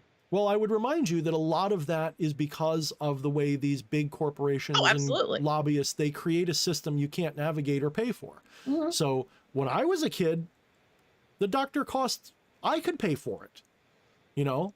Especially because they had cheap clinics around where you had retired doctors just trying to, you know, whatever, like pay off the rest of their mortgage or whatever. So they do $10 visits in the 90s. That was like free to us, you know. I was like, I could pay for that myself. I didn't need somebody to pay. If you had like expensive prescriptions, that's different, but that's not the doctors, that's pharma. That's a different thing. And there's a reason why it all costs us so much, because we're literally paying for the development of drugs that nobody else pays for. So they charge us an arm and a leg, and then they'll give it to another country for a fraction of that. Mm-hmm. You figure that one out. So again, guys, just trust me when I tell you 90% of the problems, more than that, 99% of the problems are by design. They're not by accident. They're not because people are it's not because of you and me or Jen. It's because the system wants you stuck so that you have to vote for somebody to protect you. And you can say that, like, I'm in favor of Trump, but even I see that about him, is that they're not going to decouple our you know, system so that we're really free. What they all want, so for example, the Trump side, they want free range tax farms like they used to have. And the other side wants factory farming. Now, both suck, but if I have to choose, I want free range. I don't want factory farm. I don't want to be, I think you said it, Jen, I don't want to be in a little tiny cage just dropping eggs all day. I at least want to have the illusion of freedom with a big yard with a fence around it, at the very fucking least. Yeah. Because I can potentially escape from that fence, by the way. That's the point. So if I'm going to choose, I'm going to choose the free range tax slave. But that's a choice that's an interim choice. That's because I know it's unrealistic to expect to be free tomorrow. So I got to work my way there. You got to work your way to your goal. You can't just make it happen tomorrow. So, but I think we're running dry. I'm getting tired. But yeah, I mean, I agree with the principle of it, because what was the study that any of these, like, you know, I'm like, I can look at something like, you know, the various forms of communism or anarcho-communism. I'm like, in a perfect world, this would work, but it probably won't. So a lot of these things are very theoretical. It's not something that, you know, we're gonna, you know, any of us want to enforce on anyone. It's kind of like I always say, live and let live, and don't be a dick. You know, don't force me to believe what you believe or do what you do, and don't try to kill me for doing what I want to do. You know, here's a thing that maybe hasn't occurred to you, or maybe it has, but realize that, so you're in favor of that small commune, you know, decentralized communism that's not mandatory, but it's a viable option. And okay, so that's great. One thing that I think is missing here is the realization that once upon a time, that's kind of just like you're saying that the current form of capitalism is an illusion that is really a caste system. We're living in a society today where once upon a time, exactly what you were saying should be it just wasn't institutionalized. It was family did it. You know, once upon a time when you were born, there was this understanding that your parents would take care of you, or someone family would probably take, not everybody, but there was enough prosperity that said the mother could stay home and raise the kids. There's an expression, it takes a village. Takes a village, right? And we've lost that, is what I'm getting at. We've lost that completely. I'm lucky enough, like my mother kept a very detailed diary of the first year of my life. I know from day to day, every single person who came in and out of my life to take care of me as an infant. And she lost, and her brother died in a car accident when I was 2 months old. So not only was she a first-time new mother, she was also dealing with the loss of her brother. My father was in grad school or something, or working evenings, so he was not around that much. But both sets of my grandparents were there. Her 2 other brothers were there. Her friends were there. And it took a village. She had a village of support behind her. And the problem is that, so the system right now, not the system, but the powers that be in the 50s started undermining that village. So and they didn't have a lot of money. They lived in a 1-bedroom apartment, you know. So they undermined that village, and it started, and this is where it gets sticky, because as someone who is I wouldn't call myself like a third wave feminist or anything like that, but as a egalitarian, you know, you should be able to have your job and your life and I don't even know why we have to be saying you should have. It should be just by default. You have it. Like, it's not even should have. You have it. It's ridiculous when I think about it, is women weren't allowed to have their own checking accounts until the year 1975, which is the year I was born. That is ridiculous. Yep. But the other side of that, though, was that this is where it gets tricky, because the nuance here is so difficult to touch without also addressing the actual misogyny that was involved. But we went from a system where, let's say instead of women, let's say one person didn't have to work. Okay? The system was set up so that you could have a 1-income family and you could have a beautiful life. Yeah, my brother's a stay-at-home dad because, I mean, my nephew is autistic. He's had multiple, you know, health issues since he was 5 weeks old. He's been a stay-at-home dad for the past, how old's my niece? I think 7? that's great. I think that's great. There should more power to both of them, or all of them, or whoever. So it's not about that. But so at some point, the bigwigs said, you know what? We can make a lot more money and a lot more power, and we can actually disrupt the family unit and the village, so to speak, if we make it so that, not that women can work, let's make it so that they get it into their heads that they should try to occupy the same role as men currently do.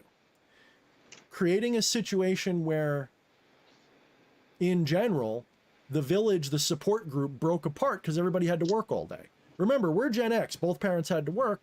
We didn't have much of somebody was home for us. Most of the time. My mom was around She stayed home until, I was about 9, I think. But the point is that it wasn't like it was guaranteed you'd have your immediate family home.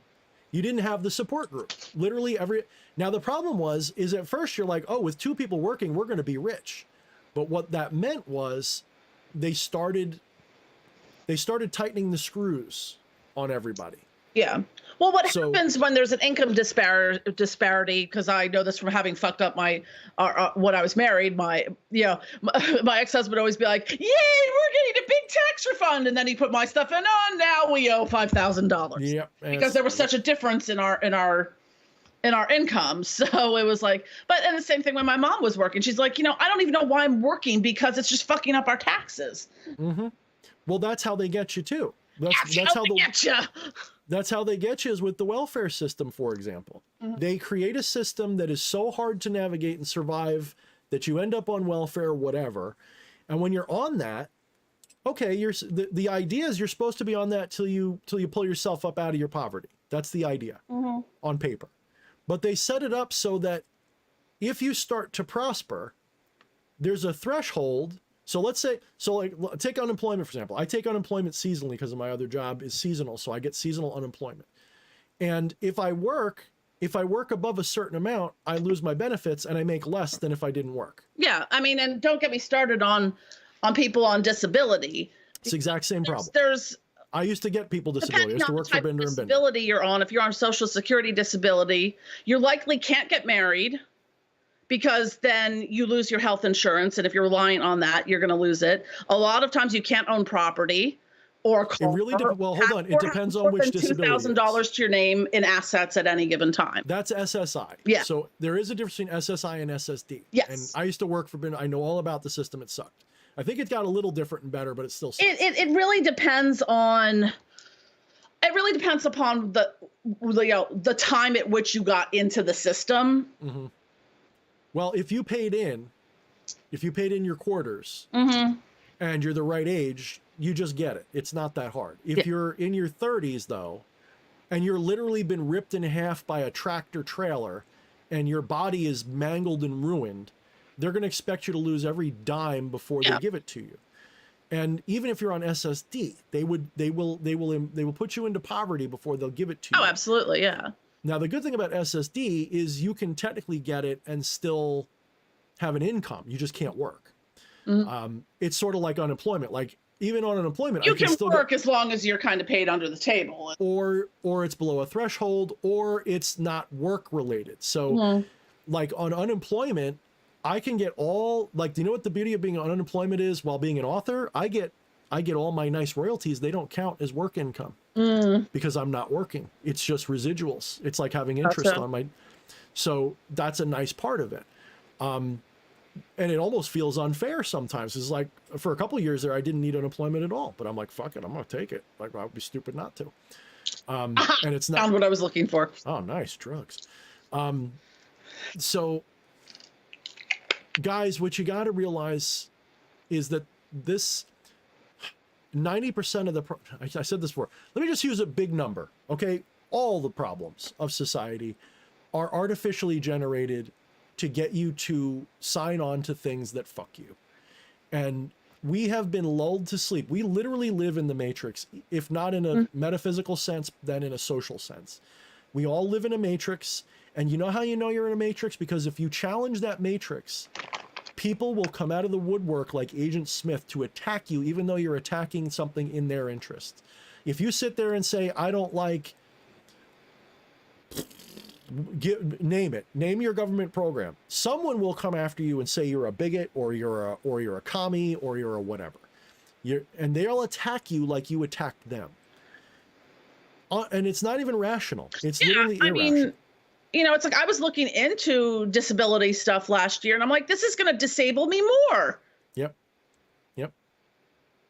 disable you more or impoverish you more. Exactly. It's not gonna and I'm like, it becomes tricky when okay, I could probably have an easier time getting on disability if I just had a day job that I was leaving, but because I have a business, and yes, I can still technically work, but they don't want you self-employed, Jen. That's the point. Yeah. They don't want self-employed. The thing there is like, if suddenly I couldn't work, like if I needed surgery or something, I'm fucked. Right. They don't want any of us self-employed, self-sufficient. They want everybody. They have like a pyramid, a spectrum. And you either have to be, they don't want self-employed. What they want is you should be working for someone, even if it's a mom and pop. They don't like them either, but at least you're in the system that way. Then they only have to deal with the mom and pop. Okay. But their preference is for everybody to work for a LLC, a corporation on some level. I mean, my business is an LLC. Of course it is. But I'm saying they don't want you to work for yourself. They want you employed so that they can just deal with think of it like they're returning to feudalism. Okay. They don't want you to own your own farm. They want you to work for somebody who owns the farm. They don't want you to own your own business. They want you to work for someone else who owns a business, because then the less people own things, the less people they have to crush underfoot to keep in line. So long as you're dependent on those call them the bougie people, whatever, Yeah. So long as you're dependent on the bougie people and they can control the bougie people, they control everybody. So the fewer people that actually own businesses and can control their lives is better for them. Because then they can control you by control.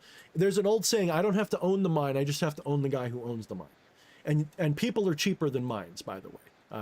That's the point. It's to buy a farm costs millions of dollars, but to buy the farmer or get him in your back pocket somehow probably just costs you a hooker and a camera. You know what I mean? And you can own that farmer. And now that farm is yours because that farmer is going to do whatever you tell him so you don't release those photos.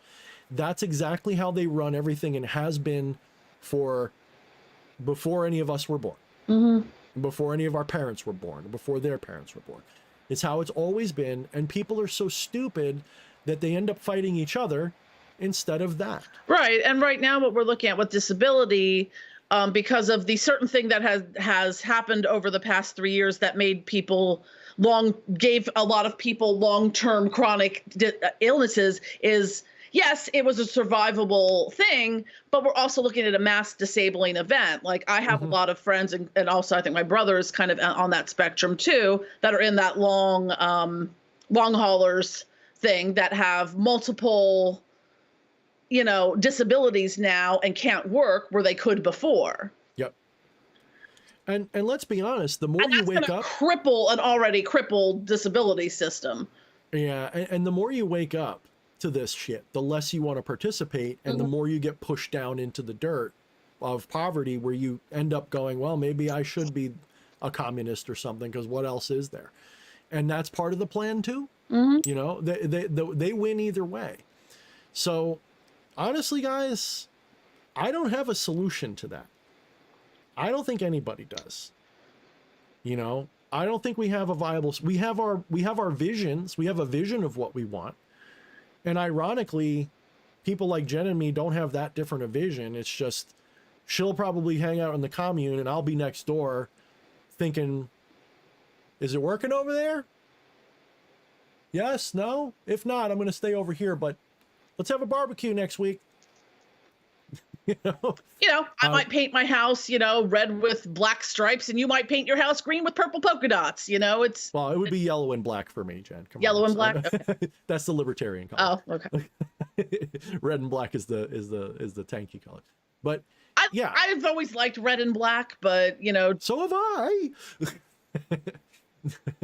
But in all honesty, so we don't know how to fix it.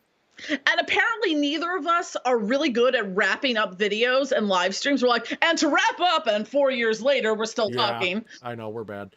Thank you for, I'm so bad. I think that's it's become a running joke on my videos. And to wrap up, and now I'm going to talk for another 10 minutes.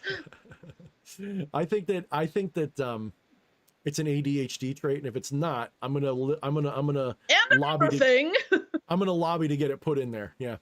So I think it is though. Like I had a joke that I want to make a meme out of, and it's like, give yourself a little pie wheel, a little pie chart, and say, all the hours of a day that I can do something in, and have a little tiny wedge that says, have to make a phone call at 3 o'clock. And then have the rest of that wedge said the whole day's ruined because I have to do that one thing, and now I can't focus because I have that one time slot that I got to focus. Yesterday was my phone call day. Mm-hmm. I have to I'm like, all right, I'm gonna do it. Today's the phone call day, and I had to make 4 different phone calls, and a lot of them was to medical billing and my insurance company, and back and forth with the PA Affordable Care Act and stuff like that. I'm like, oh my God. I made 4 phone calls and didn't have a complete meltdown and end up screaming at anyone. And from the Cauldron, which says DH Thorne solution, DH for president, Jen vice president. Why is Jen got to be the vice president? I don't care. Well, look, you got to make us co-presidents or just emperors of the universe. And you guys get to choose which emperor or empress you want to rule you for 4 years. And we're going to flip flop every 4 years. And you can't complain, because if you do, we're going to say off with your hat. I'm kidding. But no, I wouldn't want to be no fucking way, because I would end up no.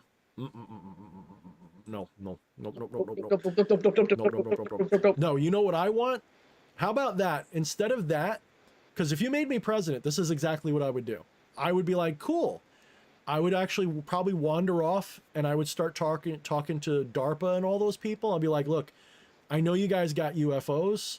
And you're not going to like me if I do what I want as president, because if I get ultimate power, you're all fucked. So I'll make a deal with you. You give me a spaceship big enough to take me and all my favorite friends and give them spaceships, and you just let us go. Just let us go into the universe. You never hear or see us again. I don't give a fuck. You guys can rule this planet forever. That's exactly what I would probably do, because otherwise, I don't know. I'd probably end up being like the Antichrist or some shit. I'd probably just. I'm going to give you a homework challenge assignment. You need to finish watching all 5 seasons of Babylon 5, and you can start. I know. I forget where I stopped. I think it was 3. It was 2 or 3. You can start with the prequel in the beginning, but you will really, really love, especially when they get into like the 3rd season, because it's one of those shows where what's going on in it is so applicable at so many times. Like right now in the timeline, we're kind of on the 3rd season, Severed Dreams, leading into the stuff that happens in season 4. If you know, you know. I don't remember where I stopped off. I really don't. I know that, didn't they make the one, the Mimbari lady, they made her more human in one episode. They gave her hair. And then I remember it's kind of explained over into like later part of season 3. When did they reveal the angels? Basically, not angels, but whatever. That's the season finale of season 2. So I didn't get much further than that then. But are they angels though? I don't remember. That's the thing. I remember that they are something special. When that was revealed, every single alien race saw the divinity of their race. I'll have to watch it because I don't know. All I know is Farscape's my favorite. What are the shadows? I don't remember. I just know I forgot them. They're the little spiky spaceships. Yeah. I remember that. You forgot the shadows? I forgot almost everything. Turn in your shadow card, motherfucker. No, don't say that. No, I do have to watch it again. I do. No, but it's the order and chaos. Okay. Yeah, I'll have to watch it. My favorite thing, there was a scene where they were like when it comes to something that I look at, I can point to like almost a theosophical or theological kind of how my spirituality is so well explained through Babylon 5. Just in the live stream. No! I do this to Wyatt on purpose. He doesn't know. I get a kick out of doing this. He probably has school tomorrow or some shit, and I'm keeping him up all night. Babylon 5? Yeah, Babylon 5, Patchy. It's a good show. The best. No question. And Deep Space Nine totally ripped them off, so... I was always a TOS guy anyway. Fuck, you know. I think for me it was... I don't want to get into that. That's another 5-hour conversation. But yeah, Babylon 5, I can go off on that. I will say one more thing about Babylon 5. There's a scene that always stands out to me, and it's when they had this little gray alien, like, getting sued because his great-grandfather abducted this human guy's great-grandfather. And, like, dude, it was such a great gag. It was such a good joke, and he's just, you know, it was so funny. So, and that race has the flying saucer. I think that, yeah. Yeah, I look There's it a up. I lot think of it was the little, first like, hidden episode. Easter eggs, like one of the first ones. Their ship is literally, if you look at it, it's the skeletal X-ray of a guy's foot. Yeah. It kind of goes around in an array. I'll have to look that. Oh, yuck. Twin Peaks is Eddie's spirituality. That was a weird show too. Yeah. Yeah. All right. So Wyatt is right, though. I will give Wyatt his due. And yes, Wyatt, you can be, I don't know if you'll be on my spaceship, but you can definitely dock at the spaceship every now and then. You can definitely come and hang out.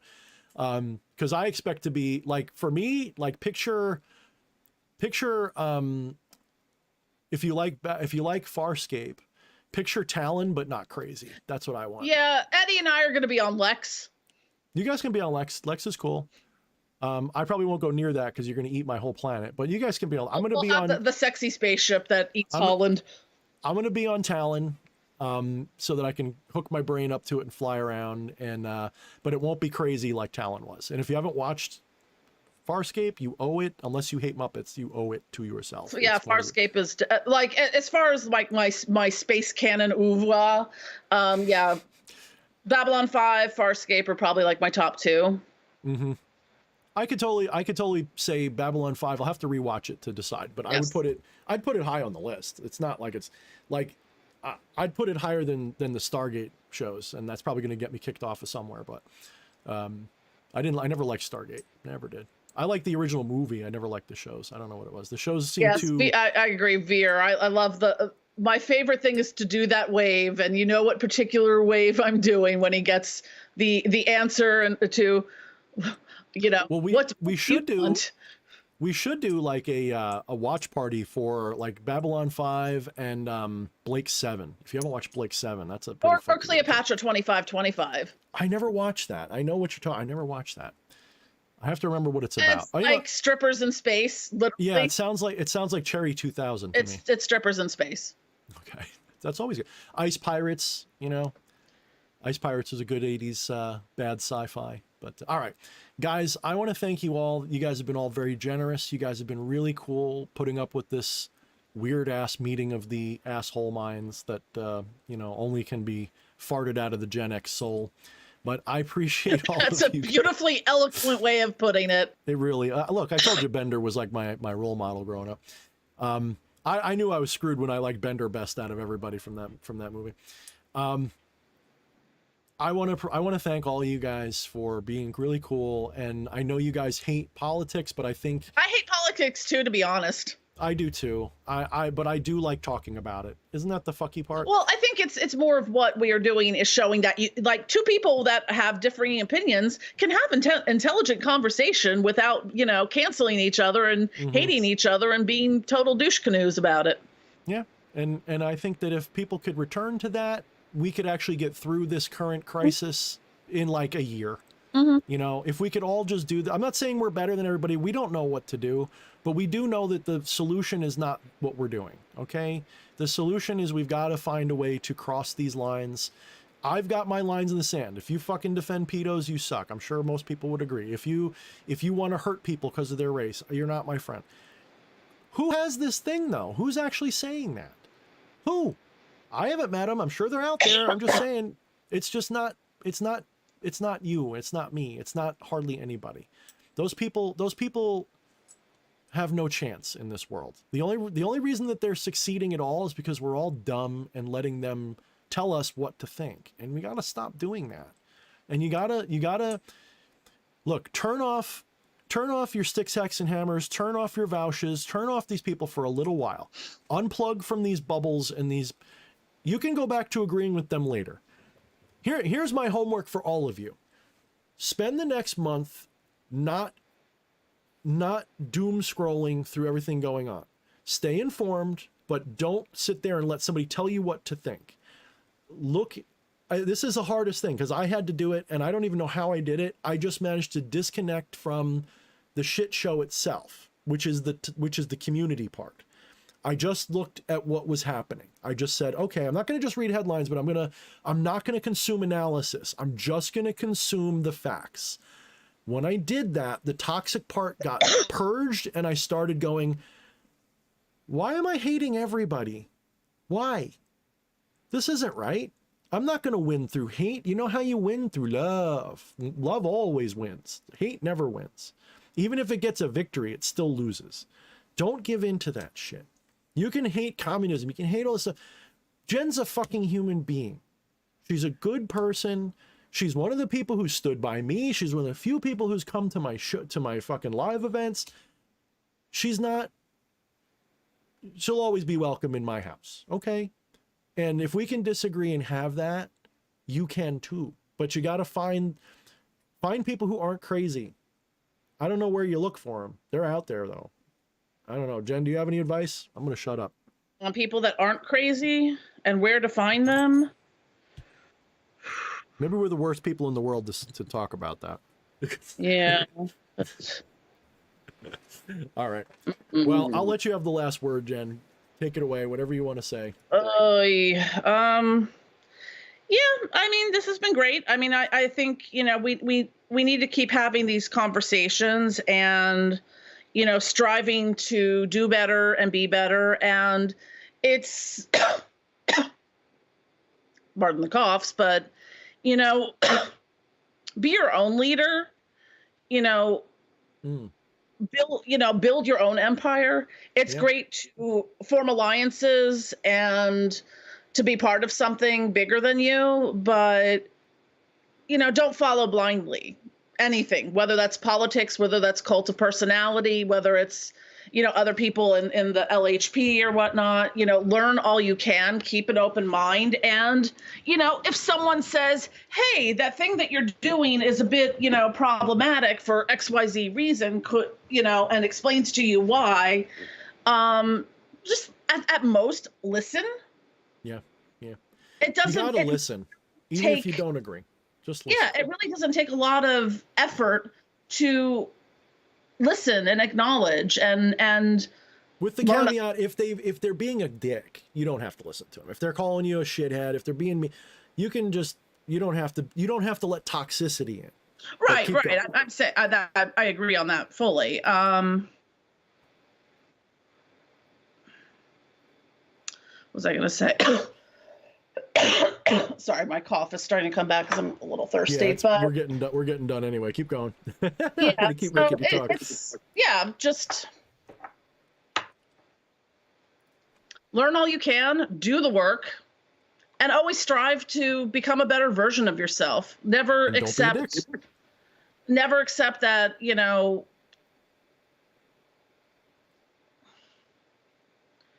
that this is the reality we're always going to live in. This is the, you know, things are always going to be that way, because everything can change at a moment's notice, and for better, for worse, etc., you know. And at the end of the day, you know, we all need each other and we all need people, and to know who your ride or die homies are. You know, because I mean, I've been backstabbed a lot by people I thought were friends and colleagues because I didn't fall lockstep in line with them on bullshit that, you know, I didn't need to choose a side on. And, you know, don't be afraid to cut toxic elements out of your life, whether that's people, whether that's, you know, for me, consuming too much media, too much news, too much social media or anything, it becomes toxic very fast. And I know, especially social media and mainstream. Yeah. 100%. Sorry, I'm agreeing with you. I keep forgetting, like, I'm used to agreeing with somebody and it's not, when you're on the internet, if you say anything, it interrupts them. I can never get that in my head. I feel like I'm enthused. I'm like, yes, I agree. Yes. And it's like, then I speak and it just like shuts everything up. It's like, fuck. We're on the internet. We're not in a room where I can just be like, yes, you know. Yes. All right, guys. Yes. So that's the final word. I agree with Jen. We are wrapping up. Yeah, I agree with you, Jen. Thank you, guys. And until next time. Mind the shadows and don't be a dick. And don't be a dick about it. God damn. Jen, I'm sorry if I kept you too